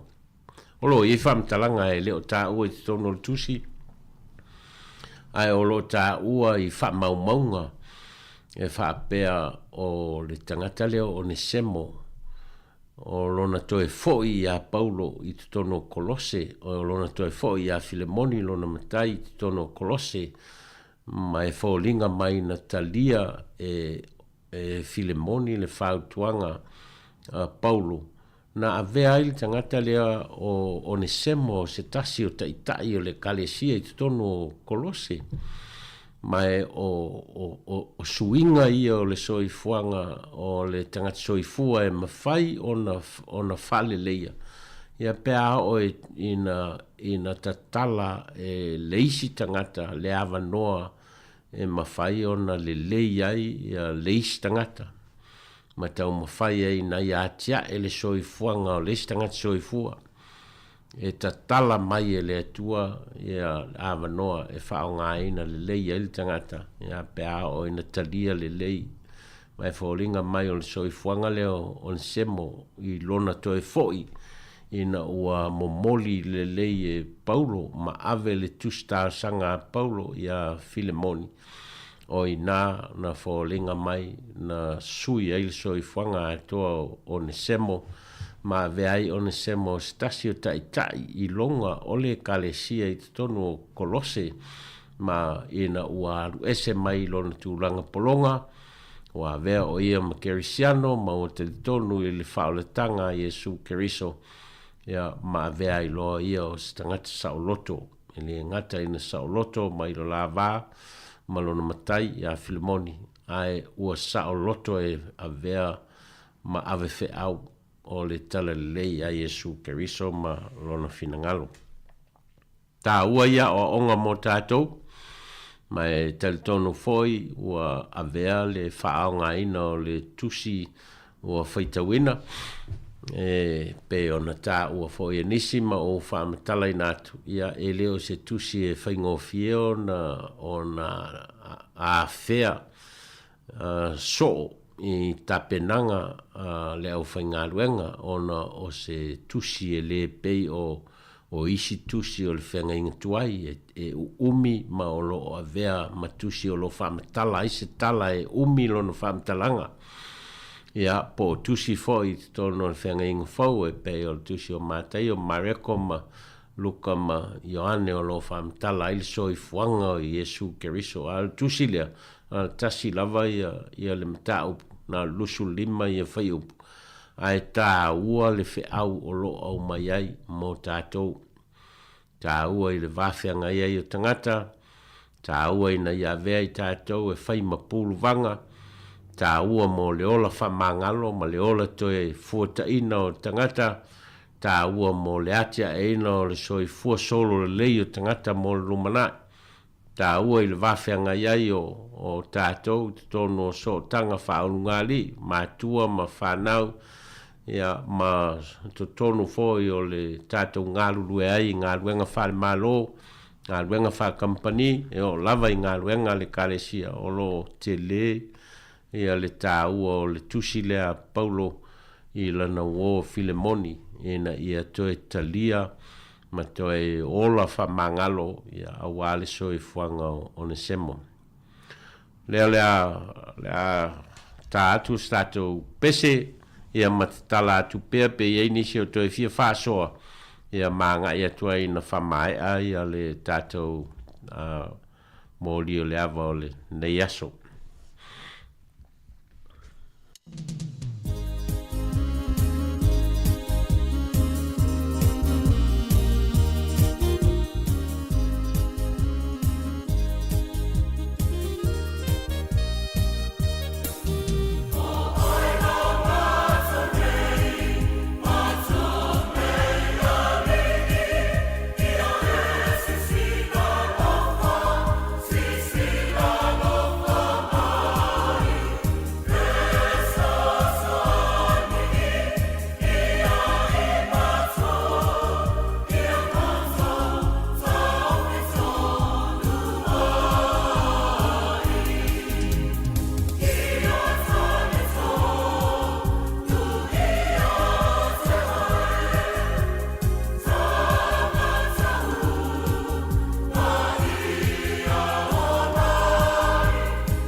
o te molin whawhai te leile.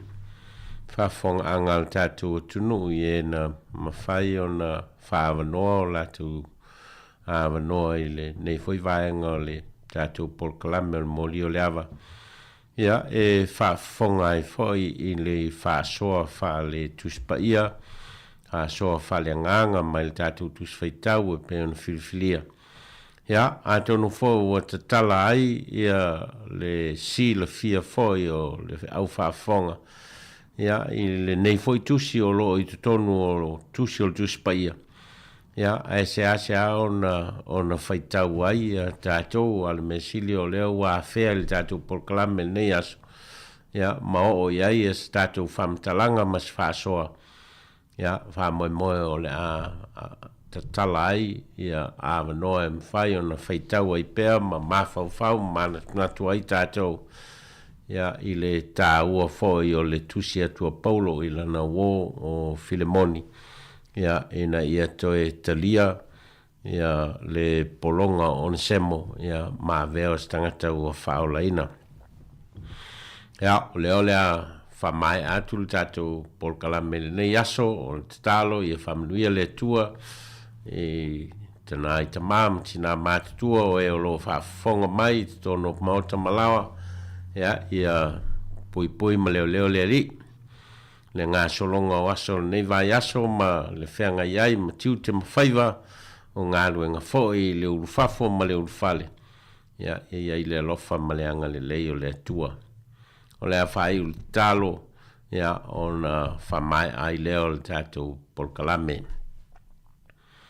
Mātou whaftaita mai le nei awa noa e mawhai ai o na o mātou whaitau I au fionga.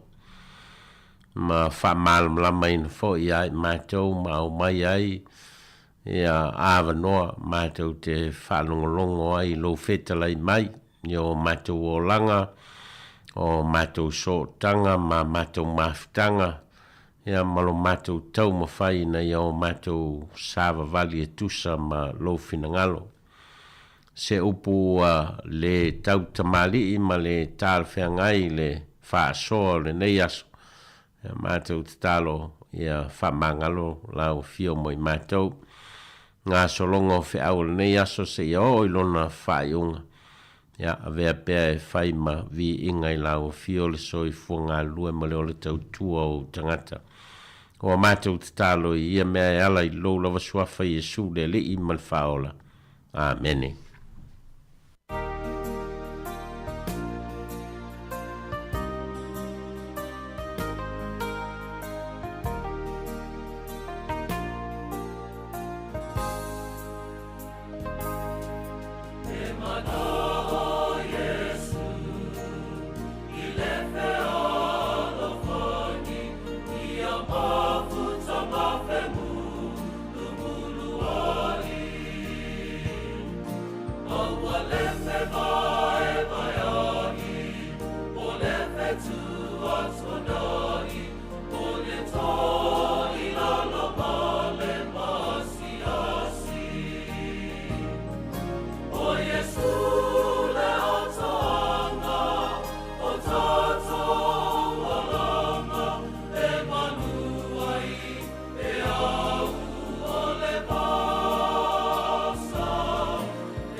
They are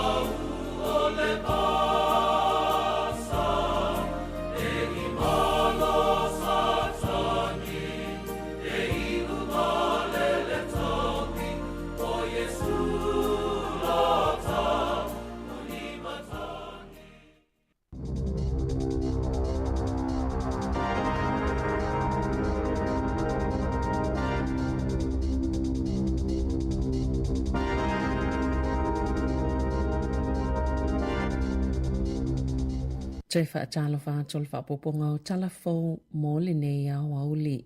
Wa finangalo le minista o le ACC pol whaala potopotonga o tawi mo whaalawlaw whaafosei e ave esele pa uolo o i tau la fonga mo ta avale ele tise. Peitai, wa manatu nesi o le si iti o la fonga le ACC o le a o atua i le fase fulu ta la e toi whaapopo i tangata yei ta avale ele tise la tau te tutongina na ilo tangata yei ta avale o itu aingo hybrids po o tama i ta avale penisini o se finangalo whaalial whaala potopotonga le drive electric na avi le ACC o lo ta wai o le atutongi ele au whai ta avale ele tise le ta ise lauma le iwa tala il tau sanga ai onus fulu iwa tala e tutongi ele au whai ta avale whaongaina le penisini o lo whaatala noe le ACC le whaingoni swinga i le lafonga o ta avale afi motor vehicle levy le e tutongi i tong fitinga mal tau singa o tangata na manunua ini whaalawe lawe tau ta avale o le taiminei e ele pa u whaapito mo ta avale el tise o se vaenga o tau mawhainga le whainga malo ua mawai atu e whaato o tele i tangata e whaonga ia i tu ainga o ta avale.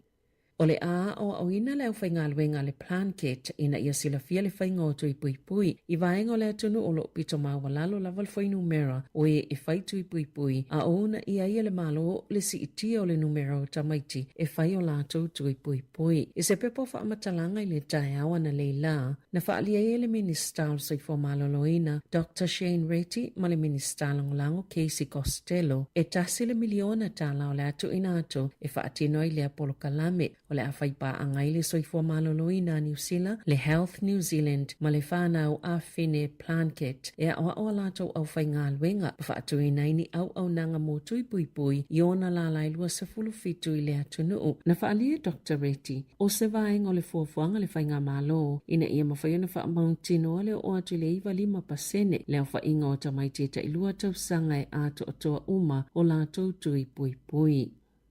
E siful whātau sango si tamaititi o le atula i lumal whaamsinonga o na olona whaau o lima i se leo i Dunedin i le pōle a songa fua. Na wala awina le fisosani a leo i le awalai Market Street, petu sa leo le iwa, o na onili i po te whaatatau i se kulupo ni tupulanga talavou, na taumawhai e tatai se ta avale, sa loka ina leo i a tupulanga a ole i sao i tutonu bitai, i le taimina taumawhai i leo e taloka, e to otasina te te e atu i leo, ma ia whai e ni whainga whao lima, e le imanua le leo i lea ngā yoinga, mai se fulu whātau sanga le talavou e tū la i lea so, i le whaamsinonga whai tō malo o Dunedin e tali mō lianga. O isi talavou e tō lua ua ave au nanga whaapitoa mō tupulanga talavou.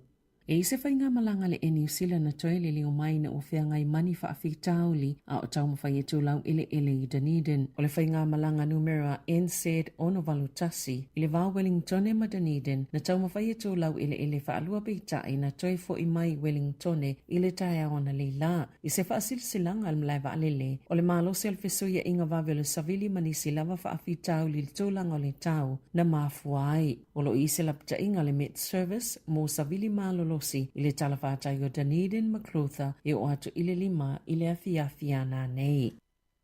O toi whaapopo le malo mo se teimi le tō maule umi le teimi mawhaia i awe ta'awale na whaao ngao la tō lai sene mai whafo, mai le sefulu lua maasina i le sefulu valo maasina. Na whaalia le minista whala o Inga Simon Brown. E le talia ina le tūlanga o lo tūla i mai o le lua o maasina o whaatali tali. O na isilia ma le fitu sefulu awe tangata o whaatali tali mosu enga o lai sene awe ta'awale. Na whaalia le minista na te tua ia le whainga malo ua mawai atu i le tuwai. O na ole awe senga o tau i titongi e toi whaiele suenga, wa maafoili si iti o le numero o tangata e suela i sene awe ta'avale. O le taimi whaopopo le o folfola le malo, o le a amata whaamamaluina mai a Novema, ma whaawau i le isi lua tau sanga. O le whaanaunanga le whainga malo so whaatasi, ina ia iwa se fulu pasene o suenga o lai sene, e whaia i titono aso i tolu se fulu, ia na whaatonu wai a lato suenga.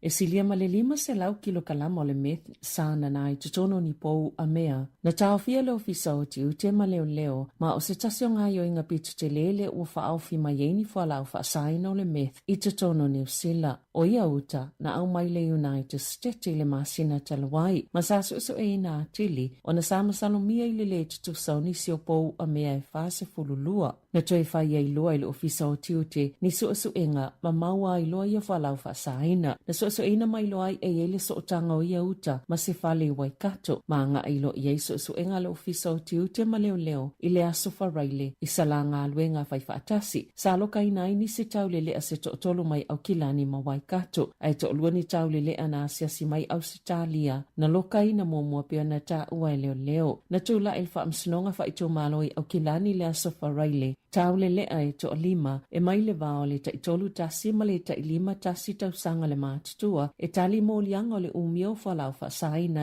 au mai fafo ma le sapalai o le methamphetamine.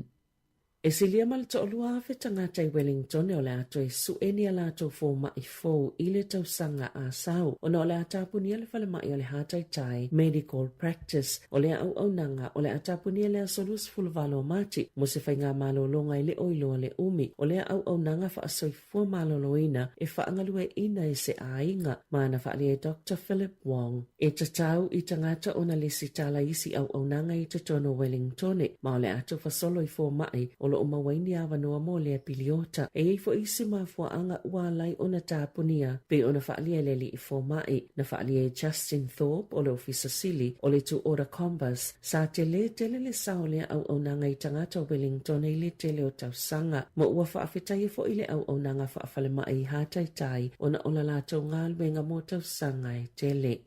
Sali potele tolanga le leo swinga ua whaiele polo kalame mo vala au e fia maoni fisoswani i le numero le tasi.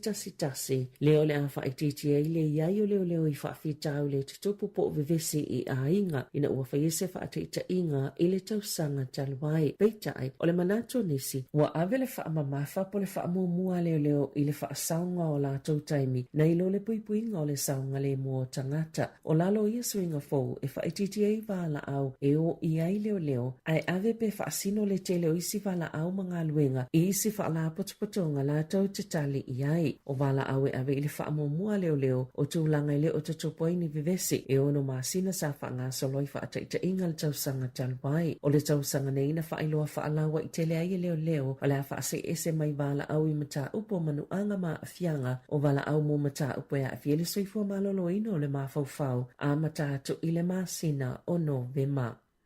O lo wha awau pēr le mālona sa ili le au whauwhali le wha maoni e ala isa la tau fuawhangai wha amalo sia ati le tuunga mo le sitala malai sene. O Yesu winga o le amata i tuwaile si iti o tuunga mo le lei wha atino ngā luenga le au whauwhali.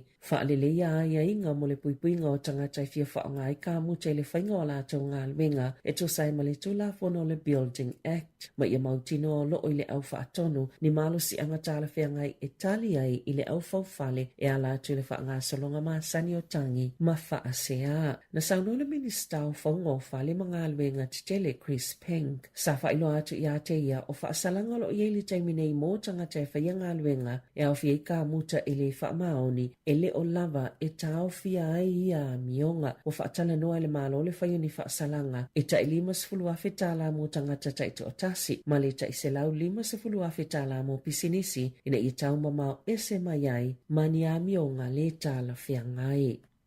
Ua tu ina atu le komisi e mata i tuina le whaamalu si o tu la fono o tauwanga i maketi ma whaatawa inga tala whiangai. Se whaatanga ngai tu whaatseini kampani se lua le ainga ma le whala ua inga o tupe ui e tula i mai ai le pule e tōtasi e kampani o iei tu a inga o au nanga. O le Evergreen e whaangalue ina le Armor Card Security o le apule ina le ACM o se vaenga le Linfox Armor Card Group o ie kampani o mai lua e whala ua ina tino i tupe ma isi mea tōti no tawa ai mai se lava mo fale tupe la tau te toi wha atu tumuina masini o tupe ma te wina ni tupe te tele na saunole te whono le komisi John Small o le ale wha ititia whai ngā tau vanga i episinisi o na ole tūlanga wha ale tonu o lo o iai nei ia kamupani na ngauni tupe i episinisi e lua a o atili wha ititia i le wha mai o le COVID na mana o ngā mō tino i tupe po le cash toi whetu na e whale tupe a la tau la wha pe ma le seitia o le tau le soifuanga e manuia fo ile tunu o pe a whaatou mau pea le iai o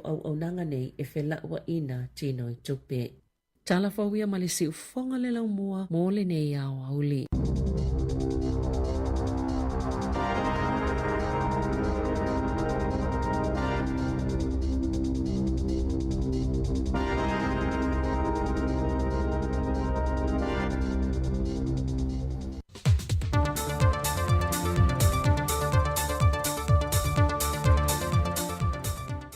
O te fia whaatala whātoro ngā te tono nei fwoi wa yaso i leisi wha o pōponga, o tala i mea lo te tupulu tātua te nui Sāmoa, o si mai lau whaafonga. Ua whaamaunia mai se pepo whaamtalanga mai i le malo, o le tae au nei le wā mata mauru e le vaengo le fitafito le sami le malo New Zealand, ma le vaengo le au sue, e mata i tuina le vaengo lo liki mai e le sua ui le vaa New Zealand le ua ngoto i ngā taiane o si umo. E su enga na whaamawina le tae au nei, o lo ta oto i loloto e tolu se furumita le vaa le ua mangoto, ma reporti wa lātu tu ina mai, e le liki mai le sua ula sa o lātu manato le ata ape mai ne i fafo, mai i le tane ma le afio le vaa le o lo o iai. Ai o nai vaenga ma o le sua ule sa pipi i le tino le vaa, ma nisi o vaenga o tōtonga, le o lo o maia e tā whengo le pēa o le sami. Ai o le teimi nei wa taunu fo i male vaenga wha apitoa o le malo New Zealand, ma masini ie wha o ngai ne wha ama mai le sua ui lunga o le sami, wha pēa fo i male fonga ele, a to ai masini e su e nai ni vaenga mai le ele, bo o lunga o le sami, wono o atu iei ia le swau e liki mai i le vaa o loo ngoto. Mai wo polomisi le au sue ma le au maunu le malo New Zealand ma le vaenga le o taunu e ngā lulue ia vaenga wha apitoa, o le au lātou tu ina mai pēr lava i teimi uma reporti i le wha ngā solonga i a afianga, mani ngā luenga wha atino, i so o se mea o le a afia, i le ngā tai whale o a fio anga e lata, i le vaenga o loo mangotoa i le vaa. O se sau ninga whaapitoa le tau neo le atu i nā tualo i ai, ia ta vale alu le ele tise fitu se futma leono, na wha mea lofa mai ele malo i apani, wa tāle whiaunga le lima le tari ngā malo Sāmoa i whontanga, a te itai o malo le tau pulenga. O ia mea lofa i fitu se futma leono ta vale, na whaui uma mai lunga o le kompani ta vale le Fort Hyundai Sāmoa, e au fiai le lua se futma le whao i le tua inga ta vale o Sitans, se funma le iwa le tu aingo le SUV, se funma le lua piki apu le ua whaato tonga ina nei i le vaenga i mo o mia mo le autine i mu. Ma le loli na te tau aveina le vaenga o whango le o kesene, ma le lua se fulu o ta avale o le van. O whaato langa le lima se funma le tolu o ia ta avale SS, mo le taninga malo ta itai o le malo le tau pulenga le masina le nei. O le tau atoa o le fawai le nei le malo i apani mo Sāmoa, e 1 miliona tā la, e awhiei mawhanga maa se funma le wha, mo le toi utu ino le wilo tā vale pe aho o ina mo o mia. O loa ngai le fesoswani le nei le malo i apani i lona tūlanga le lawea ina po le pui o le sio manga, mai ia awhianga o ngongo le tau, e a fo mai fo i kasa o ona e mua mai i awhio tā vale o lo wha o ngai na le swau. Wa leto e au fia ni reporti mai le ofisa o leo, ma se reporti mai le vaenga o se fu malo loina, mo le whaonga ina leo le pēmita se furuaso e malanga i Amerika Sāmoa. Na whaamaunia mai e se tasi o le ofisa e ngafa mai ia vaenga whaatino, taruai ona o le tele o le fesiri peo le atu no i le sa o le atu langa, e na o le pepa malanga lava ua umo na tutongi, ato ai ma le tuse folau, ma le kopi o le tuse folau o le tangata lei Amerika Sāmoa e malanga i leo le anga i atu i Sāmoa nei.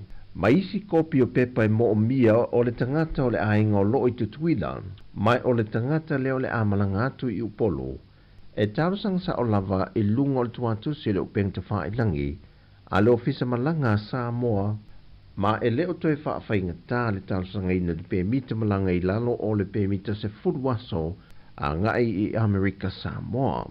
Peitai, pau i lato e le mawhai o na tāl sanga ia pēmita, o se tasi ua iei se solitu la fono ua wha mao nia. O le masino o kusol tau sanga le nei, na suia mai ei le pēmita fitu aso, i le pēmita se fulu aso. Wai lima neo leo le mata au poa se tamana tuina i lunga o peng te wha ilangi mai le fio anga o le au wa auta, na ia tang tala matalo sanga i lea tunu, ia maua se fesoa swani, i le leilo ai lea o le tamateina lona tua fafine, na va ai nisi le tae au o le aso fafu o le vai aso nei, na piki e se ta avale lana moana i lumo le fale uloa, na nga i ele tama i ta i se fulfitu tau sanga le fa tau. Peita o le aso na nafi, na toi momoli ele wha aftaitele le tamaya motoa, ele mamalu le atunu le fsoswa ni atu matatalo foi, ina ua toi maua le tamaita sa ilia, ua toi aruatu lava le na ia aveina, ma toi momoli atu ile fale uloa na ia piki na mai ai. Whaadia le tamaya motoa, o le ngaio inga o le ave wha maalosi na ave e lea li i lona teile nei, ma wha mautua i le po atoa i le afiu anga o fale atiu. Mai olo o anga i nei eisa i linga na tanga luenga o leo leo, i le wha lave lave e pe ona tulai mai. O tala fawia mai Sāmoa mole ni a solulu, man via tele o tātua tunu o whasoi foia.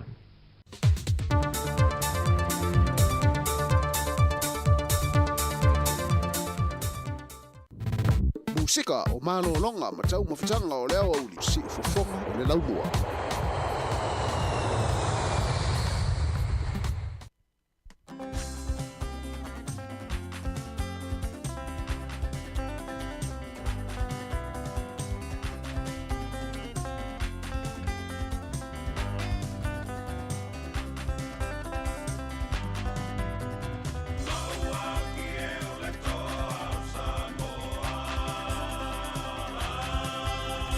Tui langi matau pa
musika o malolonga ma tau mawhitanga o leo au li si fofonga o le laumua.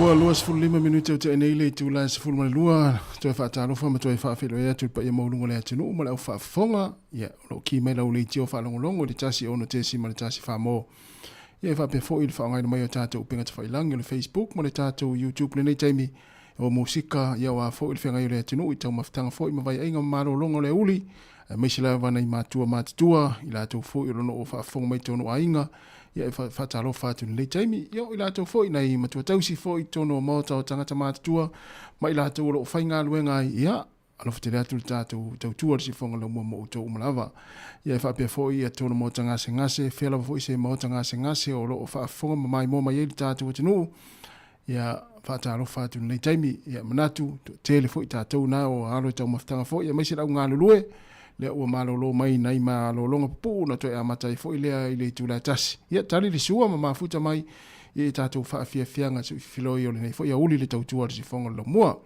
ia nau mai atu le whauponga muni o tātou telefou pe ona tāpenina le tumentai a Savina Kasiano ia e maisa i o tātou tala mai Sāmoa toe whaafonga i le tula tasi i le uli nei i lona toe whaasalauina i lungo o tātou penga te whailangi o le Facebook ma le tātou YouTube ia o tātou mafuta lole i se pa ia le tula e lua ia i lungo o tātou penga te whailangi ia nei taimi ia mai tau atu o sulu mātanga o fia le la ia i mātou i nei porirua ia mai se fo i Wellington le tūlanga lo i le tau le so ia mana ia fo i le angi mai o Savili ia le fea wa i solo lau la au ia ma fea wa i sofo i mataa vale ia ua mana ia i fo nei aso wale mele ia i tusa o le ute whaingaluenga atu ma uti atu ia le olo uvawa ia tu pei whawhatu le tātou uvisi whasala lau le wane o tā vale. Ia awala ne i te ue whapea, te ue le ma aua atu le laisene o lau tā vale, iau te ilo le leia toi le laisene o lau tā vale.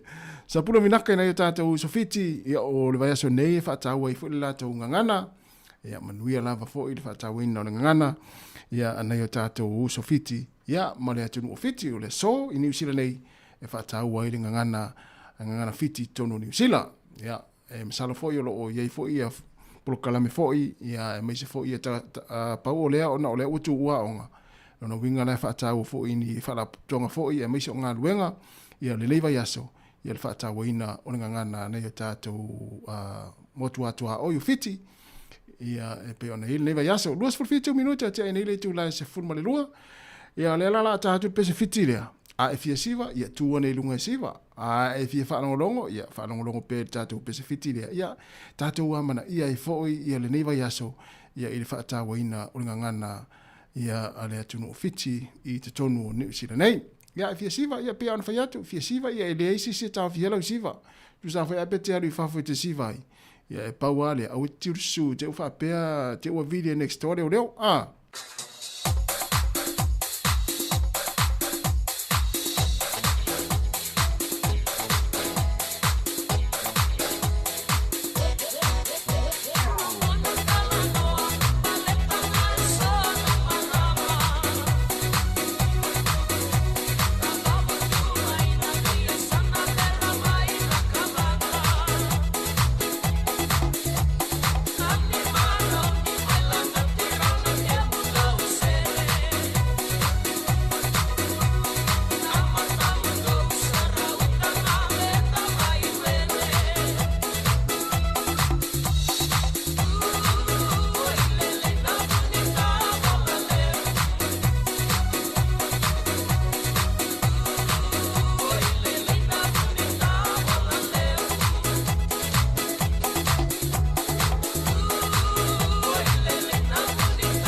sika o malolonga ma tau mawhitanga o leo au li si ufofonga o le laumua.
Vea marisunga ya fai talo ya kopo ya ma vivinga o le fionga o le saonga la le o le ingoa o le nu o le fionga tulofo ia le fionga ulu tongia a le saonga le fa sao mai o ulu tautongia ya o le pesena o vivinga o le fionga o ulu tautongia ia le e silofia tele le tatu atinu ia le nu le o ulu tongia ia li pata ia o le saonga o le ingoa o ulu tautongia po ulu tautongia ina o toi se fulu ono minuti ona tale o le tula tasi ona mai ale o le tatu tautua i lunga le ala leo le tasi ona te sima le tasi famo ia e fa o pere tatu maftanga i lunga o penga tawhailangi se ia pa ia le tula e lua ia i le au nei ia ona mai a fu i leo le tatu maftanga ia toi fa malom toi fa talo fatu masalo na o sao ia lo tau maftanga le tatu o tinu ia i le nei fainga le uli ia o nisi fo i lo fa o pere la tu ngā luenga o le o veta avale fo i lunga le wala natu na ki mai lau le tio fa longo ya mai se lava le vanga le la o pasi taxi o upa o loli ia o le au kiliva meli le antal no atu na le la tatu pokalame i le le aso fa ta wina fo i mo meli le au ia ma fa ta wa tu e man vanga na fa nga luenga ia i le au kiliva meli ia o le natu ia o lo ia fo ia nai matu o lo fa ta fa nai fa nau ia o nisi mātua nai, mai tau atua nai, ave whanau i le waita ele, swimming pools, ia nana whamanatu atu pēr saonga le mua nai whanau, ina ia ta mai tiu lava vale, fo i le fiu e tau fiofi, tamala nai, aua ne i alo i ele tātou vai, wae toi loa muli muli ane, ia ua tuai, ia ma ta tu ane nei fa nau pe fa pe nai ave fa ta fa fo in fa ta ele le ngata i vai ta ele ia me se fo yo le sami o le ma nei le tau di suru ma tango fio le la ia i nei Wellington ia tau tu ana le la tau saunga le mo ia fa o pe ma tanga fo i ma ta nga su o nei oli ia ma futa mai le tau tu fa musika su filoi ale si fonga la mo Wellington tas ia ona mai ele o le tau tu i lunga le tau ala le o le tau frequency le tasi ono te sima le tasi fa mo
Whawhianga mai lau pese tamole mai sale I moa ina ua toi se 10 minuti na tale o le tula tasi ia whawot pia whawhianga ia manai musika ia o le itoia nga ilvaenga le amata le tasi e whawina ratu ngā ruenga se ipa ia le tula tolu I le whiawhiana nei malo le tapo I mai malo fo le tari sua le nei taimi mafuta mai le tato proklame whawhianga musika o le uli ia whawhaingo fia I fo I mese o tōna o lo whawopea ngā ruenga ia o lo mana o mia lava ni musika mani whawhianga ia I le nei fo I taimi o le tātou proklame ma le tautua ia mese ngā ruenga o lo whenga I mo tō whataro whatu whatua ia mafo Eric ia whapea fo I le sunga tupu muri au whaftai ia matau aina Pascale ia ma le tō telo le tātou tenu ule mai mo mai lungo tātou penga te whailangi ia ma lungo le tātou app le Sāmoa Capital Radio app ia e mese ia o le tasi ono te si ma le tasi whamo I lau le teo whanonglongo. Tō iwa minuti ana tā leo le tūlai tasi.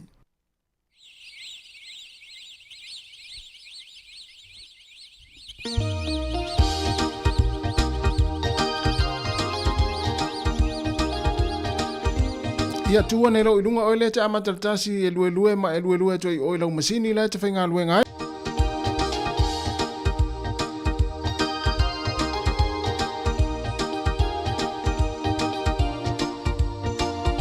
Ua fo iso na lue tātou ia wheo I lunga le awala le tāwale ia in te ua sipa e se le tāwale ma le awala.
Le whawhiwhianga, ia, po pesang fo nei taimi o le auni musika sa whiwhiloi o le sifonga lau mua, o le ngole pese, o le ala mai. Ia le na, o whiala umartangata, ia lo e moe pea, ia le ufanga tu ele tātou pese lea, o le ala mai, le ngole pese.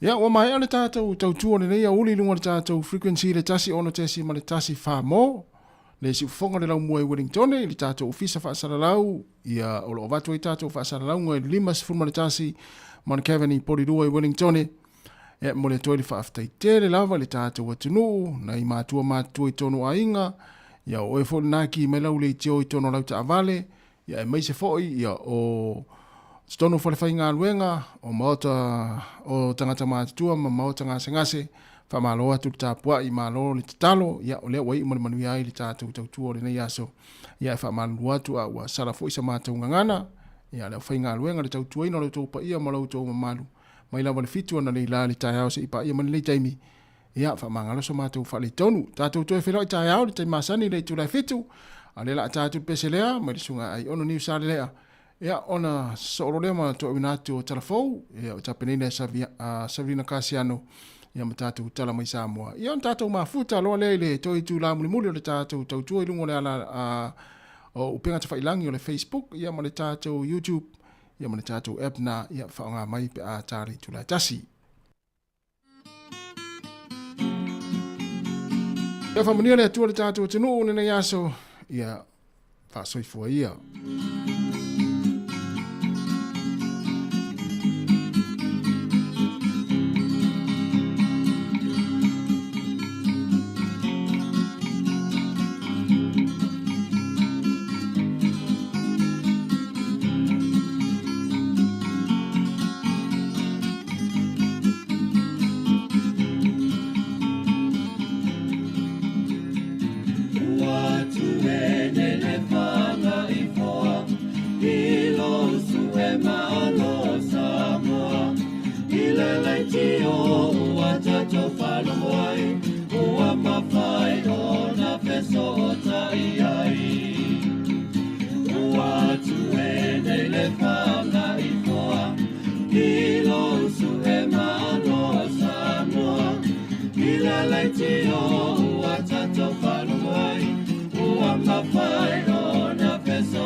Amano ne ifanga ia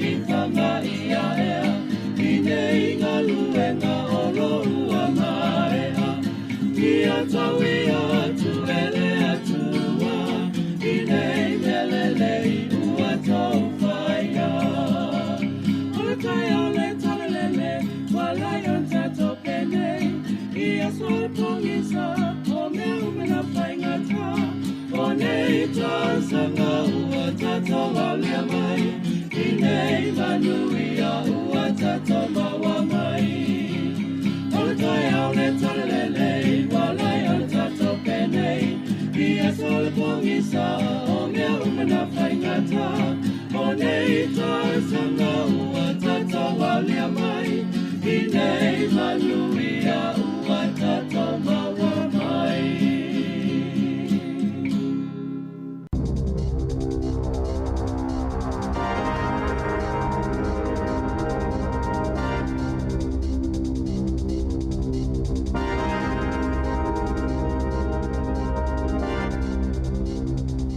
Te whaatalo whaatol whapoponga o talafou mo le nei au auli. Wa finangalo le minista o le ACC pol whaala potopotonga o tawi mo whaalawlaw whaafosei e ave esele pa uolo o i tau la fonga mo taavale eletise. Peitai, wa manatu nesi o le siiti o la fonga le ACC o le au atua i le fase fulu tā laito i whaapopo i tangata iei taavale eletise la tau te tutongina na ilo tangata iei taavale o itu aingo hybrids po o tama i taavale penisini o se finangalo whaalial whaala potopotonga le drive electric na avi le ACC o lo ta wai o le atutongi e le au whai taavale eletise le ta ise lauma le iwa tāla i le tausanga ai onus fulu iwa tāla e tutongi e le au whai taavale whaongaina le penisini o lo whaatala noe le ACC le whaingoni swinga i le la fonga o taavale afi motor vehicle levy le e tutongi e tong fitinga mal tausinga o tangata na manunua ini whaalawe lawe tau taavale o le taiminei e ele pa u whaapito mo taavale eletise o se vaenga o tau mawhainga le whainga malo ua mawai atu e whaato o tele i tangata e whaonga ia i tu ainga o taavale. O le a o auina le au whainga luenga le plan kit ina ia sila fia le whainga o tui pui pui. I vaenga o le atunu o lo pito mawalalo laval whai numera o e whai tui pui pui. A ona ia le malo le si itia o le numera o tamaiti e whai o lato tui pui pui. I se pepo wha amatalanga i le tae awa na leila. Na whaalia e le minista o saifo maloloina Dr. Shane Reti ma le minista langolango Casey Costello e tasi le miliona tala o le atu ina atu e whaatino i le Apollo Kalame o le awhaipa angai le soifua maloloina New Zealand, le Health New Zealand, ma le whanau a Fine Plankett, e a oa lato au whainga luenga, whaatuina ini au nanga mo tui pui pui, i ona la lailua sa fulu fitu i le atunuu. Na whaalia Dr. Reti, o se vaenga o le fuafuanga le whainga malo, ina ia mawhaiona wha mautino ale o atu le iwa 5% le au whainga o tamaiti ta ilua tau sanga e ato o toa uma o lato tui pui pui. E siful whātau sango si tamaititi o le atu la ilomol whaamsinonga o na olona whaau o lima i se leo i Dunedin i le pōle a songa fua. Na wala awina le fisosane leo i le awalai Market Street, petu sa leo le iwa, o na onili po te whaatatau i se kulupo ni tupulanga talavou, na taumawhai e tatai se taavale, sa loka ina leo i a tupulanga a ole isao i tutonu peitai, i le taimina taumawhai i leo e taloka, e to otasina te e atu i leo, ma ia whai eini whainga whao lima, e le imanua le leo i lea ngā yoinga, mai se fulu whātau sanga le talavou e tō la i lea so, i le whaamsinonga whai tō malo o Dunedin e tali mō lianga. O isi talavou e tō lua ua ave au nanga whaapitoa mō tupulanga talavou. E se whainga malanga le e New Zealand na toele leo mai na ufea ngai mani whaafi tauli a o tau mawhai e tūlau ile i Dunedin. O le whainga malanga numera NZ ono valutasi i le vau Wellington e ma Dunedin na tau mawhai e tūlau ile whaalua peitai na toi fo i mai Wellington i le tae ona le la. I se whaasilsilanga al mlai vaalele o le malo se alfesuia inga vavele savili manisi lava whaafi tauli le tūlanga o le tau na mafuai. O lo i se lapta inga le Met Service mo savili malo i le talawhātai o Dunedin Maclutha e o atu i le 5 i le awhiawhiana nei. Wa toi whaapopo e le malo mo se teimi le tō maule umi le teimi mawhaia i ave ta'awale o na whaao ngao la tō lai sene mai whafo, mai le se fululua maasina i le se fuluvalo maasina. Na whaalia le minista whala o Inga Simon Brown. E le talia ina le tūlangolo tūla i mai o le lua o maasina o whaatalitali. O na isilia ma le fitu se fuluafe tangata o whaatalitali mosu enga o lai sene ave ta'awale. Na whaalia le minista na te tua i le whainga malo o mawai atu i le tuwai Ona ole ave senga o tau te tongi e toi whai ele suenga, wa mafo ili si iti o le numero o tangata e suela i sene ave ta vale. O le taimi whaopopole o folfola le malo, o le a amata wha amamaluina mai ano vema, ma wha awau ile isi lua tau sanga. O le wha anau nangu le whainga malo so wha atasi, ina ia iwa se fulu pasene o suenga o lai sene, e whai e itutono aso e tolu se fulu, ia na wha atonu wai a la tau suenga. E silia ma le 5 lau kilo kalama o le meth sa na nai tutono ni pou a mea. Na taofia le ofisa o ti ute ma leo leo, ma o se tasio ngā yo inga pitu te lele ua whaaufi ma yeini fua lau whaasaina o le meth i tutono ni usila. O ia uta, na au mai le United States le masina talawai, ma sa so e ina atili, o na sa masalomia i le le tutusau nisi o pou a mea e fase fululua. Na toi whai ai loa i le ofisa o ti ute, ni su inga, ma maua i loa ia fua lau whaasaina. Na so ina mai loai e ele so tanga o ia uta ma se fale wai kato ma nga ilo ia so enga le ofisa o ti ute ma leo i le aso wharaile i salanga aluenga whai whaatasi sa loka ina ini se taulele a se tolu mai au kilani ma wai kato ai to luani taulele ana asiasi mai au se talia na loka ina mua pia na ta ua leo na tula il wha msinonga wha ito maloi au kilani le aso wharaile taulele ai to lima e mai le vao le ta itolu tasi ma le ta lima tasi tau sanga le matutua e tali mo lianga o le umio whalau whaasaina au mai fafo ma le sapalai o le methamphetamine.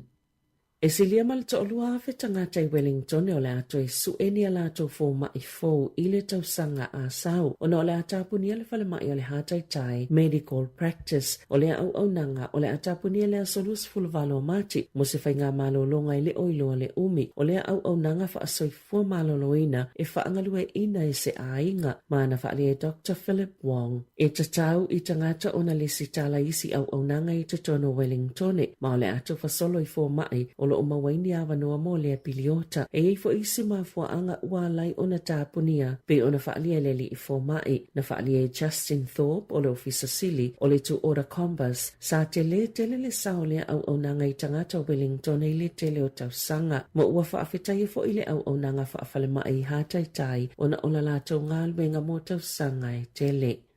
Sa li potele to langa le leo suinga ua whaiele polo kalame mo wala au e fia maoni fisoswani i le numero le tasi. Leo le awha i titia i le iai o leo i whaafitau le tutupu po vivesi i a inga ina ua whaiese whaatita inga i le tausanga talwai. Peitai o le manato nisi ua avele whaamamafa po le whaamumua leo i le whaasaunga o la tautaimi na ilo le puipuinga o le saunga le mua tangata. O lalo ia suinga fau e whaititia i wala au e o iai leo ai ave pe whaasino le tele o isi wala au mga luenga i isi whaala potopotonga la tau te tali iai o wala awe ave ili whaamomua leo o tūlanga ile o tatopoai ni vivesi e ono maasina sa whaanga soloi whaataita inga le tausanga talwai o le tausanga neina whaailoa whaalawa i tele ai leo o le a whaase ese mai wala au i mata upo manuanga maa afianga o wala au mo mata upo ya afiele soifua malolo ino le mafaufau a mata atu ile maasina o Novema. O lo whaawau pēr le mālona sa ili le au whauwhali le whaamaoni e ala isa la tau fuawhangai whaamalo sia ati le tuunga mo le sitala malai sene. O Yesu winga, o le amata i tuwaile si iti o tuunga mo le lelei whaatino ngā luenga le au whauwhali. Whaalele ia inga mo le puipuinga o tangata i fia whaongai ka mute le whainga o la tau ngā luenga e to sai ma le tula fono le Building Act. Ma ia mautino o loo i le au whaatonu ni malo si angatala whiangai e tali ai i le au whauwhali e ala atu le whaanga solonga maa sani o tangi ma whaasea. Na sauno le minista o whaunga o whale mga luenga titele Chris Peng. Sa whailo atu i ate ia o whaasalanga lo i ele taiminei mō tangata e whaianga luenga e au fia i ka muta e le whaamaoni e le o lava e tau fia ai ia mionga o whaatala noa le malo le whaioni whaasalanga e ta i 5 afe tala mō tangata taiti o tasi ma le ta i se lau 5 afe tala mō pisinisi ina i tau mamau ese mai ai mani a mionga le tala whiangai. Ua tuina atu le komisi e mata i tuina le whaamalusi o to la fona o tauwanga i maketi ma whaatawa inga tala whiangai. Se whaatanga ngai tu whaatseini kampani se lua ili ainga ma le whala ua inga o tupe ui e tula i mai ai le pule e tōtasi e kampani o iei tu a inga o au nanga. O le Evergreen e whaangalua ina le Armor Card Security o le apule ina le ACM o se vaenga o le Linfox Armor Card Group o ia kampani o mai lua e whala ua ina tino i tupe ma isi mea tōtina tino tawa e mai se lava mo fale tupe. La tau te toi wha atu tumuina masini o tupe ma te wina ni tupe te tele. Na saunole te te whono le komisi, John Small, o le ale whaititia whai ngā tau wanga i pisinisi, ona o le tūlanga wha ale tonu o lo o iai nei ia kamupani. Na ngauni tupe ia pisinisi e lua, a o atili whaititia i le wha mai o le COVID na mana o ngā mō tino i tupe po le cash. Toi whetu na e whale tupe ala tau la, wha pe ma le seitia o le tau o le soifuanga, e manuia fo ile atunu o, pia wha atu mau pia le iai o au nanga nei e whela ua ina tino i tupe. Tala whauia ma le siu whonga le lau mua, mō le nei au auli.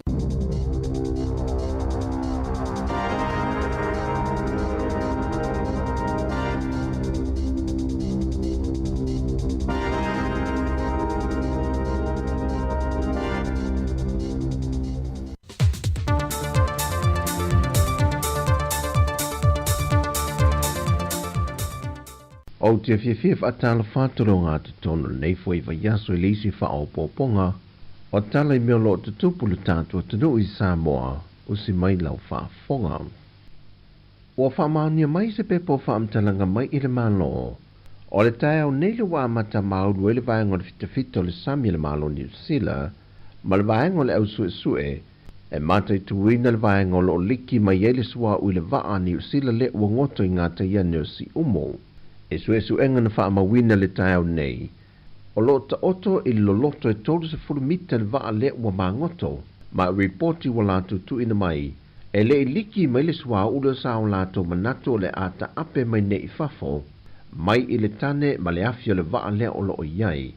Ai o nai vaenga ma mao le sua ule sa pipi I le tino le vaa, ma nisi o vaenga o totonga, le o lo o maia e ta whengol pia o le sami.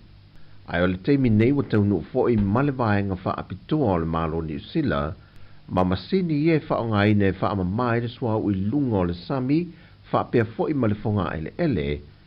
Ato ai masini e su e nai ni vaenga mai le ele, bo o lunga o le sami, wono o atu iei ia le sua u, e liki mai I le vaa o lo ngoto.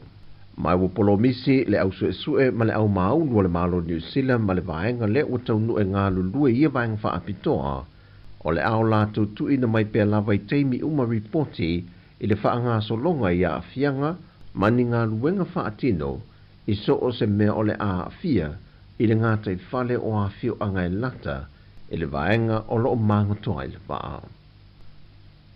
O se sau ninga wha apitoa le tau neo le atu I nā tualo iai ia ta vale alu le elitise fitu se futmaleono, na wha mea lofa mai ele malo ia pani, wa tala whiaunga le lima le tari ngā malo Sāmoa I whontanga, a te itai o malo le tau pulenga.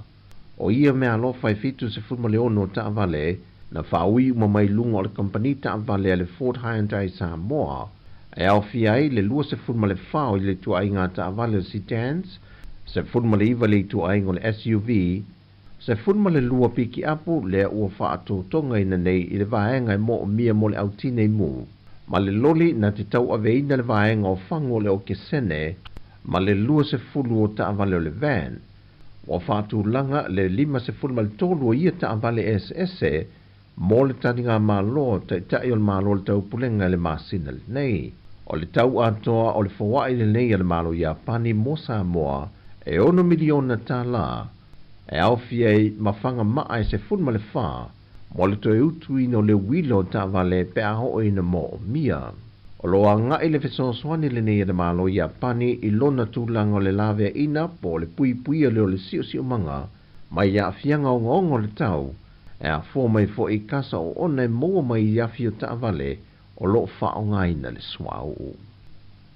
Wa leto e au fia ni reporti mai le ofisa o leo, ma se reporti mai vaenga o soifua malo loina, mo le whaongaina leo le pēmita se furuaso e malanga I Amerika Sāmoa. Na whaamaunia mai e se tasi o le ofisa e ngafa mai ia vaenga whaatino, taruai ona o le tele o le fesili pe o le atunu I le sa o le atulanga, e na o le pepa malanga lava ua umo na tutongi, ato ai ma le tuse folau, ma le kopi o le tuse folau o le tangata le Amerika Sāmoa e malanga I leo le anga I atu I Sāmoa nei. Ma isi kopi o pepa e mo o mia o le tangata o le ainga o loo I tutuila, mai o le tangata leo le amalanga atu I upolo, E tāwasanga sa o lava I lunga o le tuatu si le upeng te wha ilangi, a le ofisa malanga Sāmoa, ma e leo toi wha whainga tā le tāwasanga ina le pēmita malanga I lalo o le pēmita se furuaso a ngai I Amerika Sāmoa. Peitai, pau I lato e le mawhai o na tāwasanga ia pēmita, o se tasi ua iai se solitu la fono ua wha mao nia. O le masino o kusol tausanga le nei, na suia mai ei le pēmita fitu aso I le pēmita se furu aso. Wai lima neo leo le mata au pua se tamana tuina I lunga o peng te whaelangi mai le fio anga o le au wa auta.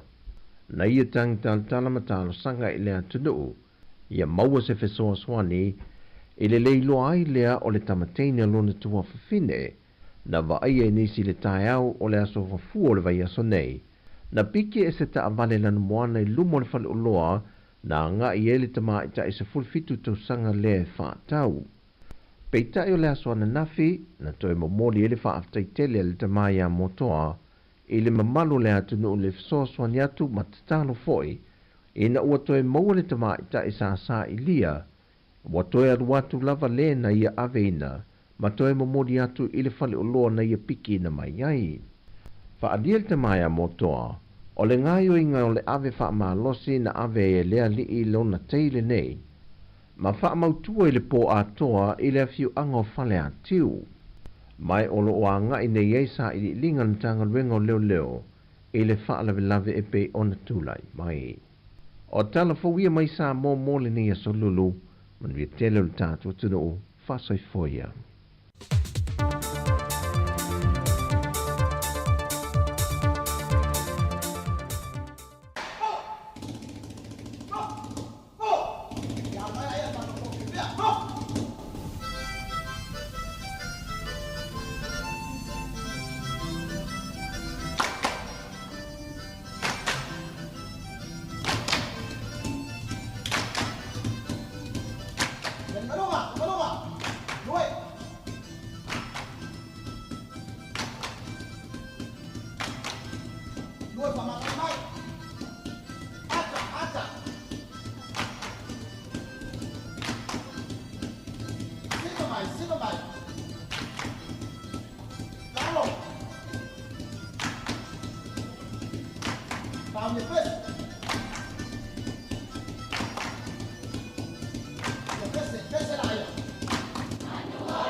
Hey!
Whawhianga mai rea onga whawhaia o ngai malifa I pespesenga fōi ia o le te leo tausanga umawai.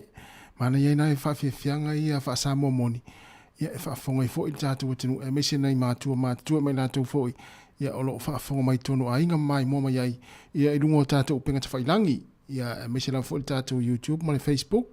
Ia ana whaamanatu pēr tango e tūwhātu tātou Facebook pēr share. Ia mai mo iei o a inga mau paanga.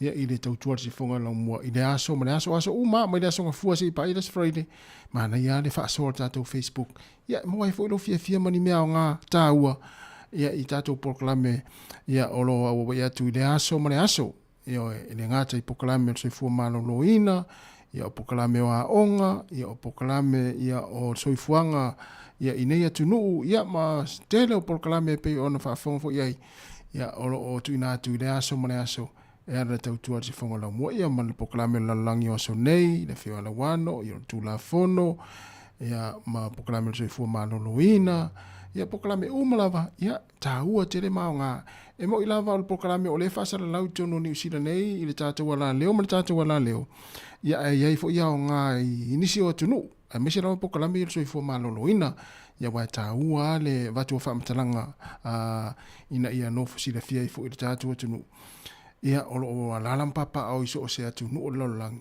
ia o nei vai taimi mani nei fo I taru fau ua matua le ilonga se wha mai lea ua sau taimi nei ma pipisi ia na wha manatu atu pia vaenga wape na ia te tango wha asoa I le tātou Facebook I le aso ma le aso ia I le tātou tautua ia mo nai whanau witi ma nai whanau a onga ia o lo tapena fo ia lātou tauloto ia e meisi fo I o tala o wha evangelia ia o sau mori mau ia o sau wha malosi le wha unga o le vai aso nei lau tau asa la sauta maiti ia po le mātou aso sa o wha manatuina le la wha manatuina la sa nei ia ta pena le sau solo tae au po le asfareile ia po sau wha malosi ia po sau tau loto mea umara wha pena ia po sau pese whaitanga po sau pese fo ia usu e te tala le tātou wa wanoa le aso atai au whai mai lau solo, ia te pena leina I whanau, ia te tala atu loa le leina le taimio le tai au, ia te taimio le tātou tautua ma le proklame,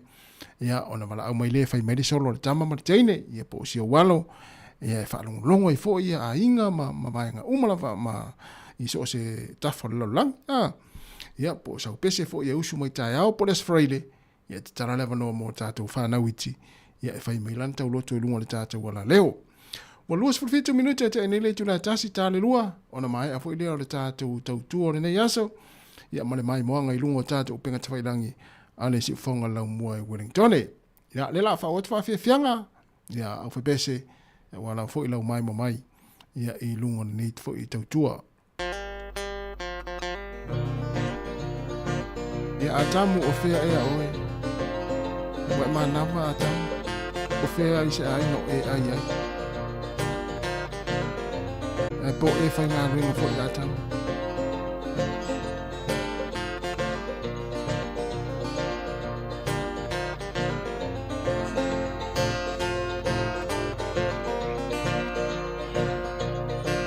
E atamu, e atamu, wa so lai le vao.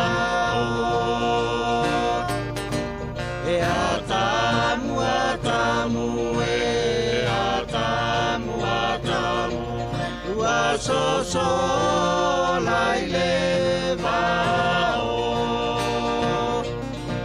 e atamu e wa so lai le vao awe atamu e wa so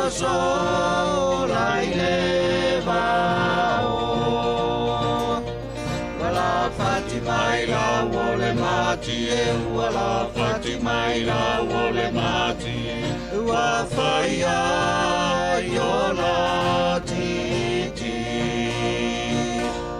wala fati mai la wole mati e wala fati mai la wole mati wa faya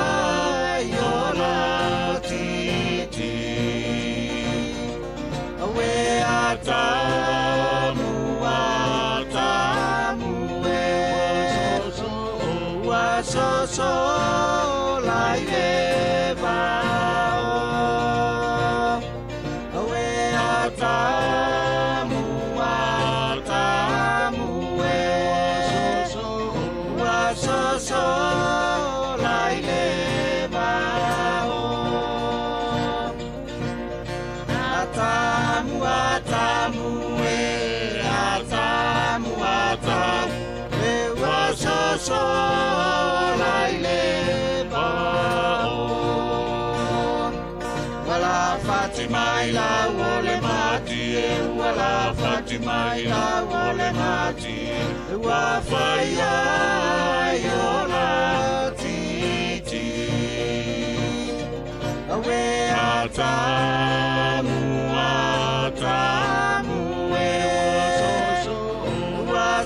so lai le ba awe atamu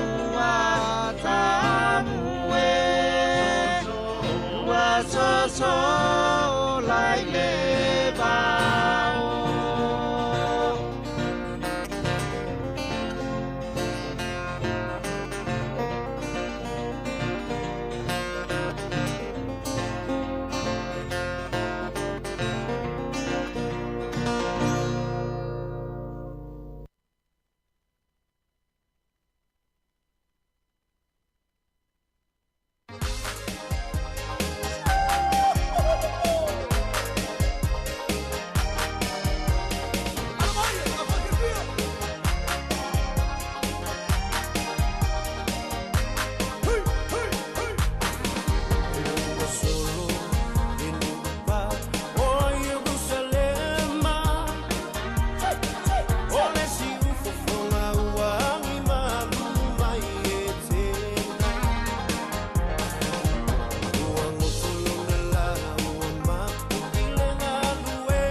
O le tautua le si ufonga o le laumua o lo iai fo i le langolango a le New Zealand On Air.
fianga mo tisia mo le fepese le tia maa fa fianga si fronga la mua ia ilungo tata upenga tfailangi ina o toi luas fulu minuti na tale o le tula e lua tale lua ia ona fa atu fa ma vai fo ile mo le yaso mo mai ale tata tu ia mo le atu fa ma lo fa tai lava le mafuta mai ia ile tata o tunu o le taimi mai mo mai fo i tata unanga fo ia me se fo pes pesenga fa fianga le taimi ia awala fo ilo to fianga ia fi au manga luenga me se fo tono ainga o le ala fo ilo anga luenga na failo ainga le taimi nei te pena fale ia fe e solo ita maiti ia po na fo ia vele le vao i fafo ia mana ia le la le avio na ita maiti fafo e so ani le vele ino le vao ia me se fo ia o le mo ino le vao ma le alu fo io tupe le tau tongi e au mo vao atu e mo le vao Ia mana ia le whaasino le lei wa a whaasino sino a le whainga o ngā ruenga mawhi au nei whanau. Ia e alo lua masani i oe. O a lava whi au e tau ona whaasino i ta maiti whainga o ta ngā lava. Ia le whaonga ino masini. Ia o le whainga o le moa vau, o le vacuum, o le furuina o ipu, o le kiina, o le whole o le kiina, o le microwave. So le wai i tangata so le matua le iloa ki le microwave. I tangata matua le iloa ki le microwave so le. Io e mana ia lava e pena. Ia e whole le tau ona whole le awa o le ia nei whanau. I taimine o tuanga le anga wa a e ane a e le a onga le vai aso fau. Ala wai loa le tama ma le teine ia ile e moa le vao ia pe whao ngā ia le masini tā lava o le matua ma nei au le natu uanga nei whanau. Ia oe.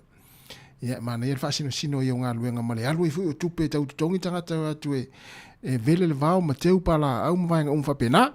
Nao nei whamanatu i e pule a oe wa e le latua o e whao ngā laukare, whao ngā e laukare ma pule oe au tupe. Nao se whamanatu fui le o nei tau mi wa tau ngatare so i fuanga. Ia o matua tau ngata fo i tau o loa. Ai mana ia nei vaenga whapena. Wa o hao leina i tātou whanau e mōre vao. Ia, tiri tu e tau alu e tutongi tangata rā tu e au mua vao. Ia na, to e sfuruiva minuita na tāle o le tūlai lua. Si fonga lau mua i Wellington e. Whaafia fianga nei taimi o le tātou. Pokalami mo le uli in o le asoiva o le masina o topa lua afe lua se funu mo le whaa. No.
sepe sepe ai lo o tau taua o tau finga mai le atua o tau lalo e ulma tai mua ka le sia malo nu umainga e ia te tamau le le le o mea uma e a tonu a fili ma fai ma fai una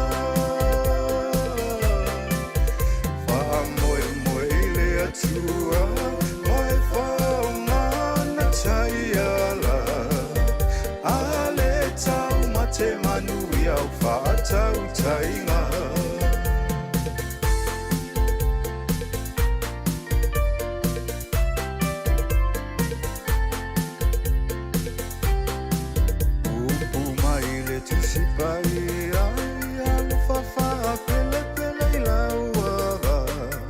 Te sile lei whana o mole lumana I manuia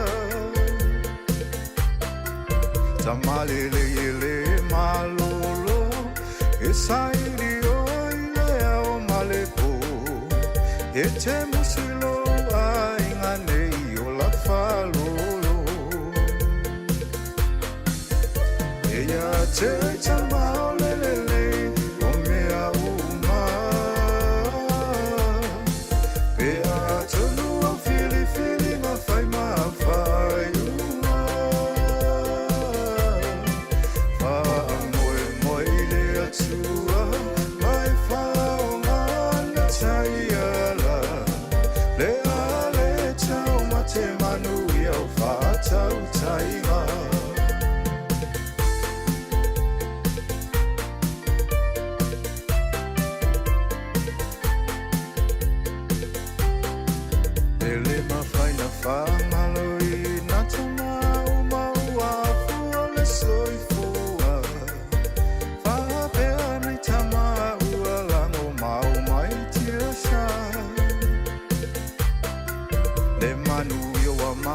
Sapaya, e laila o chofa tau tainga, tau iele atua lo o tau tinga.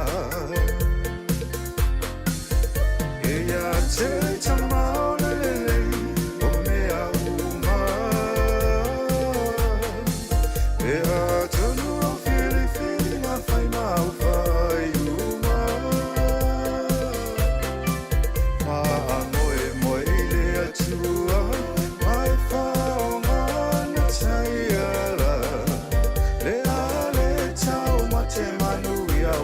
Tau tainga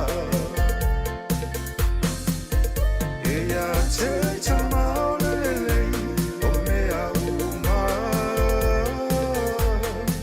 E a tonu o fili ma fai mau fai uma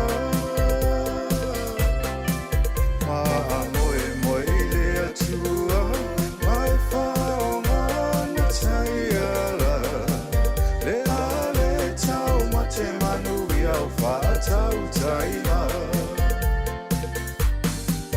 Le ale tau mate manu iau whātau tainga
tala noa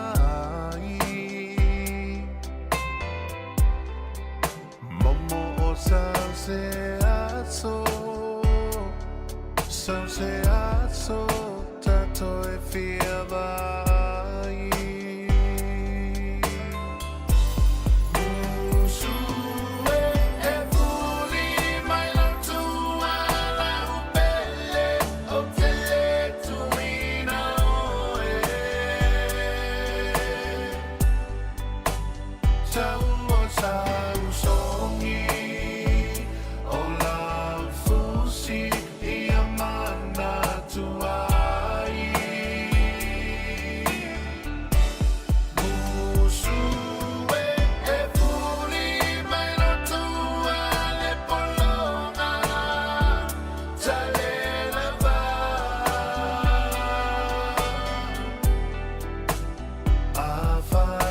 Afaiolea la upele wana valena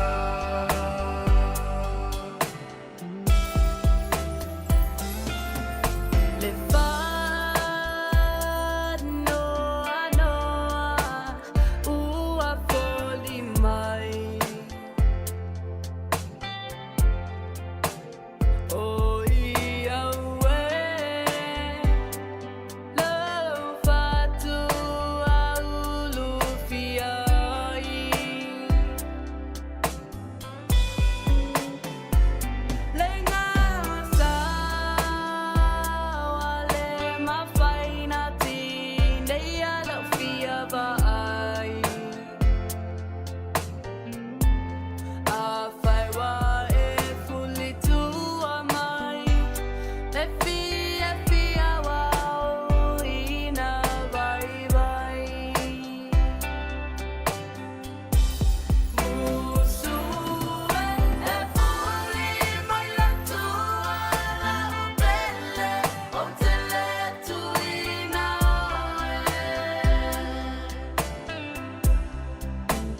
Tau o sau songi o lau fusi ia mana tuai Musue e fuli mai la tua le palanga tale lava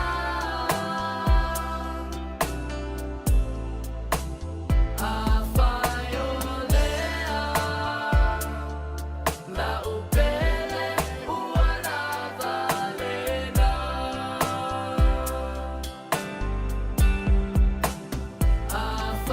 Afaiolea la upele ua lava lena Te whong mani na sunga ya ese au marisulu masiona fine te maita i a tara au marisulu ni lato i suino le pesele nei a Joss a tātofi o le tuuna oe ia o le ngā sawana o le upu o le tuuna oe ia le o teo suino le sunga ya ese ia masiona alo te maita i a tara au marisulu i mana ia fo i le whainga tātou pokalame ia oe le manatu Sāmoa mai ale tātou tautua le nei aso mune atu le whaaftai tele lava ia i lau mai mo mai lunga o tātou penga te whailangi ia ua mana ia fu le tātou maftanga e mese lau tau tala noa mai ia i le nei aso whaali mai o tau whinangalo lunga ia alai au tau whinangalo whaalia po ni tātou po ni au tau comments ia o lo tātou tala noa ai ia ma mātou i loa ai ia o lo tau fia pēr tau te mafuta mai e ara le tautua le whonga lau mua ma mai mo mai lunga o tātou penga te whailangi ia e wha malu lua te fwoi lau whainga luenga a ua sala fwoi sa mātou ngana i le nei aso ia malu ave i whale i whingalo le tinu ia poto lava fwoi di tautai ai le a toi ai lona vaa ai manuia lava ia fuafuanga le nei aso le tātua tinu wha manuia tele lava le atua lo whātu sunga i oasa isa ako ia lo mafuta mai ia i Amerika Sāmoa ia manuia fwoi le nei aso i fuafuanga ia na sung fo ia mana inga ia me se fo fatua ia fengawi isila wilma atoa ia tu ia leo lo mafuta mai le taimi ia mana to telo le atunu ia o lo mai mo mai lungo Facebook mana tatu YouTube fetau ta au li tu la fitu ta masani ia ile ta yao ia ile tautua le si fonga lo mua ai a famunia tele lava le atua inga ruenga o toe mfuafuanga le nei auli whaamuni e tele lava le atua whaasoifua ia. Ia tātou whaamawai le pesel nei, mai le whauula mai le tongo, ea ma whaamai atua le tātou tautua le nei aso whaasoifua ia Sāmoa, le atunu pele.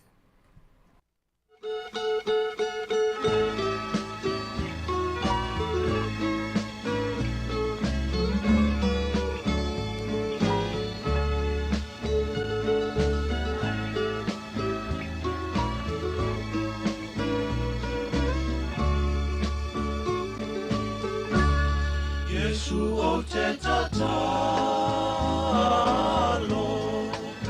whaato e se nei, aua ua mautinoa, o au, sanga masesei, o leo o te langona, o lau whahata. Ai o te fiata o le paia o lo suafa.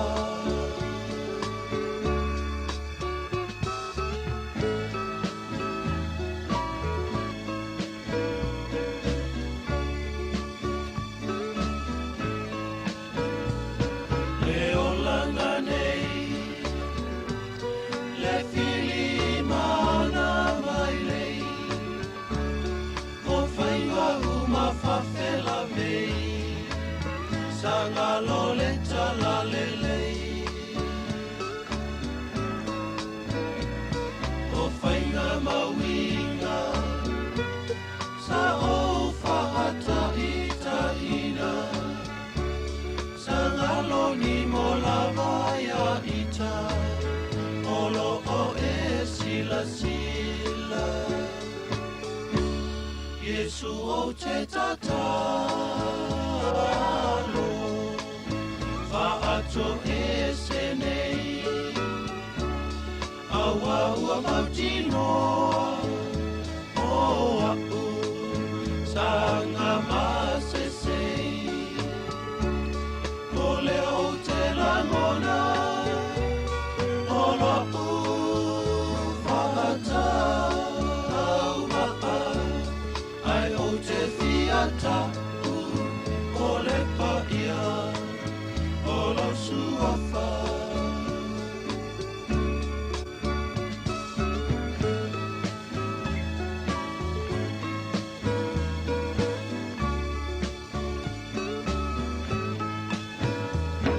O autula fono sa o te wina isi o loto. Ia fauso malole ti Apollo langona ile ma eta utaoanga sala o malama te sila fia o mea uma Yesu o te tatalo, whaato e se nei, aua ua mautino.